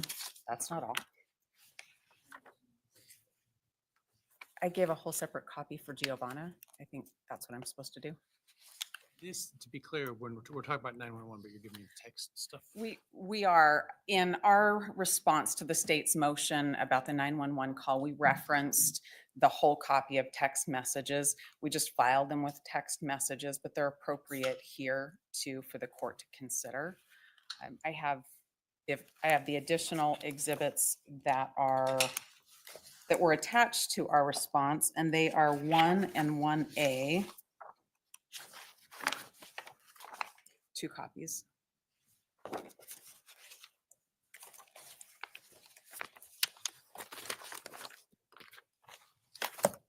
With those in possession of the court, I'll talk about the state's request. The 911 call is made 8 hours after whatever happened in that house happened, after the killings happened, according to the state's theory of the case anyway. The state wants to play for the jury the 911 call and give them a transcript of the 911 call as an excited utterance or a present sense impression. The context of all of what happened that night is captured in DM's text messaging. There's a separate text messaging exhibit for BF. But it's not that all of a sudden at 4 a.m. something starts to happen and then the 8 hours pass and they call their friends and are startled by finding out that their roommates have been killed overnight. There's a lot more that happens during that time. And to analyze whether they're under the influence of a new and startling event, the court should take a look at all of the text messaging, all of the use of Snapchat, all of the use of Instagram that happened. It doesn't start in the middle of the night and then just stop until noon. There is a whole lot more that's going on in that house. When you hear the 911 call and you analyze each of those statements, the only statement that could possibly be a present sense impression is that from HJ. And he really doesn't say a whole lot. The other statements that the state wants to capture in, one is attributed to a person with the initials EA, and that person is repeating what she's been told. She says one of the roommates is passed out. And then a bit later, under prompt from either DM or BF, she says, oh yeah, and they saw a man in their house last night. Those are not things that relate to an exciting event. She's reporting things that other people are telling. She's not somebody who observed any event in the house. If the court takes a look at Exhibit 1 that came with the 911 calls, it's a smaller transcript and it comes from the grand jury transcript. If the court will look at page 277, that's numbered in the top right corner, lines 16 through 24, EA did not see anybody in that house. She went in, went to the top of the stairs and went back out and she saw nothing. She never went back inside that house. Any statement attributed to her cannot be an excited utterance. She's repeating what other people have told her. Similarly, if you look at the grand jury transcript, this is 1A, this relates to DM, and I'm at page 187, lines 12 through 16. DM is not responding to any of the statements she makes on the 911 call to a startling event. She says that for a brief second, she saw XK, but thought she was passed out from the night before. She also wants to talk about what she saw at 4 in the morning, and the dispatcher stops her. Looking at page 190 of that same 1A transcript, DM talks a little bit about that morning when she woke up after whatever happened in the middle of the night happened inside that house, that she reviewed the text messages between her and BF from the night before. She was busy from about 9 o'clock in the morning on her phone. She was on Instagram, she was on Snapchat, she was on Indeed, she was editing pictures sometime in the night as well. This is not somebody who was asleep and then woke up and was startled. She is actively reviewing things that happened on her phone and communicating with other people. Any statement she made on the 911 call is not the result of a present sense impression. It's not the result of an excited utterance. It is somebody who's been awake and thinking about whatever she and BF talked about the night before and communicating with a lot of other people before that 911 call is made. The court should not admit the 911 call as an excited utterance, and the court should not admit the transcript for the same reason. But if the court chooses to admit one, having both is cumulative. So it would ask the court to exclude the 911 call.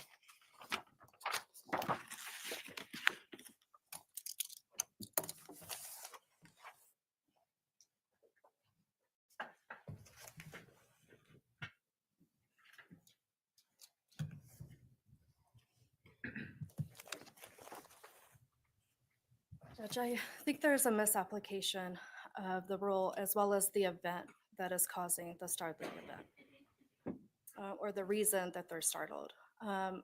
State agrees that this is somewhat of a culmination. There was definitely a startling event around 4 in the morning when DM opened her door and sees an unknown person in black in the house. She's not sure what to make of this, but that's obviously a startling event, enough so that she runs downstairs to her friend's bedroom. Yes, a period of time elapses. She wakes up the next morning. The next startling event is the fact that when she wakes up the next morning, her friends, she can't hear them. And she's texting them, and that's what her phone records show. She's texting them, giving them time to respond, and they're not responding.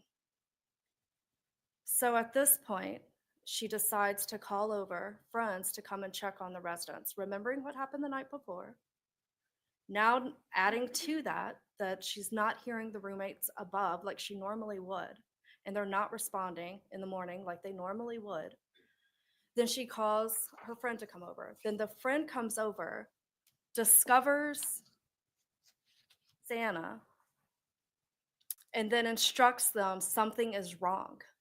And to the point that they need to call 911.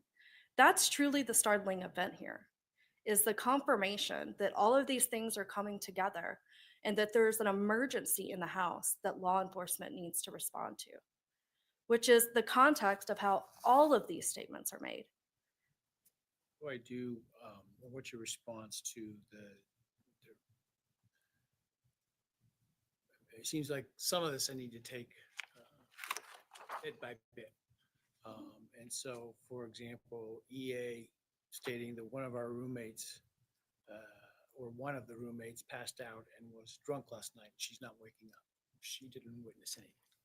Well, I think that falls under her presence and suppression of what is happening at that time. Her hearsay statement of what somebody else told her, That's she's true. not experiencing anything in that sense other than being there. And I think the case of, look at my note here, of Bemis is instructive. Well, I would also argue that for this particular statement, we wouldn't be relying on it for that truth. So therefore, it's just not hearsay. Well, solely just for the context of the entire 911 call, but we wouldn't be asserting that what she was saying is true, that the roommates is passed out and she's not waking up. That's not the purpose, or that my friend's telling me that she saw someone in the house last night. I mean, it's not offered for the truth. You better have a good answer about what the reason is other than the truth. And I'm not hearing one. Only that it's part of the substance of the entire 911 call. And that part could be redacted, which that doesn't mean that the entire call should be redacted. If I'm addressing them individually, I mean, there may be parts that qualify and there may be parts that don't. I still argue that the entire call in its entirety. Well, so here's kind of the way that shakes out. If you offer the tape, you, as an initial matter, can't put in stuff that is hearsay. It's unaccepted hearsay. If they want to put in the context, if it falls under the completion doctrine, they can. If it's the other way around, in the defense first plays the tape and parts are hearsay are left out and you want to complete it, you can. But you don't get to complete with hearsay your own offered conversation, or I think it applies outside the federal context to recordings and testimony. Yes, that makes sense to me. So when you say for the whole context, that sounds like the completion doctrine, which I'm not sure you get to rely upon. Well, I know you don't get to rely upon. And so when you say it's not offered for the truth, I'm not hearing something other than the completion doctrine that you're telling me about. I think that's fair. I mean, we only have certain exceptions to the rule. I still believe that the entire call in its entirety and under the circumstances that the call was made, the entire call could be considered an excited utterances by all declarants. Also, there's a statement by EA, and they saw some man in their house last night. Yeah. That seems to me to even be more removed. Again, it's a statement of a hearsay of somebody else, so you got hearsay within hearsay. And not by somebody who observed that and relating to the event that happened previously. That's true. So what non-truth purposes is that statement?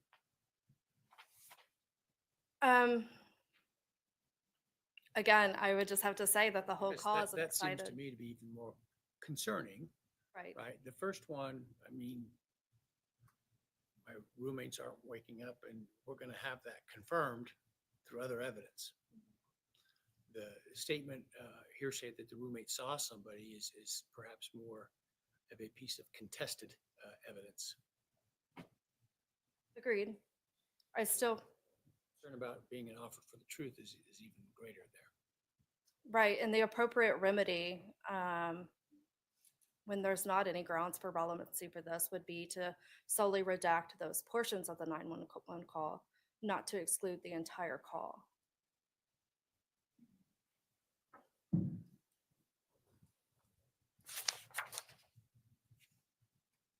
And based off of the nature of the call and the fact that the phone is passed around multiple times, and it's hard to determine who's speaking at what times. And obviously a lot of emotion in their voice considering what's going on. It's not always clear to understand what's being said. So I think a transcript is a fair way also to convey this and should be allowed with the audio. Nothing further from the state. Transcript and testimony. In other words, you're essentially admitting the evidence of somebody who transcribed it to say this is what they said. So to me, there's two different questions. One, should the 911 call come in? And second, should I allow, if there is a disagreement, a transcript? Well, the state has offered to allow the defendant's transcript that they had certified. The fact that certified doesn't make it otherwise independently admissible. It's hearsay. The transcript part of it. Well, it's a transcript of the 911 call. I believe that it could be self-authenticating.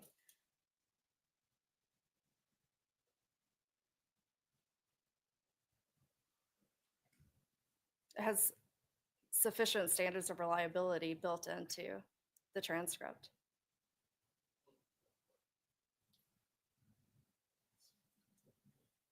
That may be one. 24 might be a hook. You haven't complied with the requirements of 24 at this point, but No, but we haven't met our exhibit or witness deadline yet. So obviously we would have to lay the proper foundation for that and would intend to do so. Thank you.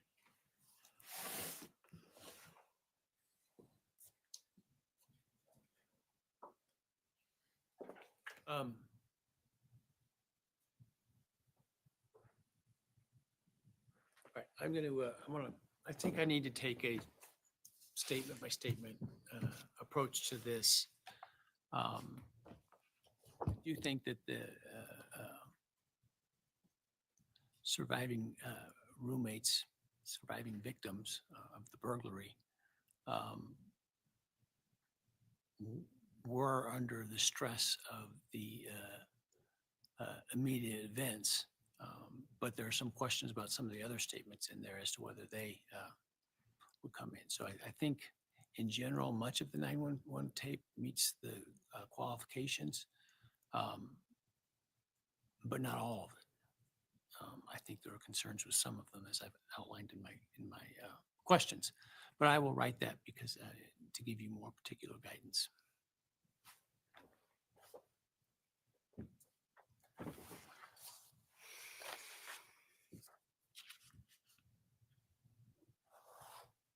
All right, the text messages and testimony.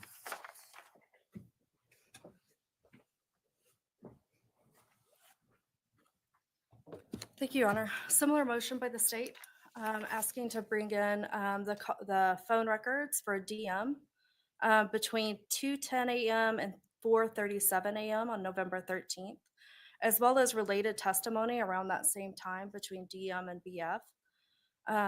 Again, the state submits that there are allowable exceptions to the rule against hearsay to allow these statements to come in.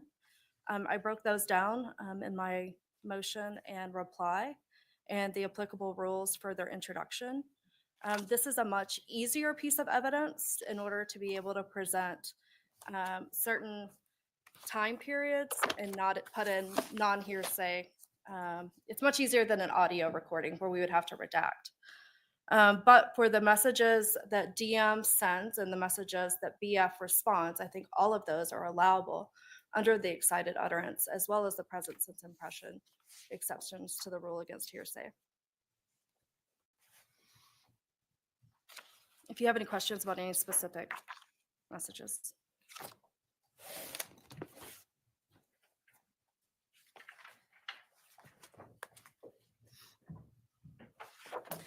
Well, Your Honor has our exhibits already related to this, and then in the record were BF's phone activity.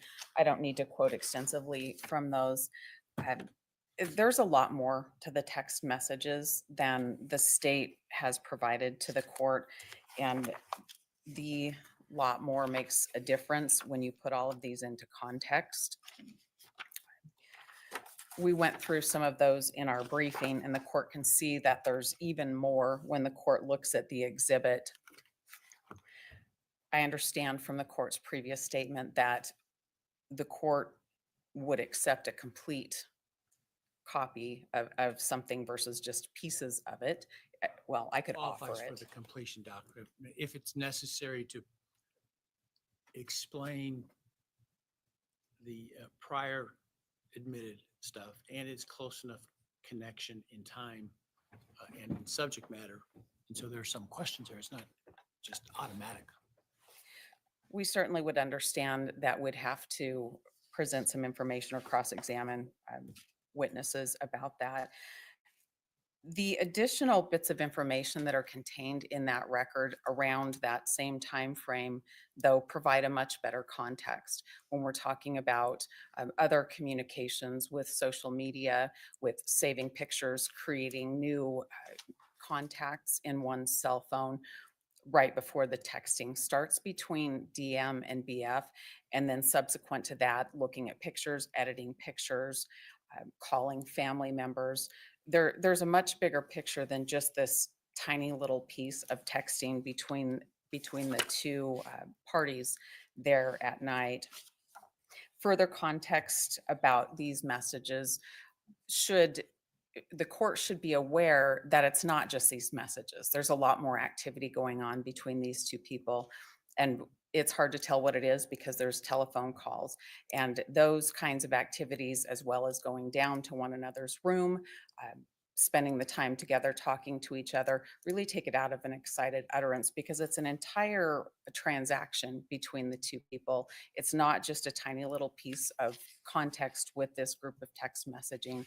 And the whole is what matters here and takes it away from being excited utterances because of the other activities of the two people. The activities that occur after. So for example, the texts between, at 4:18 or 4:20 or whatever, those aren't affected by the later activities of, surfing Instagram or whatever. And I'll be interested to hear the testimony of the two young ladies because my experience with that age group has shown that where you or I might phone somebody, others might check out their social media to see where they're at or what they're doing, right? And so understanding how they're using those apps is also important.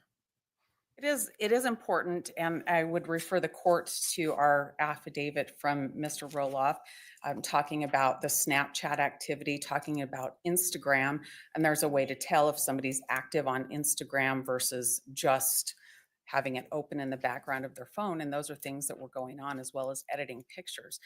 The picture editing happened in those overnight hours. Instagram happened later in that That morning. wouldn't affect the excited utterance and present sense impression of the earlier 4 o'clock text, I guess is my point, because those are afterwards. Those are after they retreated to the room together, and, and what happened there happened there. Mostly I agree. There were things that happened right before. DM created a new contact at 3:51 in the morning. Before There- anything happened that was of an excited nature. If you accept the state's timeline for that, and we don't know that yet. The foundation that will have to be laid, but that's their version of the time events, and that's then the jury's job to figure that out. Shortly after the last text message, and I'm talking just minutes, DM and BF are doing different things on their phone that night as they get together that night. There's the period of time that they're together in that room, both before there's a break in activity. There's not really a break in DM's phone. That is pretty well continuous. And there is a break for BF, but it starts again right away. So I understand the court's looking at an isolated part of time, but I think it's important to understand what activity was happening leading up to that and what activity happened immediately after that, when the two of them are together downstairs, to put it into context.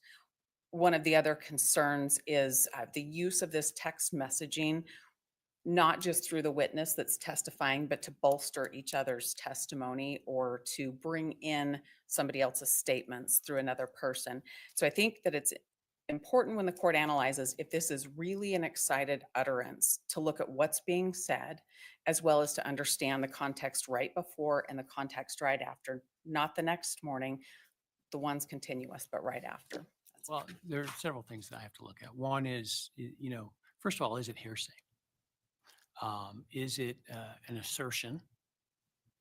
Right? So,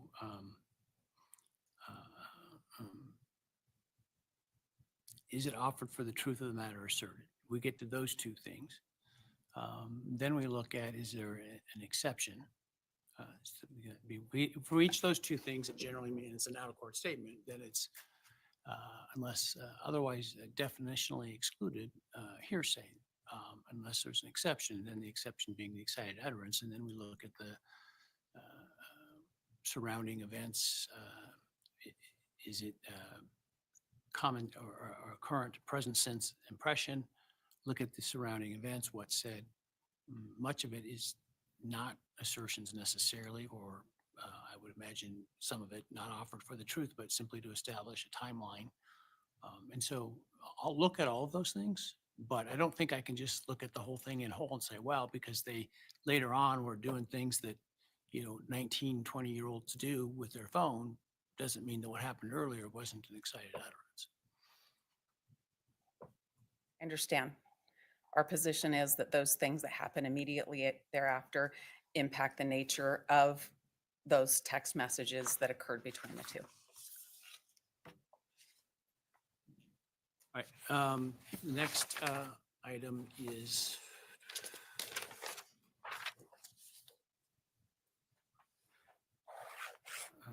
the demonstrative evidence.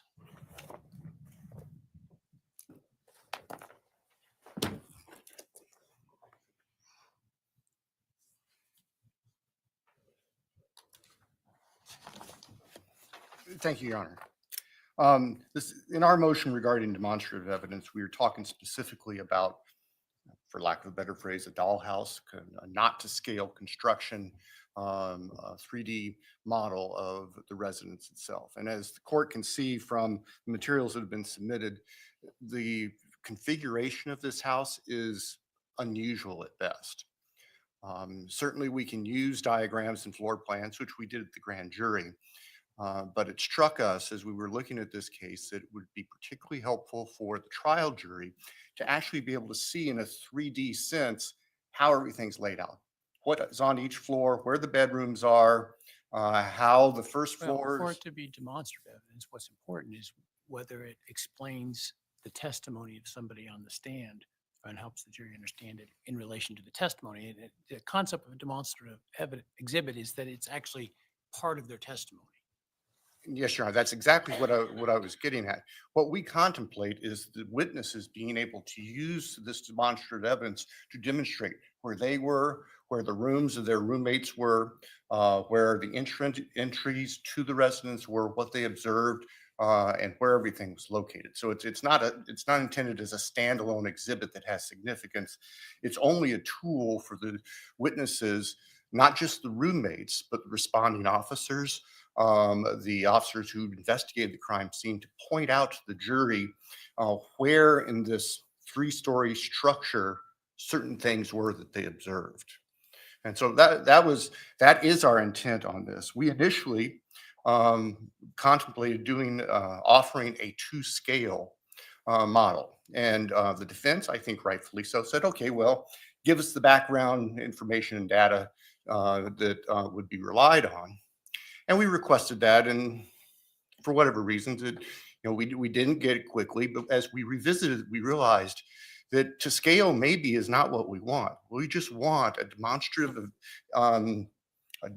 exhibit that witnesses can use, much the same as a sketch, or if they would take a flip pad and try to draw things to help illustrate their testimony to the jury. So that's where we ended up here. We look at the balancing test under 403 as far as relevance. We believe this will be helpful to witnesses in explaining to the jury and to the jury in understanding witnesses' testimony. As far as prejudicial effect, the state doesn't perceive any significant prejudicial effect. Now, I realize that the expert witness for the defendant talks about jurors misinterpreting angles of view and stuff. Well, that would be true if we were dealing with a 2-scale exhibit, and the defense is welcome to offer their 3D imaging or whatever it is that they want to, if they want to have a 2-scale presentation. That's not our intent, though. Our intent is just simply to have this as a tool to help witnesses explain their testimony and help the jury understand. And I think you understand this, but so that, it's clear. If it allowed as a demonstrative exhibit, it's not an exhibit in the sense that it goes to the jury. When they deliberate, it will not go back with them. Yes, we completely understand that. We intend this to be something in the courtroom that is physical, that the jury can look at and the witness can look at and point to things so the jurors have the most complete understanding of what their testimony is. I haven't seen it, so I don't know how visible it will be to, you've seen now where we're going to be, how visible it's going to be to the jury from where it would be presented. So I guess if I allow, we'll have to cross that bridge. And that's understood. The last communication we had earlier this week, Your Honor, from the folks at the FBI is that it might be finished within the next 10 days. I'll be candid. I had proposed to the FBI, let us get this in front of the court and get a preliminary ruling from the court before you spend the effort to construct it, but they went ahead and started anyway. So that's neither here nor there. It is intended, as you can see from State's Exhibit 1 or S1 with the dimensions in there, it's a fairly significant size, 35 by 48 by 52 inches. So the idea of making it big enough so the jurors can see it's out in the floor in the well, and they can actually see how things are constructed and arranged. It can take apart floor by floor so they can see each floor individually and then how they are stacked back together. So that's the purpose, to assist witnesses in explaining their testimony and assist jurors in understanding the testimony.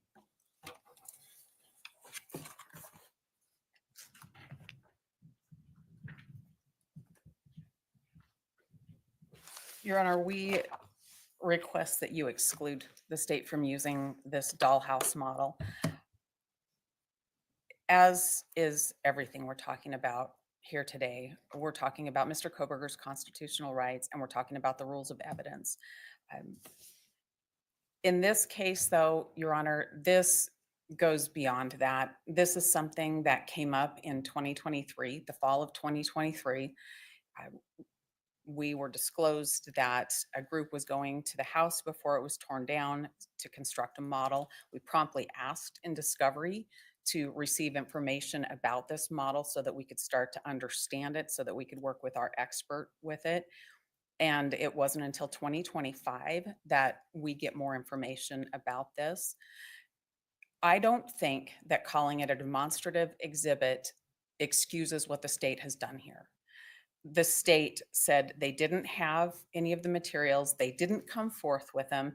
Their date to be done with discovery came and went. Their date for their expert disclosures in December came and went. Demonstrative exhibits, trials are typically not brought to light in terms of being shown until oftentimes during trial itself. I mean, it's no different in some senses, as I'm hearing the argument, of sketching on a diagram on a pad. It's completely different than sketching a diagram on the pad, Your Honor. This, if somebody's drawing something in open court, I can see them. Mr. Kohberger's confrontation rights about how that's drawn exist right then and there if they're drawing something on the board. This is an exhibit that's constructed outside. It's done in preparation for court.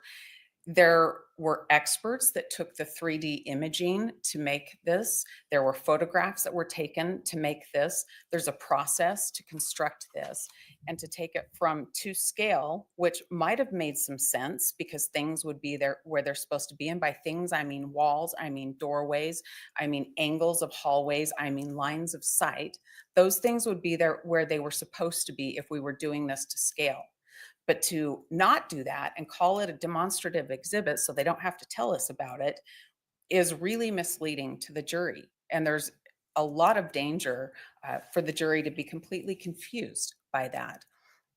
I don't think this change excuses what the state did to sit on this information and wait until the last minute when we don't have any ability to investigate it or to look at it. You had access to the house, right? No. What, to the old house? Yes, but not to what they're doing now. But you had the ability to create your own models, to do your own measurements, to come to an understanding of the layout. Absolutely, we did. What we don't have the ability to do now is to test the state's model before it gets in front of a jury, before different witnesses use the state's model to say, this is where I was and this is what I could see. If a doorway's just off, the line of sight is just off. That can be completely misleading to the jury. This is an unfair surprise to Mr. Kohberger. To have this come in and have the jury look at this, it's not a PowerPoint. It's not a drawing on the board. This is going to be this big 3D model that's going to be pushed around the courtroom. It's going to draw the jurors' attention. They're going to put a lot of emphasis on it. A demonstrative exhibit that may or may not be accurate, that may have the walls and the lines in the right place or the wrong place, that won't have depictions of furniture or the way the house really existed that night. And the jury can place great weight on that. And it might not be actual. It could skew the testimony. It could skew the truth. And that's really important in this case. Where cross-examination comes in? Your Honor, how can I cross-examine a 3D model that's constructed outside of a way I know anything about? Well, you had access to the house and you know what the house looked like and you have photographs. I do have those things, but if there's a slight shift in this 3D model, it's going to be more difficult to depict that. And that's a lot of runs around to try to get our expert to take a look at this, to try to get our expert to pull the 3D picture that would show that this model's wrong, and to try to get the jury to want to listen to all of that, when the best and easiest thing for the court to do is just exclude it.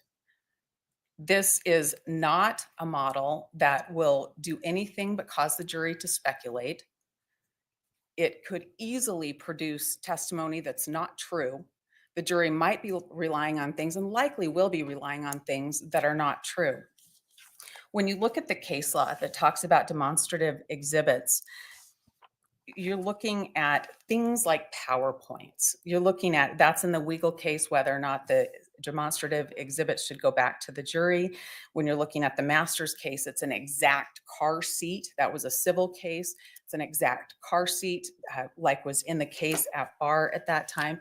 Here, this demonstrative exhibit that's going to be large may or may not be accurate.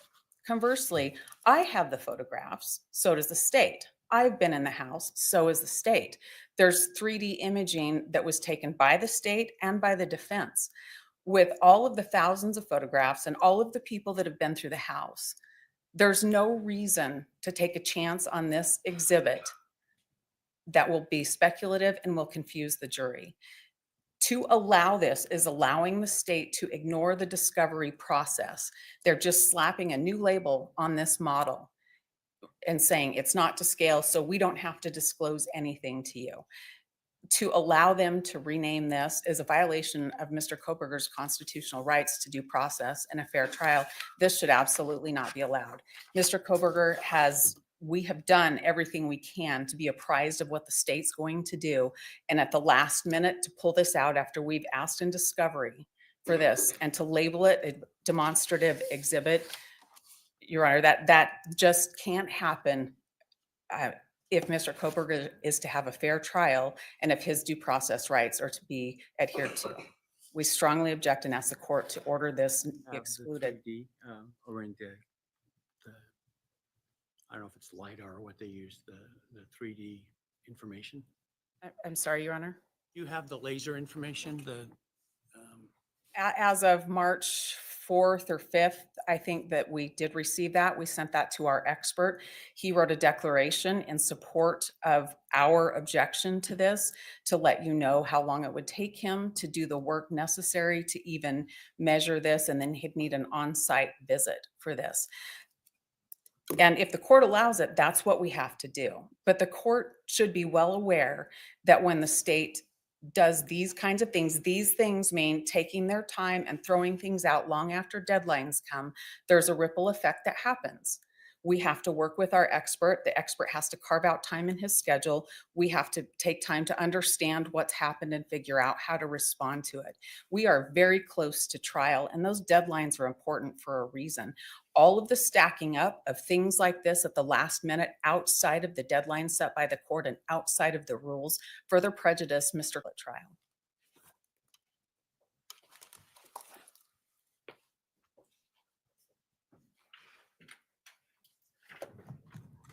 Your Honor, what Ms. Taylor is talking about might be true and applicable if we were offering a scale model. We made the decision not to. She complains about the timing of the underlying FBI data. Well, that request from her for that information related to a proposal for a scale model. And we provided it anyway because she had requested it. In our view, it has no bearing on whether the demonstrative exhibit is acceptable and appropriate. The allegations that we've tried to sit on this and bury this, that's just silly. That's not what happened. We provided the information we received as soon as we received it. It was processed. I don't think that the defendant can point to anything to say otherwise than that.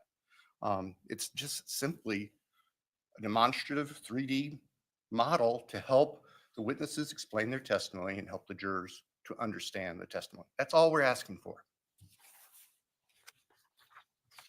thank you.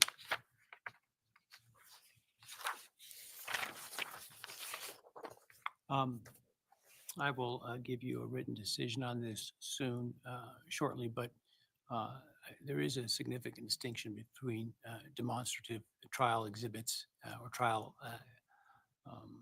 models, charts, things of that nature, and attempts to use things for evidentiary value in and of themselves. The more complex, it's not particularly different than a drawing by a witness or something of that. It's not uncommon to get these very close to trial. Defense counsel has had access to the house, could have done its own diagramming if it had wanted to. It has now the information on the, I'm just going to call it the laser or LiDAR modeling measurements whatever that was done by the FBI. It's April. Trial is starts in August. I think there's plenty of time for the defense to respond to an item that is not actual evidence. It is simply part of testimony that will be forthcoming at trial, and will not go to the jury. Jury will not have it in its presence when it deliberates. I don't see, frankly, the concern with respect to the use of a model in a case like this. So I'm going to allow it. The state will make it available to the defense prior to the pretrial conference, and sooner if it doesn't sound like it's complete yet, but as soon as it's done, and certainly as quickly as possible. And like I say, it's not going to be allowed for evidentiary value. It will be a part of the testimony. Whoever testifies is going to have to testify that it helps explain their testimony and that it's consistent with their observations. That's subject to cross-examination by counsel. If there are problems with the model in terms of view lines and things of that nature that they were able to put together through their own visits, through their own studies, through their own opportunities, including through their experts if they want to. So.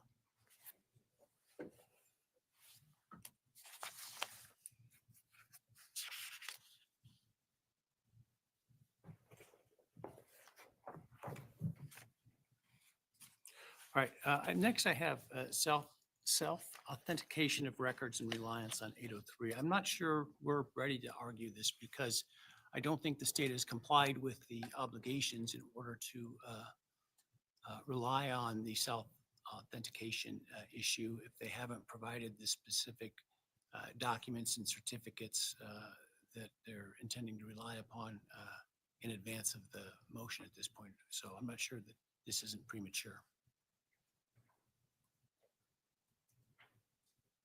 Yeah, Your Honor, we agree.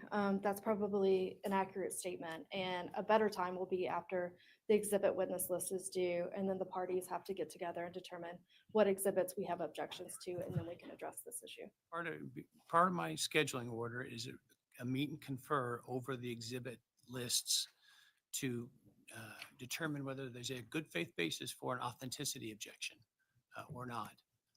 And certainly the rules on self-authentication are crystal clear as to what is allowed. And so if it meets those, then I imagine we won't have a problem. I add anything, counsel? No, Your Honor, I won't right now.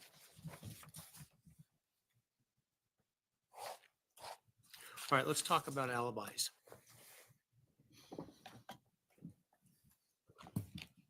This is the state's motion in limine.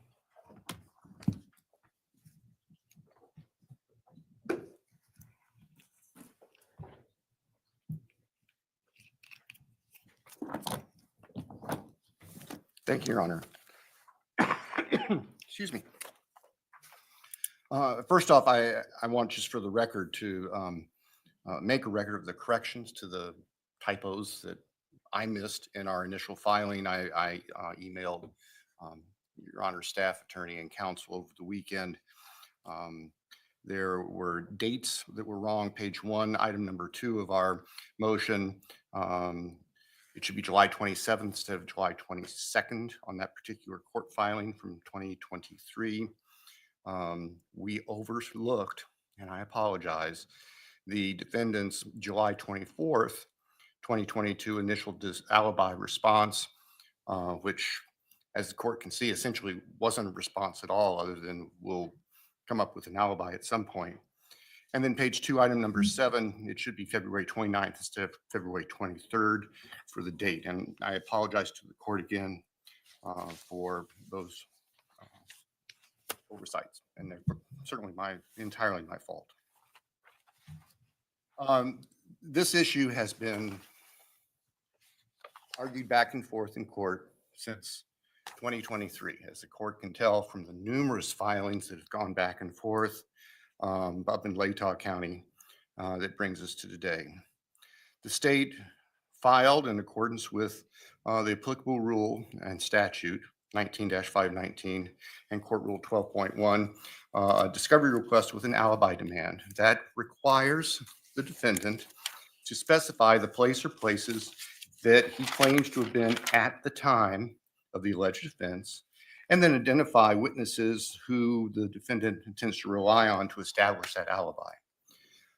The state's position is that to this date, the defendant has yet to do that. The best that we have is the defendant was out driving around. Well, we knew the defendant was out driving around. We have other evidence that show the defendant was out driving around. His phone was turned off, so we can't trace his exact location at the time of the offenses, but it overlaps and coincides with the time of the murders.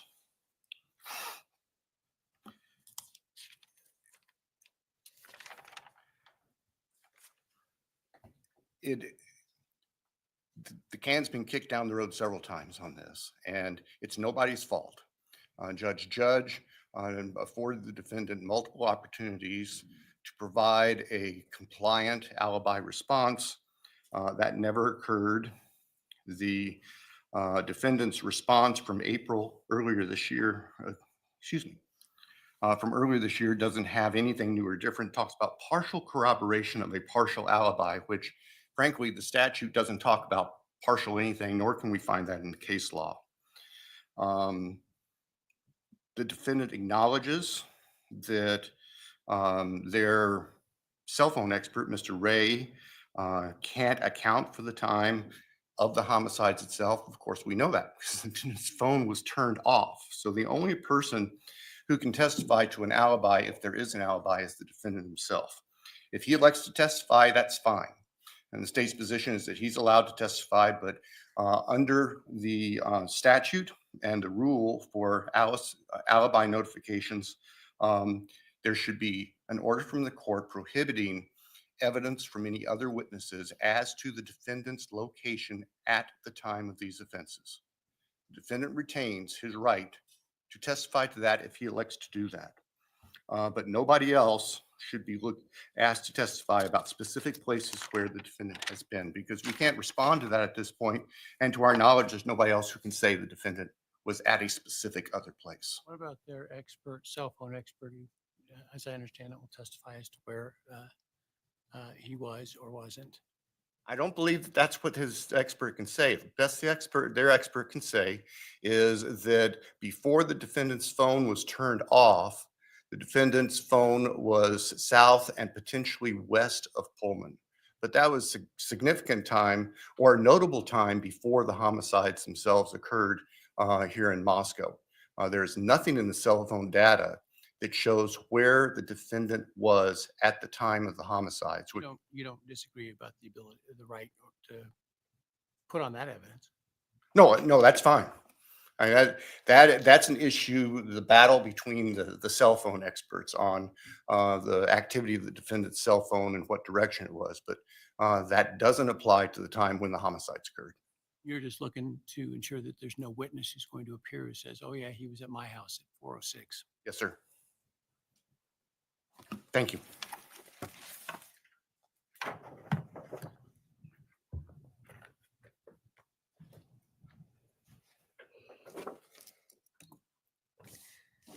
Mr. Kohberger has consistently maintained his innocence and said that he was out driving in the early morning hours of November 13th, 2022. And he can testify to that. I'm going to get to that. We provided Mr. Ray as a partial corroboration of Mr. Kohberger's alibi in an abundance of caution. The thing I didn't want was to be here with Mr. Thompson saying they should have told us they had a partial corroboration. Now they can't use it. So that's why we disclosed Mr. Ray as early as we possibly could. Mr. Ray took the stand in a motion hearing last May, I believe, and the state chose not to cross-examine him. I disagree that Mr. Judge gave us repeated opportunities to produce more. There was a mix-up about what an order meant when speedy trial was waived and the trial was reset and all of the deadlines were extended. That was the thing that happened there. So it wasn't repeated times that we had an opportunity to say more. But I will say this. This has been brought up repeatedly by Mr. Thompson. His pleadings with the court, his briefing, have a lot of reference to Mr. Kohberger having the ability to testify. In the few minutes he spoke just now, I counted 5 times he made reference to that. Our view is that's getting dangerously close to commenting on his right to remain silent.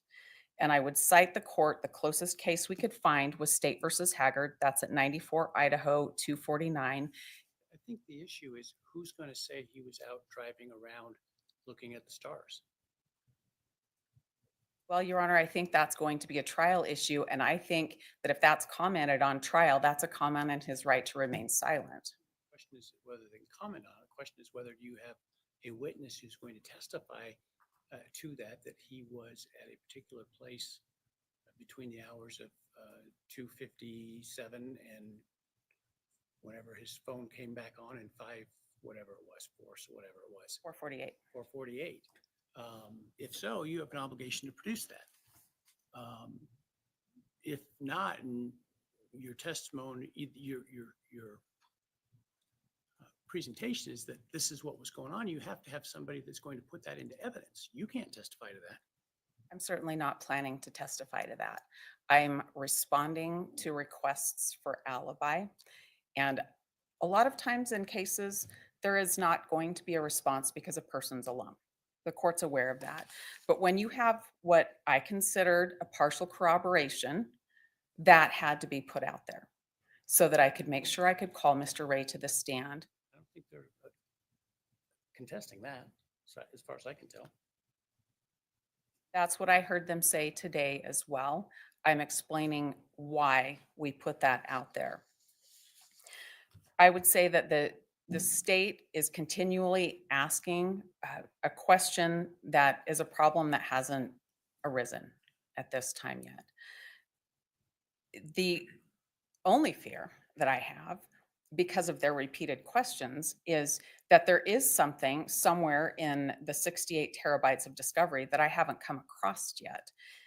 If that's the case, I'd ask the court, if they know of it, I'd ask the court to order them to tell me about that.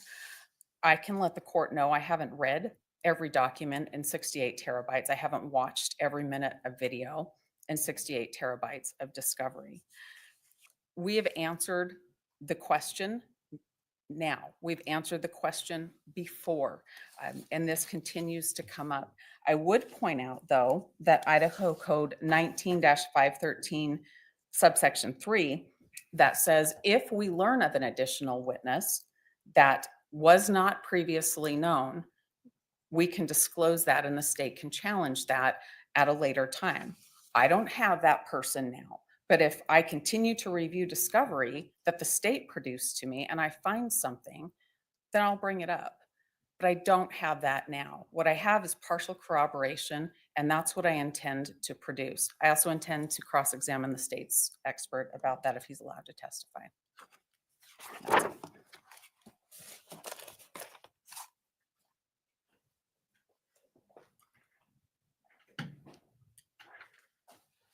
Your Honor, the notion of partial corroboration of the alibi is concerning because that kind of begs the question between complying with the alibi disclosure statute or not.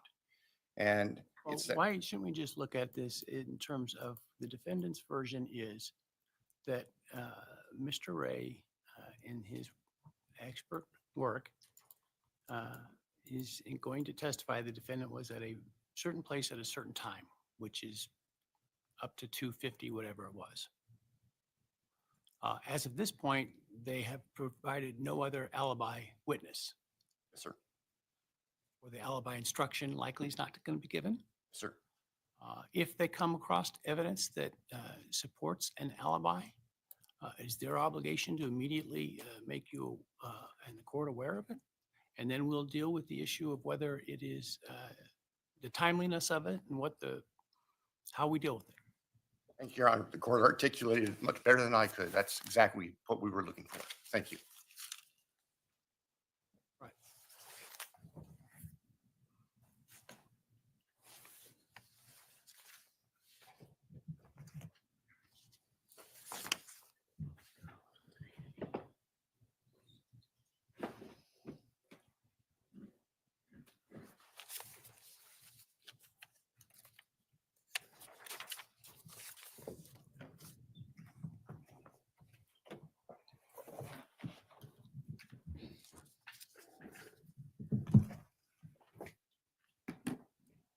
All right, let's talk about the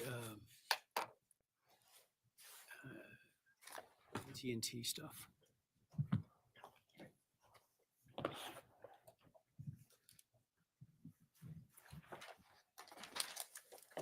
Thank you, Judge.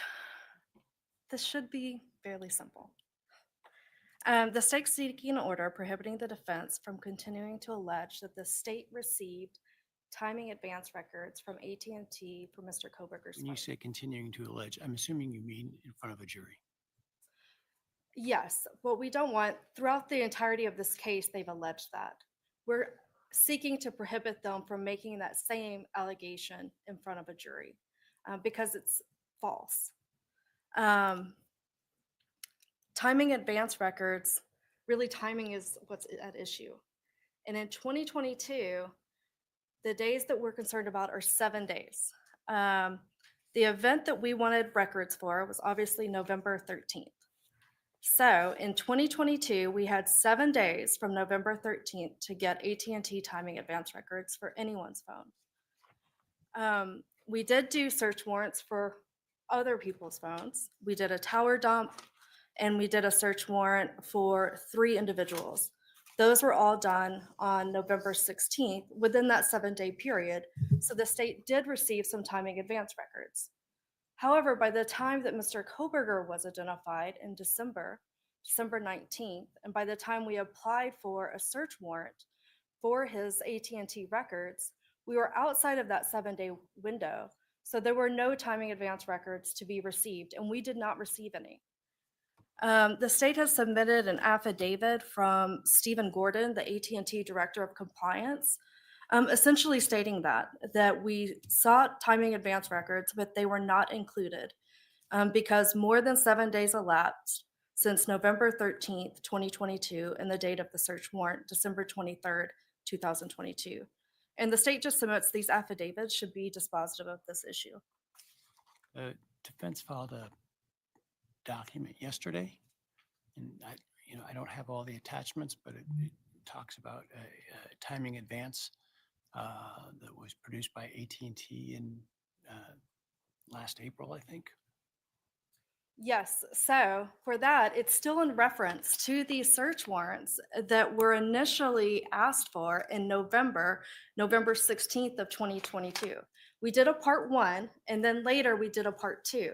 But because we put in that request within the first 3 days, obviously a preservation request was also put in. So those records were obtained. So again, we're So talking. you're indicating that there were records obtained as part of your prior notification of need for AT&T to preserve those records. I have nothing further. Thank you.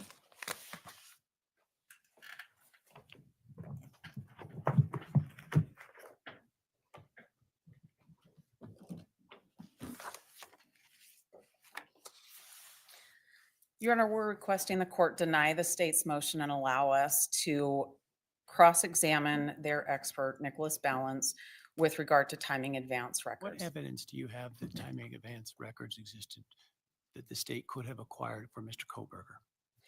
Well, Your Honor, specific, I've read your affidavit of Mr. Ray, and he seems to entirely ignore the 7-day issue and doesn't address it.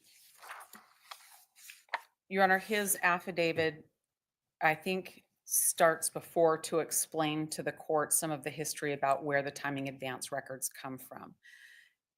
When Mr. Kohberger was identified, I'm going to jump ahead and tell you why I think I should get to ask Nick Balance about these records. When Mr. Kohberger came to the attention of the state and they began doing search warrants for Mr. Kohberger's records. On December 23rd, there were 2 separate search warrants for Mr. Kohberger's AT&T records, and they requested timing advance records. And one of the pages that we gave you was the carrier request that said, give us 7 days worth of timing advance records. There were 7 days back, at least 7 days back at that time. Those have never been produced to us. What I've learned in working with Mr. Ray is that obtaining timing advance records now goes through a different process than it went before. FBI agents had a means to get these timing advance records before they were generally available to all of law enforcement.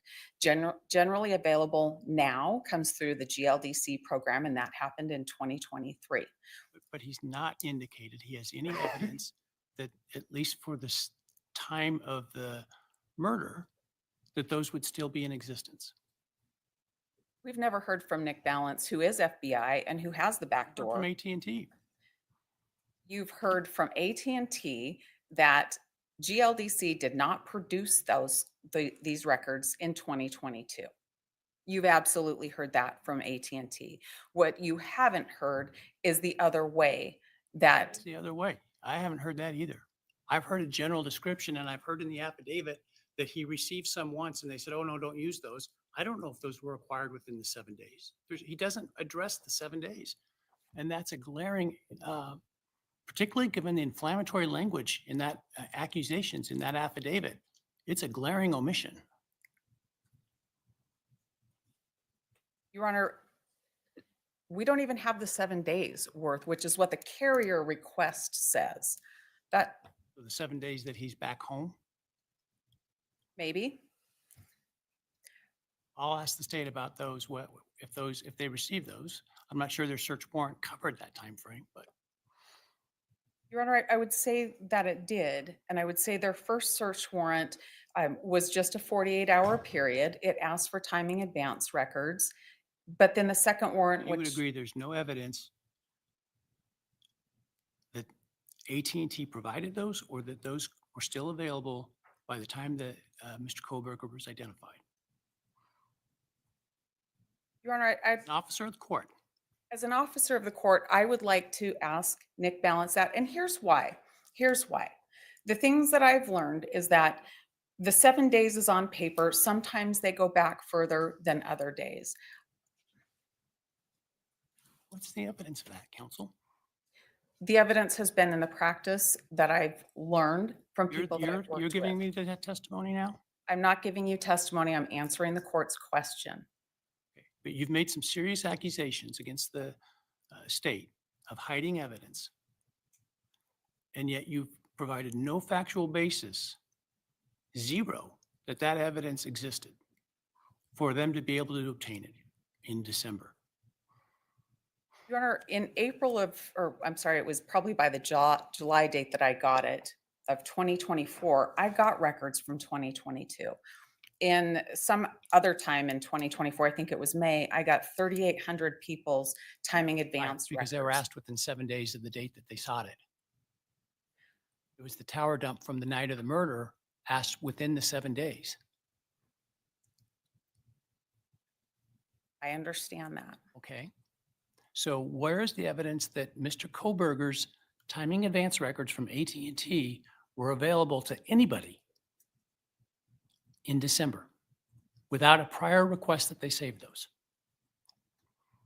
Well, I don't know if they made a prior request that they save those. Well, they wouldn't, because they didn't know who he was. You're correct. They didn't know who he was until I think about December 19th. Correct. Their warrant for his full scope of records, the second AT&T warrant, asked for all of the records. I haven't seen any of them. That's, even if they were just the 7 days back, I haven't seen any of What them. you're talking about now is a discovery issue of those 7 days that don't sound like they're particularly relevant to the murder. That's a discovery issue you can take up with the court through a motion to compel, which you have not filed. It's not an evidentiary issue in which you can lay down Mr. Ray's conspiracy theory without any evidence at trial. Your Honor, we have litigated this issue quite extensively throughout the course of the case. The timing advance records, once I understood how timing advance works, became very important. We've heard different things now than I've heard at different times in the past about this, particularly about the 7 days. That's newer information to me now. But the carrier request forms tell me I should at least have that. I want the court to know that we have had motions to compel on this very issue. We have had different bits of information. For the 7 days that are after December, in December? No, Your Honor, because the 7 days is something that's newer and has been brought to my Our attention more motion to recently. compel related to timing advance records for November 13. Our discovery requests were for all of Mr. Kohberger's timing advance records. Our motions to compel covered all of them too. I have this carrier request now that says 7 days, and I have the affidavit now that says 7 days. Those are not things that I always knew when we were litigating this issue. Okay. Those are new bits of information. To me, it is a little bit problematic that there's been things that have changed and there might be records out there. Given what you have now with the affidavit with 7 days, if you imagine you didn't know that and you, I understand your confusion and concern previously. What I don't understand it is now. In light of the evidence, I don't understand Mr. Ray's accusations without addressing the 7 days that he had that information when he submitted his affidavit. he is available to testify if the court wishes for him to. It's his obligation and your obligation to establish that evidence of that the state has this, and you haven't done that. His affidavit is quite extensive, and he seems to ignore that issue. Your Honor, I believe that that issue is touched on with his knowledge that these kinds of records existed a long time before. He said that in a very general way about that without reference to the 7 days, and he supposedly received them from some FBI expert to look at for his company, and then was told not to use them. So I don't know, maybe the FBI got them in a way that they weren't supposed to at that time, for all I know. He didn't name names, he didn't identify it, he didn't put it into any context. The state had indicated and provided AT&T sworn testimony that they only keep them for 7 days. And yet he makes the accusations that he did in his affidavit without addressing that 7-day issue at all. And so I guess my point is if you want to cross-examine the witnesses about why didn't they rely on the AT&T timing information, you've got to show some factual foundation that that was available to them by the time Mr. Kohberger was on their radar as it relates to November 13. And I'm not seeing that as the problem. My first question to Special Agent Balance, who would be the person who would have gotten these through a different channel through the FBI, would have been, did you get them? Because I've heard different things along the case, asking him the question is really what I wanted to be able to do. And that's why I opposed this motion and prepared it as I did. Tell you what, I'll let you ask that question outside the presence of the jury Thank you. at the time of trial. That will satisfy me. Thank you.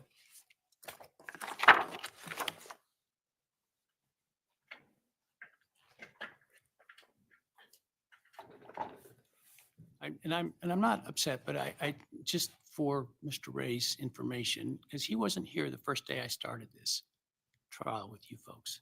I said, I don't want theatrics. I don't want accusations that aren't supported with evidence about supposed bad conduct of the parties. You're all professionals. I respect you all. And the accusations he made in there are very concerning. The kinds of accusations, if true, that would get people disbarred. And so without any evidence and apparently sidestepping the clear explanation, he makes those. And so that doesn't make me happy. And to address the court's concerns of what's been raised, I think the only issue out there, I have the 2 search warrants.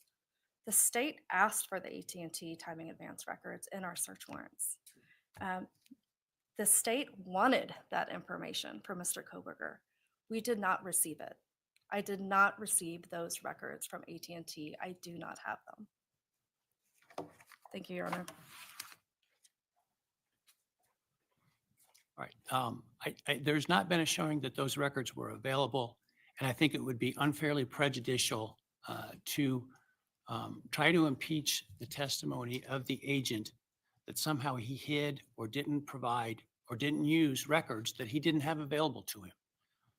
So absent some factual showing that he had them available, I'm not going to allow questions about that, and I'm not going to allow testimony about that. Now, if you want to voir dire him before he testifies in front of the jury, I'll allow that. And if you show a factual basis for it, I'll allow it, but you haven't at this point. I appreciate the opportunity to ask the question outside the presence of the jury. Thank you. Thank you.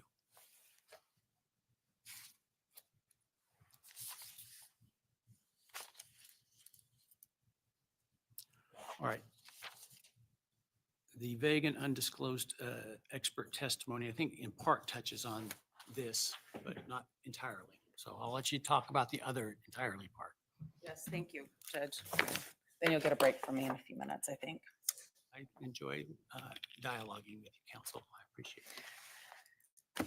Well, good. I think we're going to have some time together over the next 6 months or so. Your Honor, this motion came after our hearing in January, and we're asking the court to limit what the state can produce with their experts here. I do have copies for the court, extra copies for the court. We had a specific request at the end of our motion. We called it Exhibit 1, and it went through all of the state's experts and basically described what we think the court should do with the state's experts. And so I wanted to provide that to the court. I did see that. Okay, good. Thank you. Let me get to my same page. I want to start though today with my presentation and my request with a little bit of history with this case. And as the other motions are, this motion, our motion for the court to exclude all of the state's experts as outlined in our exhibit is based in Mr. Kohberger's rights to a fair trial, effective assistance of counsel, due process, and guaranteed by discovery rules and rules of evidence and the court's own scheduling order. It's rooted in Rule 16, which is kind of where the court looks at these issues. Rule 16 it is, yes, Your Honor. This started with discovery requests very early on where we asked for expert information from the state. I'll skip forward to the court's scheduling order, which was very clear about what should happen and that we needed to have our expert disclosures in at a certain time. The state's date was December the 18th, and shortly after we received the state's expert disclosures, we filed a motion to compel. We wanted the rest of their disclosures. We had a dialogue in January about that, and the court asked me, why are you doing this? I'm going to make them abide by the rules, by the discovery rules. I really thought when we filed that motion, the state would say, oh, okay, and we'll just get you the information. Most of these are experts they've been working with all along. But that's not what the state chose to do. The state chose to say, nope, I'm going to dig in my heels, and we did plenty until the court said your job is not done. Well, to be fair, and in the way I handle these issues with Rule 16 in the criminal context, the rule is not particularly broad about what is required. And the court has interpreted that rule fairly narrowly in other cases. I give the speech that I gave to you both in most cases where there are a lot of experts to encourage sharing beyond that which is required, because I think it helps both sides. And I think it helps the experts be better prepared to testify because counsel understands their testimony better. I think it allows for cross-examination better. And I think it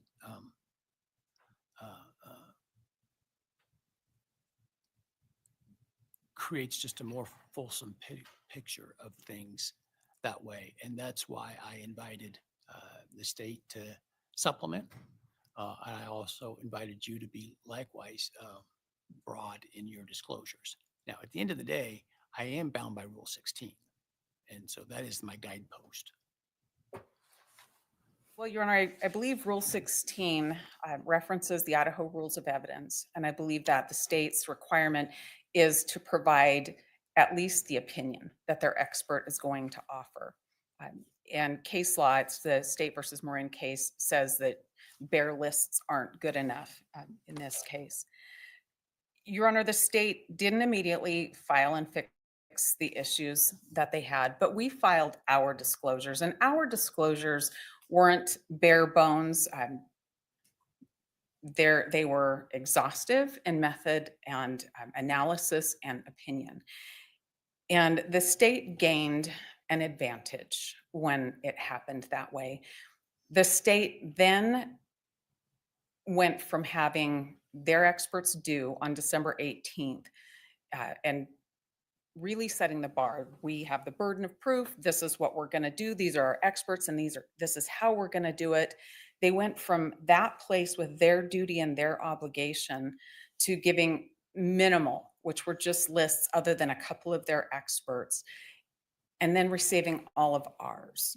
And you can see in the next bit of pleadings that really shaped what they were going to do.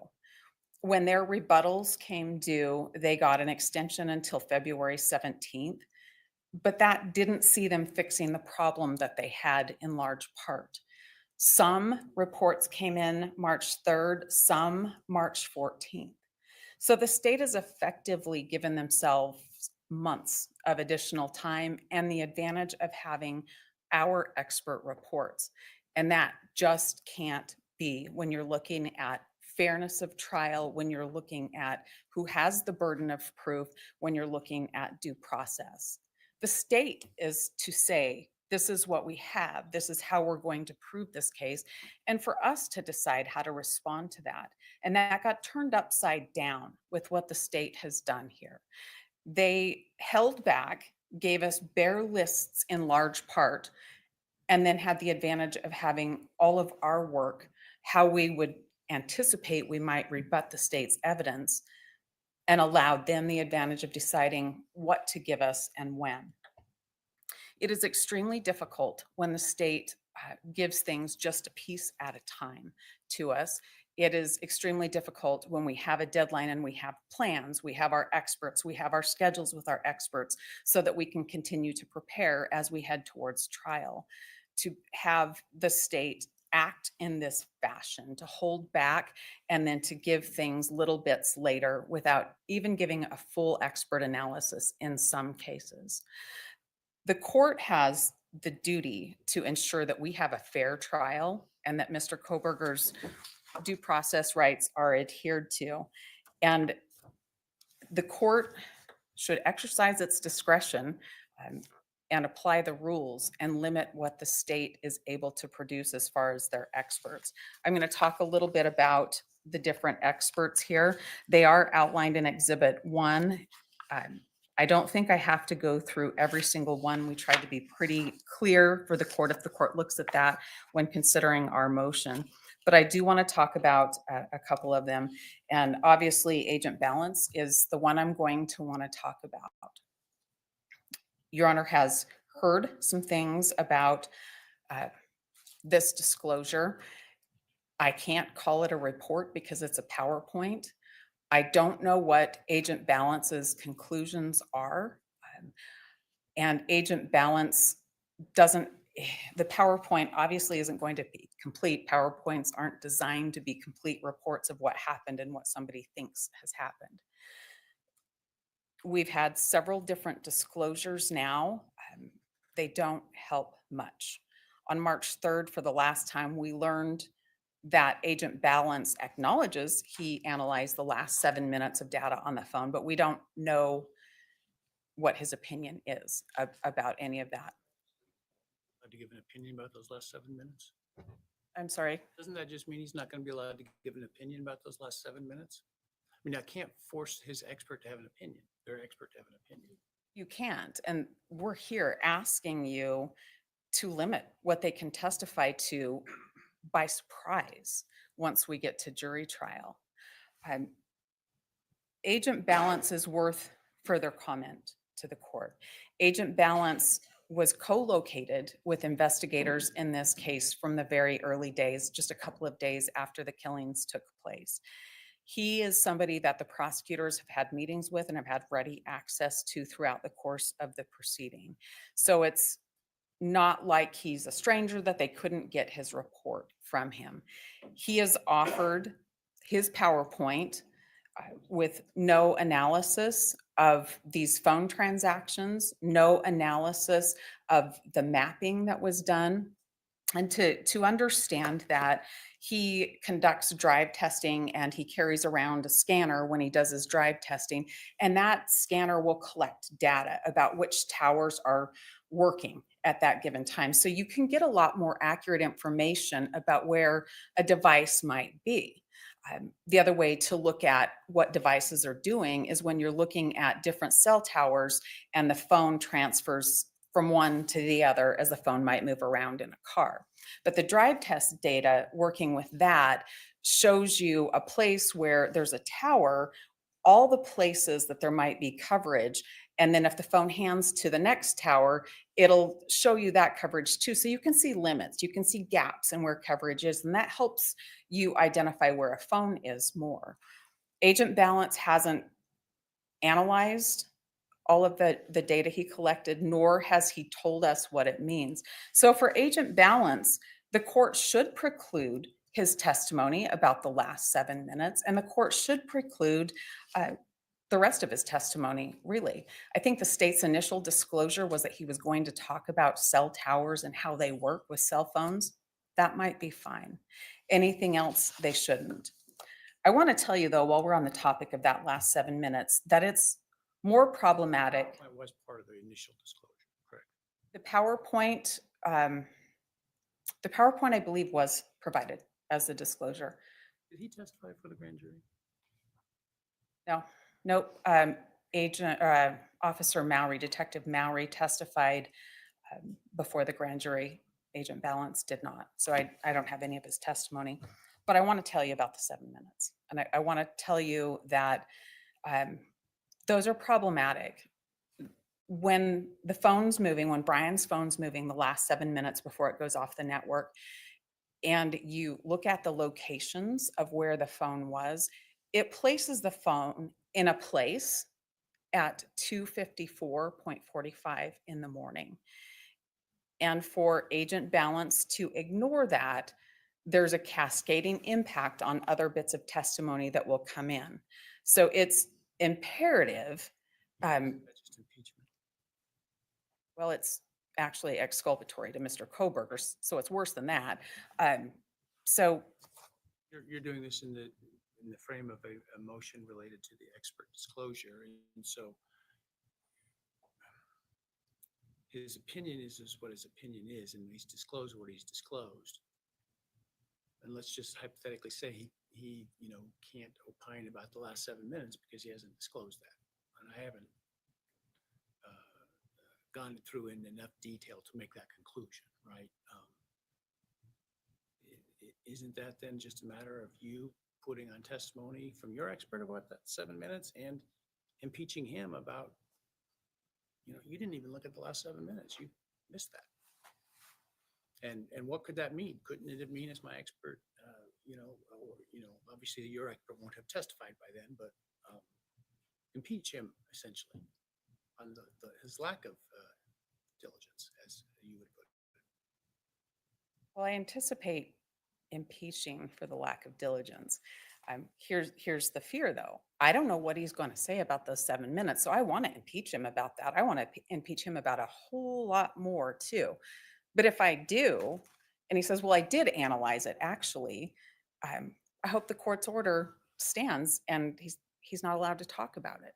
You have to be careful about what doors you open, but I agree. And when the court said that, it made me think of that.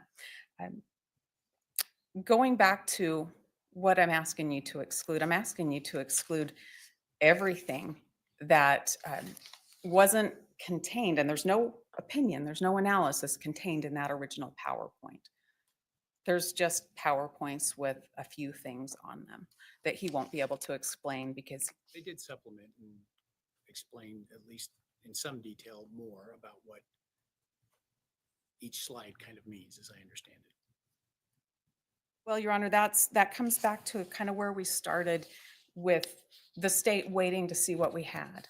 That's not how this works. In the adversarial system where the prosecution has the burden of proof, we can sit at the defense table and do nothing.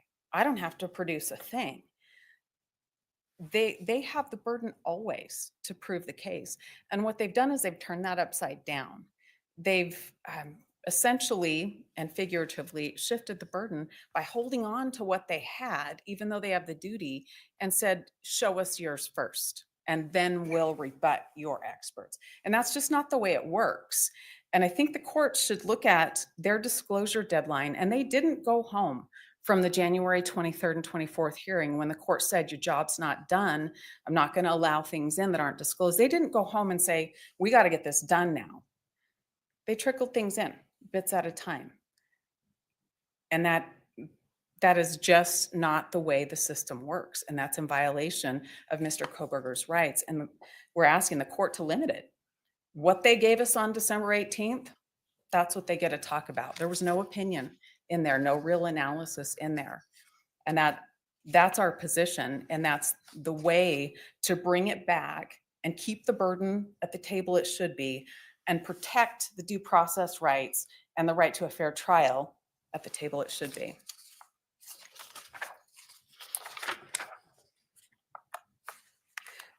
In our filing, I won't read it all to you. We had a lot to say about that with agent balance. Search warrant application include the analysis of the cell teller information.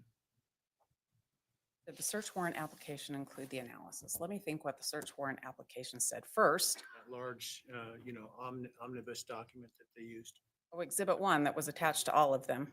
attributed to, if not the signatory, but the FBI CAS team. Well, we're talking about a couple of different parts of the affidavit. There was the factual part of the affidavit that Moscow Police Department, various members of the police agency used it, the same affidavit or a couple different versions of that same affidavit. There was a part that I don't think Nick Balance ever signed it.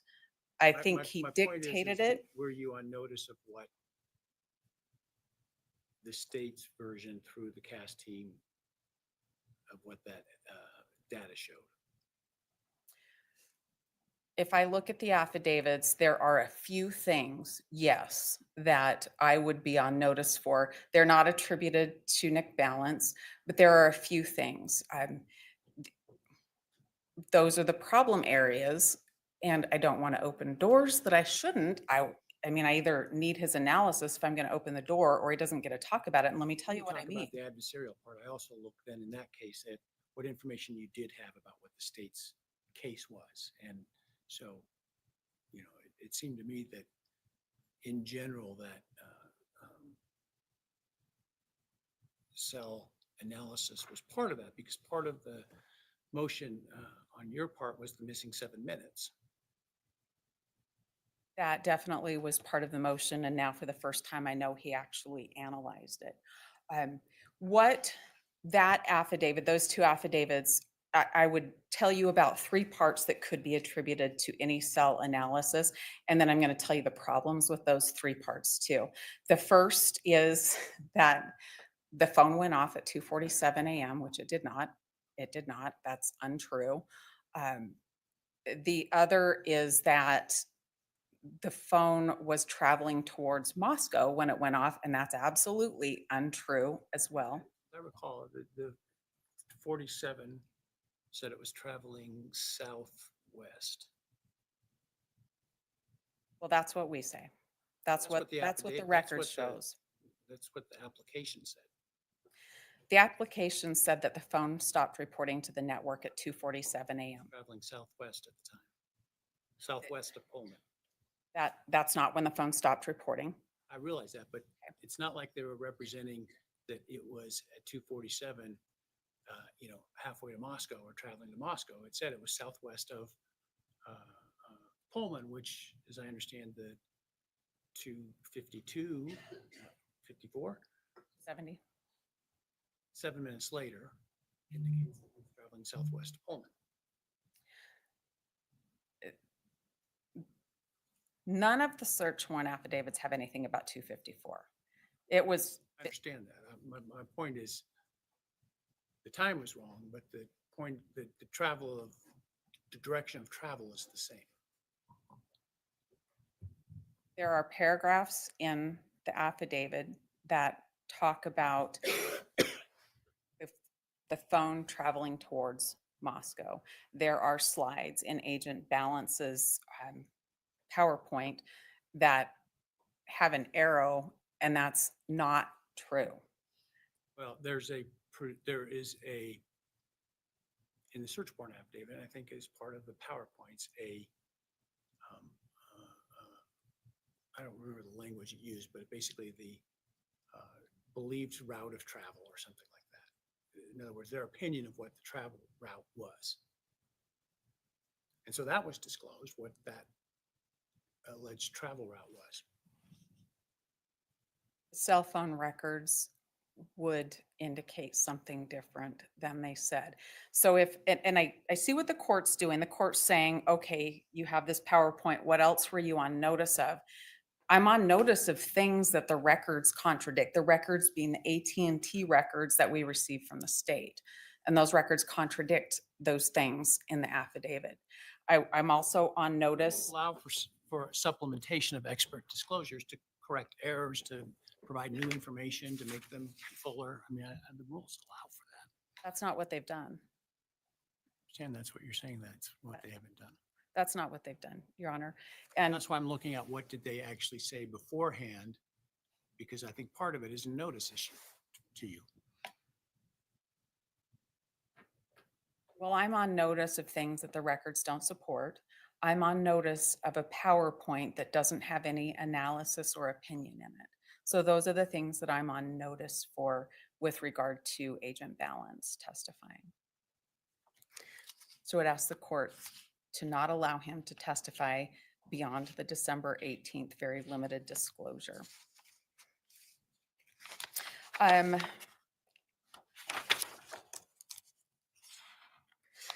We have the disclosures that still have some vague language in them. And we talked about this back in January, where it's imperative to not let people offer opinions based on this vague language that they can change their opinions. That happened a lot with lab people. There were some additional disclosures with lab people bringing in CODIS. That came in the That's not an opinion, first of all. It is an explanation of why they didn't submit evidence to CODIS. I don't see that it's an opinion. That's just a statement of what the facts are. Your Honor, It's not expert testimony. That's, here's our policy, here's when we submit stuff to CODIS, and here's when we don't. And this has been raised as an issue. Why didn't this get sent to CODIS? And this is why. I don't see that as an expert disclosure issue. That's purely a factual issue. The protocol allows the individual, a certain analyst, to make that decision. That's what the protocol says. The why of that decision has been something that we learned about for the first time in the February 17th disclosure.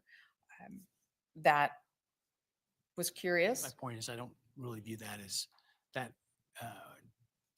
expert testimony. That is simply the underlying factual happenings. It's like, why did you then make a phone call to this person? Well, because. I mean, it doesn't make it an expert opinion. In my expert opinion, I thought it'd be good to call this person. These were fact people on the ground making decisions about the investigation. Now, in today's world, and as the state pointed out, there's an over disclosure of fact witnesses as potential experts so that they're not caught in the situation the lawyer was with the drug recognition expert with the state police when it was determined, well, he was offering an expert opinion about something in that regard. And so you get a lot of fact people disclosed in expert disclosures, but I'm not sure how, because there was a lot of briefing back and forth on that, how the decision whether or not to send the stair rail DNA to CODIS is an expert testimony. It's just basically lab protocols. I think as long as it doesn't tread into an expert opinion about that, we can, What would that be? I don't know. I haven't read one. I don't know. I mean, if they're having some opinion about what those spots on the handrail and the wall look like, I guess. Well, I mean, I wouldn't expect to see at this point an opinion that, you know, it was the DNA of Y person, right? Unless there's been newly discovered evidence. Well, I don't have any of that today, but I understand there's more for me to pick up, but I don't know what it relates to. With regard to the lab personnel, I think the best thing to do is keep them to their lab reports and the disclosures that are explanation but not opinion. The concern that the defense has with a lot of the lab personnel is some of the loose language about the ability to testify about other things. And as long as they're kept to those opinions, I think we're informed on most of those. Again, not going through everyone. I do want to talk about Dawson, though. Dawson was an expert that was disclosed in rebuttal, but there was nothing to rebut. He's an expert that talks about toxicology, and we are. Didn't you produce an expert who said that that there wasn't it would have required two people to commit the crime? Your Honor, we have produced an expert that believes that it's likely that there were two people, two weapons. That Dawson doesn't, testimony about the degree of intoxication goes to the what I'm assuming was given that degree of intoxication, the ability to fight back. In rebuttal to your experts, as I understand it. I think that's what the state says. I don't think that's proper rebuttal. Well, because we didn't talk about intoxication, because the state's medical examiner talks about defensive wounds anyway. So this would seem to be contradictory with other testimony that they intend to put on. We are not contesting the intoxication level of any of the deceased. I understand your argument. Thank you.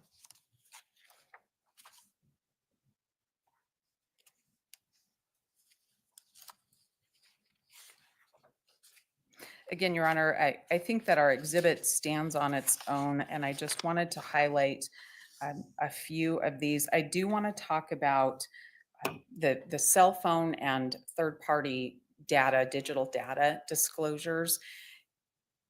We have a little bit more in the way of opinion now, but not full opinion. And the state said that we didn't give them enough to rebut, and that's because we don't know what opinions their experts are going to come up with. They still haven't disclosed full opinions, and so we want to highlight that for the court. What haven't they disclosed? Well, in the Barnharts, they said they were going to talk about habit evidence. I don't know what that is. Most of the rest, there were three, Mowry, Urig, and Tanzola, that looked at the digital data and the cell phone data.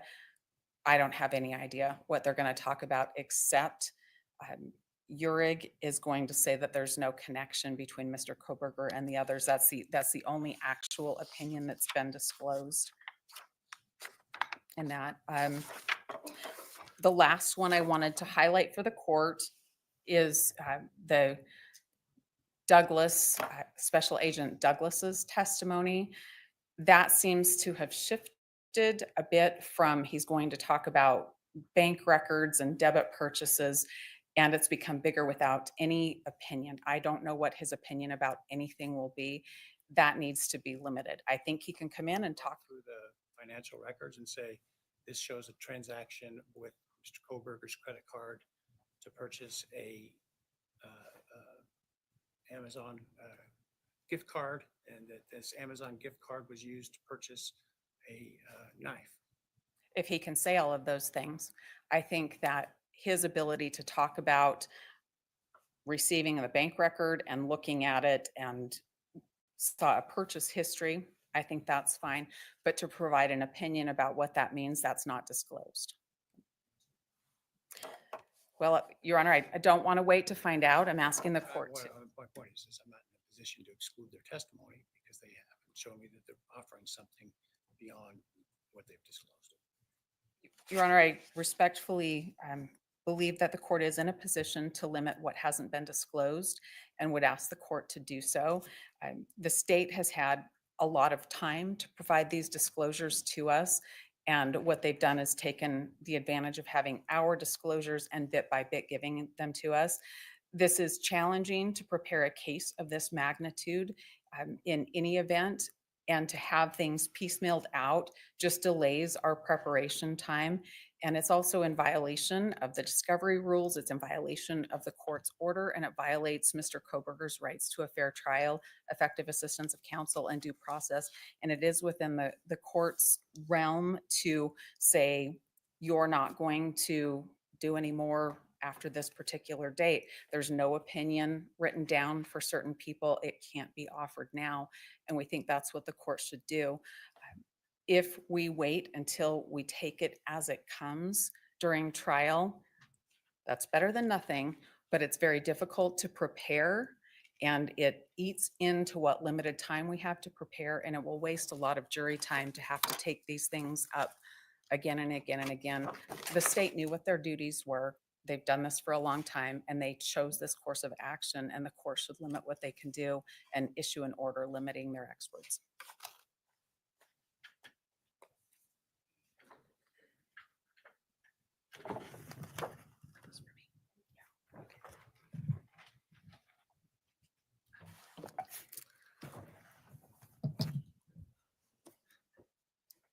Defendant makes a lot of assumptions about what has occurred.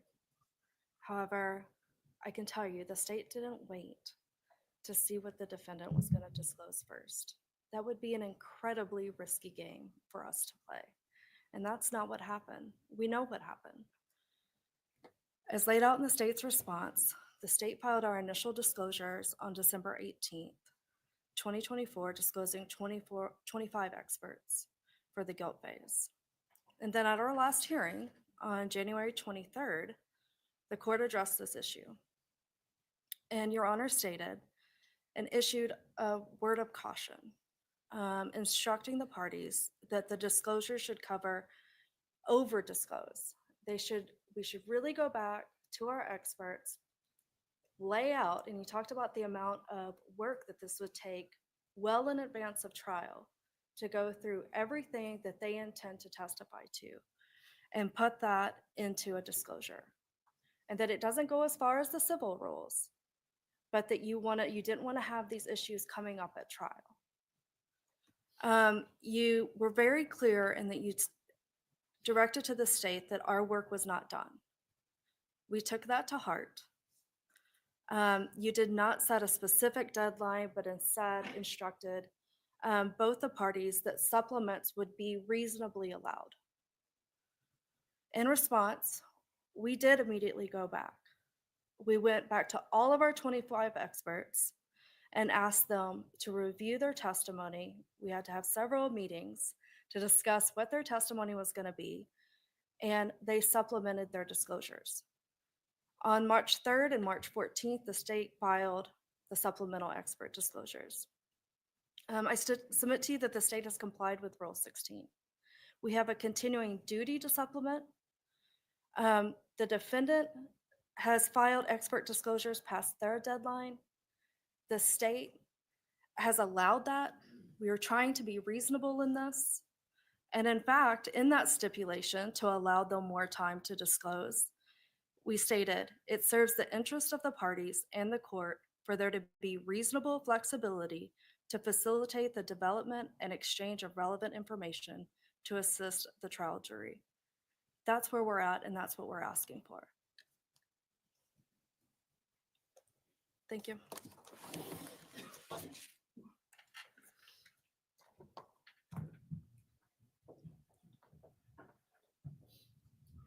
If we were talking about one expert of the state's, that might make sense. We're talking about wholesale not complying with Rule 16 and with the rules of evidence regarding experts. When we realized that the state hadn't complied with the rule and provided us very little in the way of understanding how their experts would frame the issues in the case, we sought an extension to prevent the state from having our work first so that we could try to respond to what their expert disclosures were with our experts. That wasn't something that was given to us. That was denied. So we filed our expert reports. For us to have a couple of experts that came later when the state has done their job as they've done their job, that is really a hollow way to say they did it so we can too.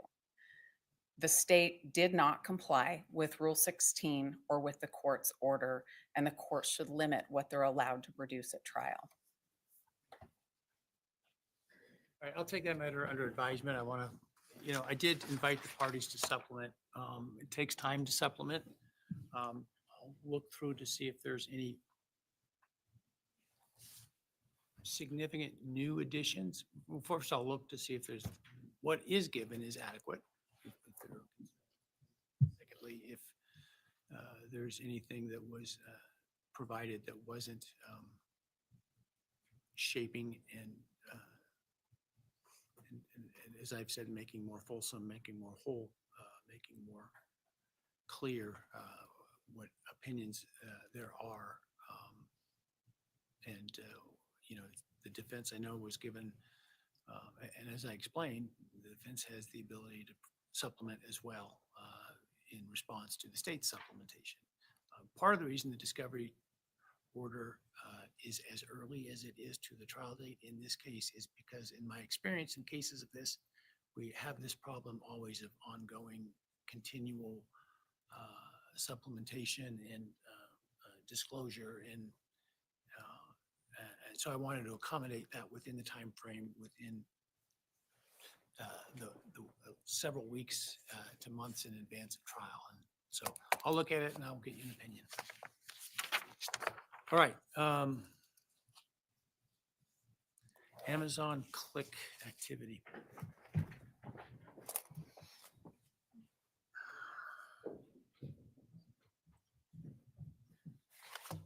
Judge, this issue really ties into what we've just been discussing and I think is illustrative of the problem. So when motions in limine were due, we had notified the court that we didn't have expert disclosures on opinions on Shane Cox, who was going to be their Amazon expert, and Michael Douglas, who they had listed also as having information about Amazon. So when we raised the issue with the court about incomplete disclosures, like Ms. Taylor was talking about, we still didn't have those at the time that it was time to file a motion in limine. So our motions in limine. So the motion in limine related to Amazon Click and Amazon Records has to do with a lack of disclosure. When we filed the motion in limine on Amazon Records, we then got supplemental disclosures on Shane Cox and Agent Douglas, but not with any opinions. Are they expert opinions or witnesses, or are they just fact witnesses to say, here's what the Amazon records show? Well, I'm going to explain why it falls under expert opinion and what we've come to learn in trying to figure out what this data is. And I'll there talk. May be some rebuttal stuff in there based on your disclosures in terms of why the Amazon data, as I understand it, you're saying shouldn't be relied upon or admissible because AI made me do it. Well, I think it's a broader explanation than that. But the issue is that we had received this data and without expert opinions to explain what the state intended to do with it, it left us in a spot of trying to figure that out. How was it vague? What were they trying to do with the Amazon records? It was pretty facially evident what the relevance of those They're were. not facially evident, Judge. We have an Excel file that has a ton of names with metadata, And then we have what is known as an Amazon click packet that the state has produced, we think from Shane Cox, that has a sheet that talks about specific purchases that include the knife, include things like the gift card that you were just talking about, but without any context. And our hope was that with expert disclosures, we would understand, was there going to be testimony from them that somehow there was information on computer searches specifically from computer examination, or the context of what metadata might explain about the click pay documents that they got. We now have some information because we have got an Amazon expert who has explained to us what we have and what we are missing. Obviously, the evidence is important to the state's case related to the Amazon information.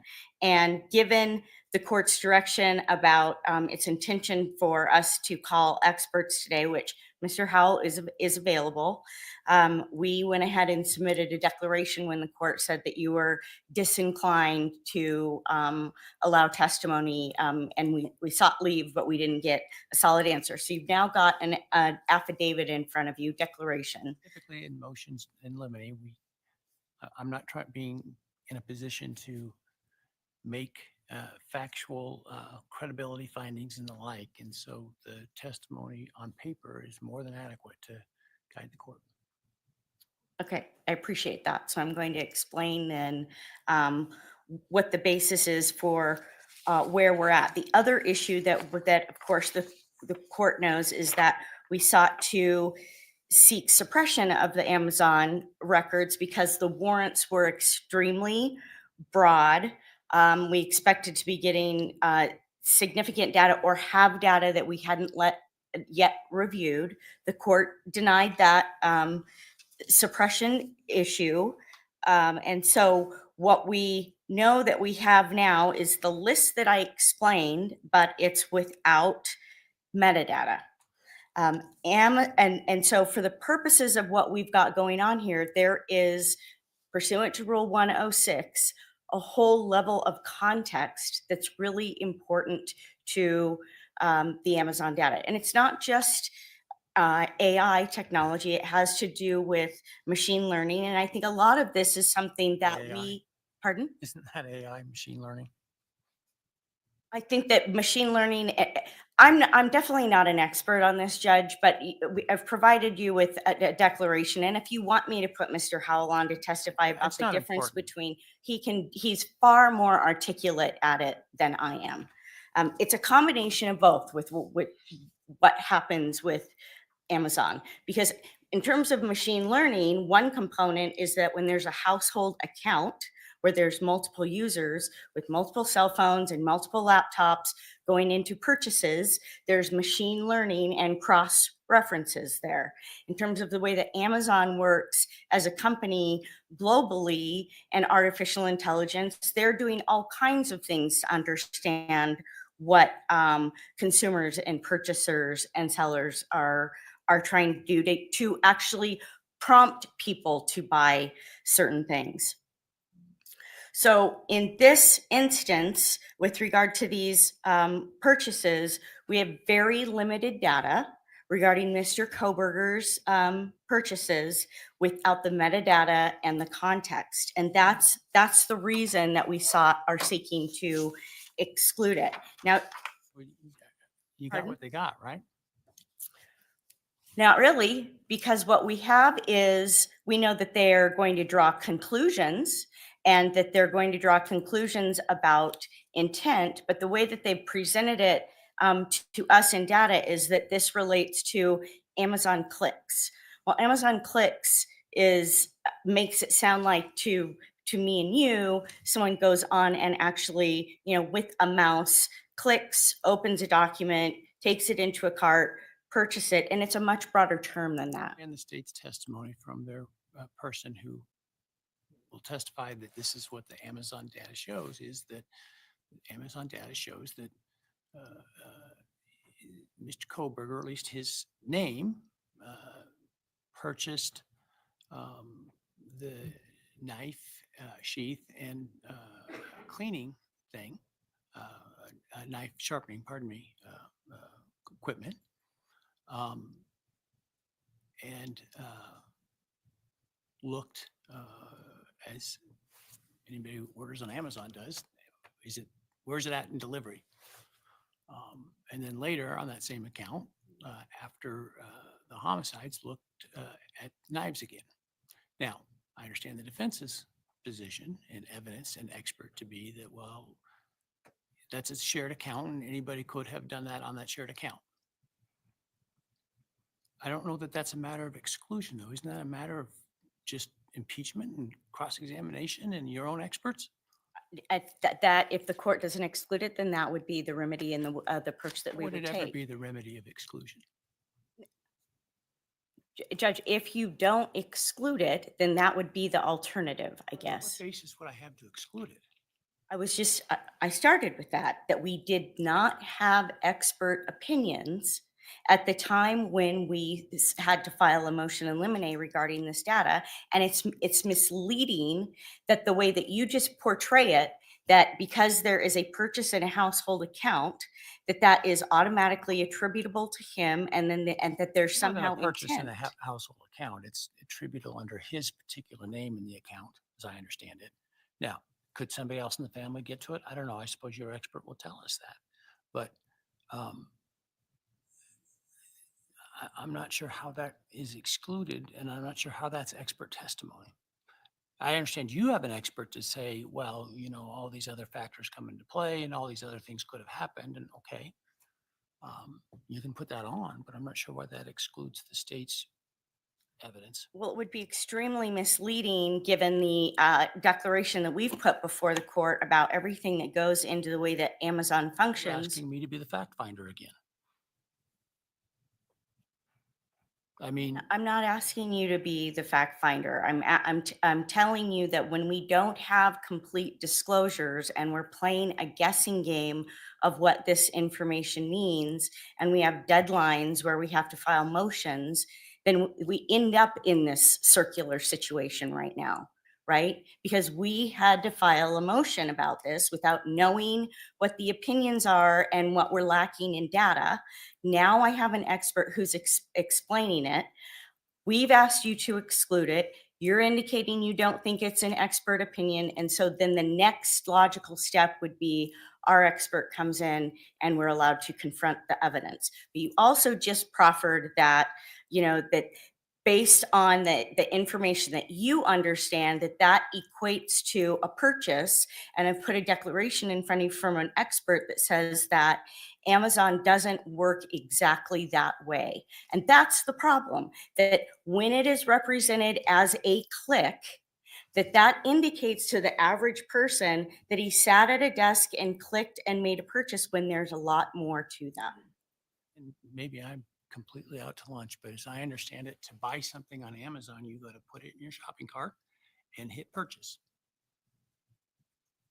Am I wrong about that? That is a step, but how it gets in your cart and what items get in your cart really has to do with the whole model and the ecosystem of the way that Amazon works, right? And so the state wants to apply in an argument. They will apply intent to purchase a K-bar to get to November It's an 13th, inference that you can draw from 2022. the evidence to argue at closing arguments. But we still have to have testimony that explains those things in between. Welcome to put on testimony that implies that Mr. Kohberger was not the one that hit purchase, or that he purchased it for a benign event, or that here's the knife, I have it. I don't know.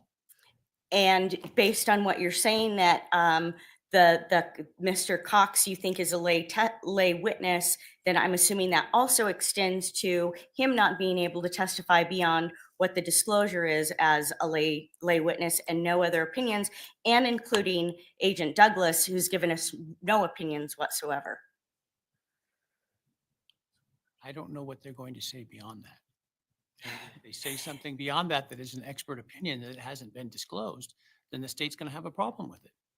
That's why we're having these arguments, Judge. They take a lot of work. It takes a lot of energy. It keeps us from 68 terabytes of evidence. Well, If everybody would just disclose, we wouldn't be having this but I back think and forth, the problem is you view it as a more complex issue than the state does. because it is. Well, that's not their worldview. Okay? And that's the factual dispute that the jury gets to decide. So what we're trying to do is make sure that their myopic worldview is what they're held to, because there is a much bigger picture to this evidence. Okay.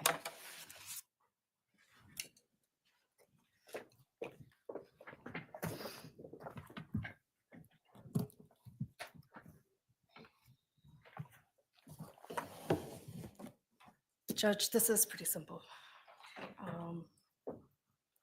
Shane Cox and Mike Douglas, since he gets brought up, they're fact witnesses.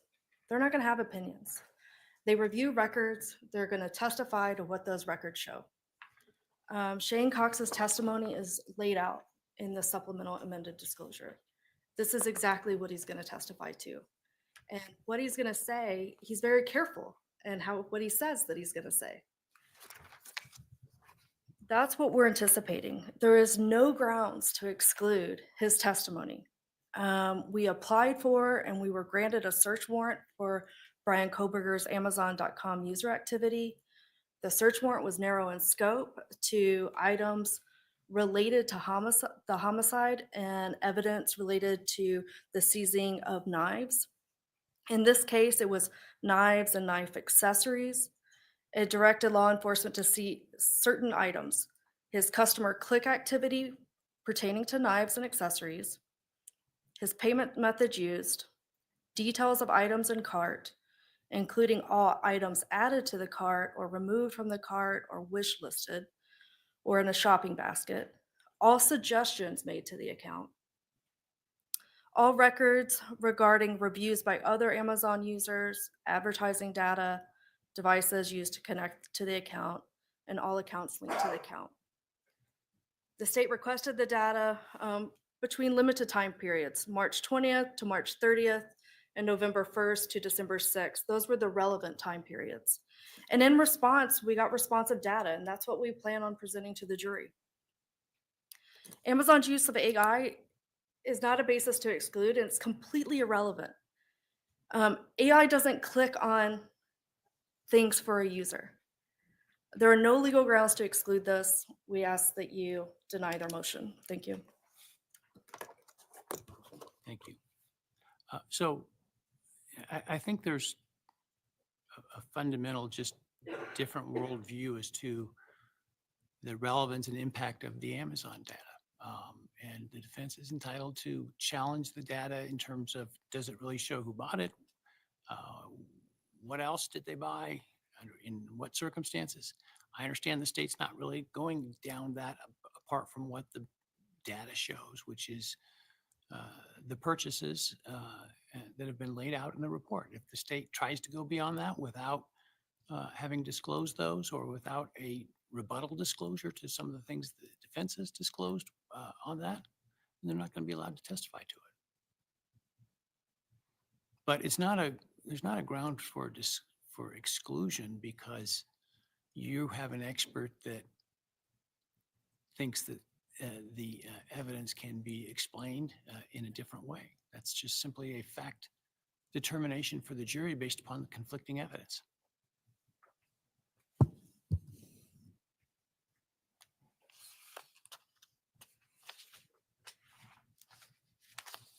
right, let's take 10 minutes and then we'll see if we can't bring this home.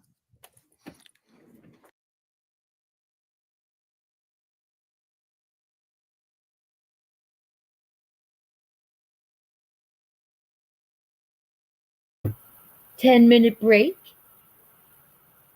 Fill your beverages, get some ice, get a snack, let your doggies out, your kitties, give them a pet, whatever you need to do. We've got about 10 minutes.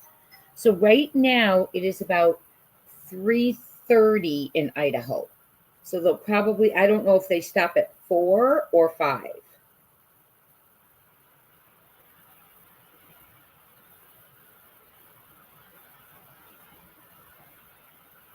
So get done what you want to get done. And I will be back in 10 minutes. The whole Amazon thing was a waste of time and brain cells. Jana, I agree. I agree. Yes, because snacks. I'll be back.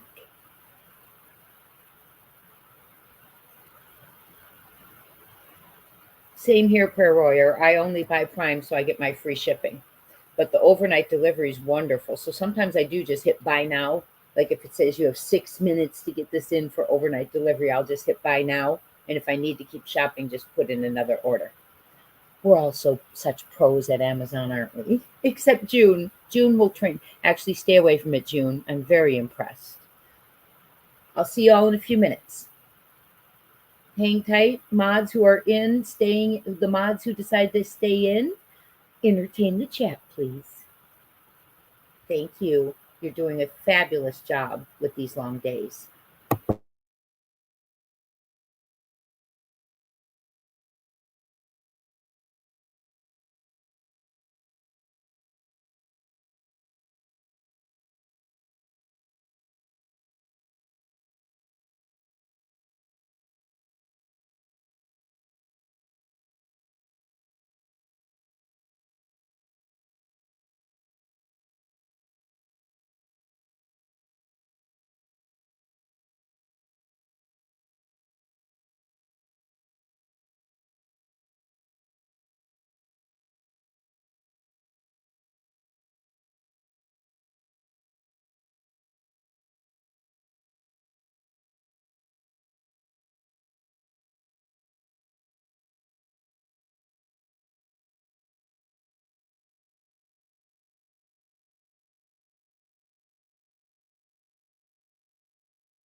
What, Gma? What do you mean, Crime Time Buzz Audio? I'm not sure what you mean.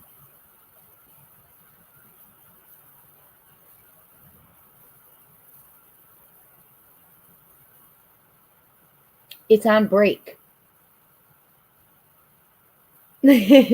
I'm muted because we are on break, my friend.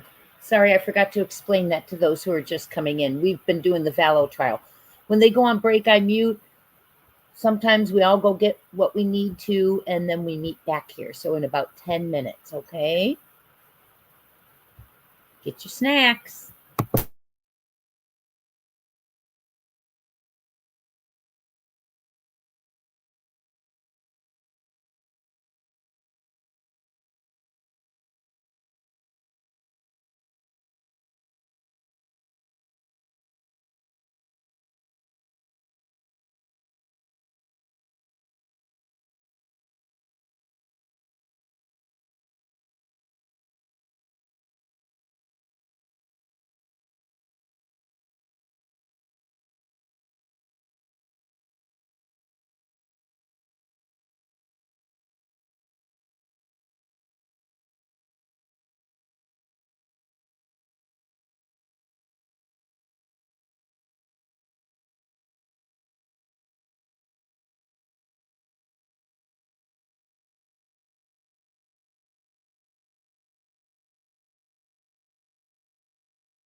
All right, we are now at the state's motion regarding neuropsychological and psychiatric evidence, as well as then closely followed by the defense's motion with respect to autism spectrum disorder. Thank you, Your Honor. I hate to sound like a broken record, but once again, this seems to be a developing issue. The basis for our motion when we first filed it was in response to the defendant's supplemental responses on experts, the declarations of Dr. Orr and Dr. Ryan. Each of those talk about mental condition. And each of their disclosures, right on the first page, said that this evidence is not intended as mental element defenses under 18-207. So our response was, well, then it's not admissible. It's just very simple. The statute covers that.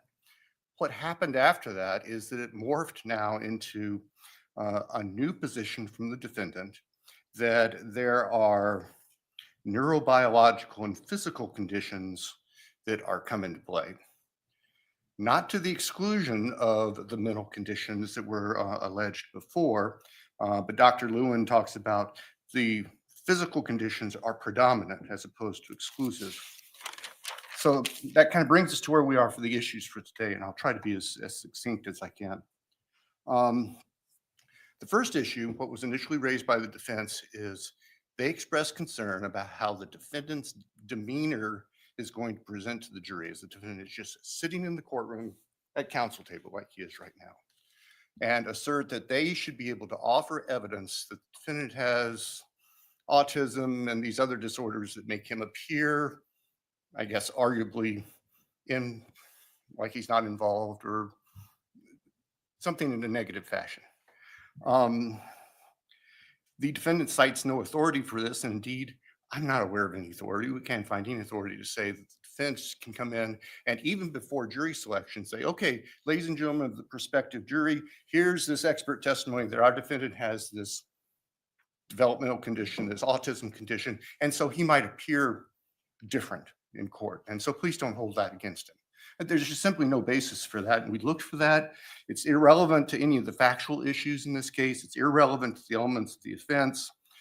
Frankly, all it does is confuse and try to play the sympathies of the jury, which is exactly what Rule 403 would prohibit. And we cited to the Schuler case where it talked about in the context of prosecutorial misconduct, it talked about the defendant's courtroom behavior off the witness stand is irrelevant. I think it stands for that. The defense argues that the Samuel case expands all of 18-207 to include mental conditions that don't directly relate to an element. And that's simply a misreading of the case. Samuel dealt only with subsection 4, which deals with the state's ability or right to request independent examinations. And the Supreme Court said that applies to any mental condition evidence the defendant opens up. It doesn't change the first sections of 207, which limit the defendant from presenting mental condition evidence. Hold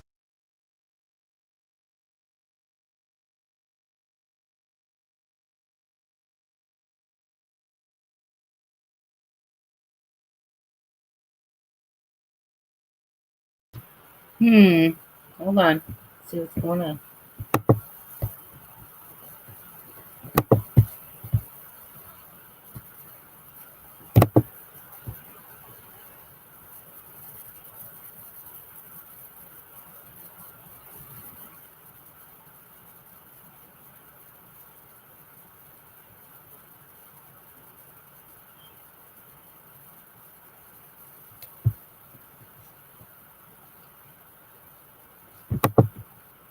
I don't know if that's him or us. Let me go check with my phone.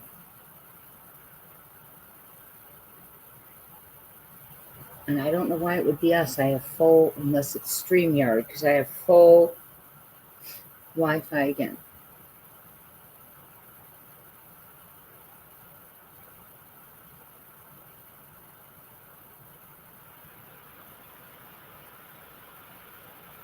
Huh.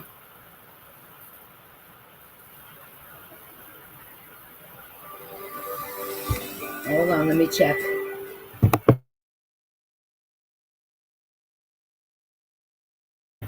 It's off air now. I just checked. They've gone off the air.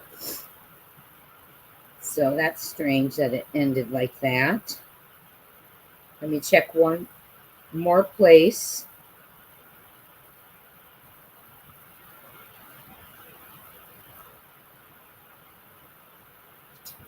Okay, here's another one. Yep, it's off the air, my friends. It has stopped. They must have stopped because of the time. That's how Valo stopped for us too. They just cut right off. So that is it for BK for today. They obviously haven't finished, so we'll be back tomorrow. If they finish early, we'll jump into Valo. Okay, thank you all for being here, and I will see you tonight at 8 p.m. Eastern to discuss Jonathan Hong, autistic, high functioning, missing from Washington. Last seen when he went to bed. His mother went in to check on him in the morning, and her quote, he wasn't there. He was reported missing with no phone, no jacket, and bare feet.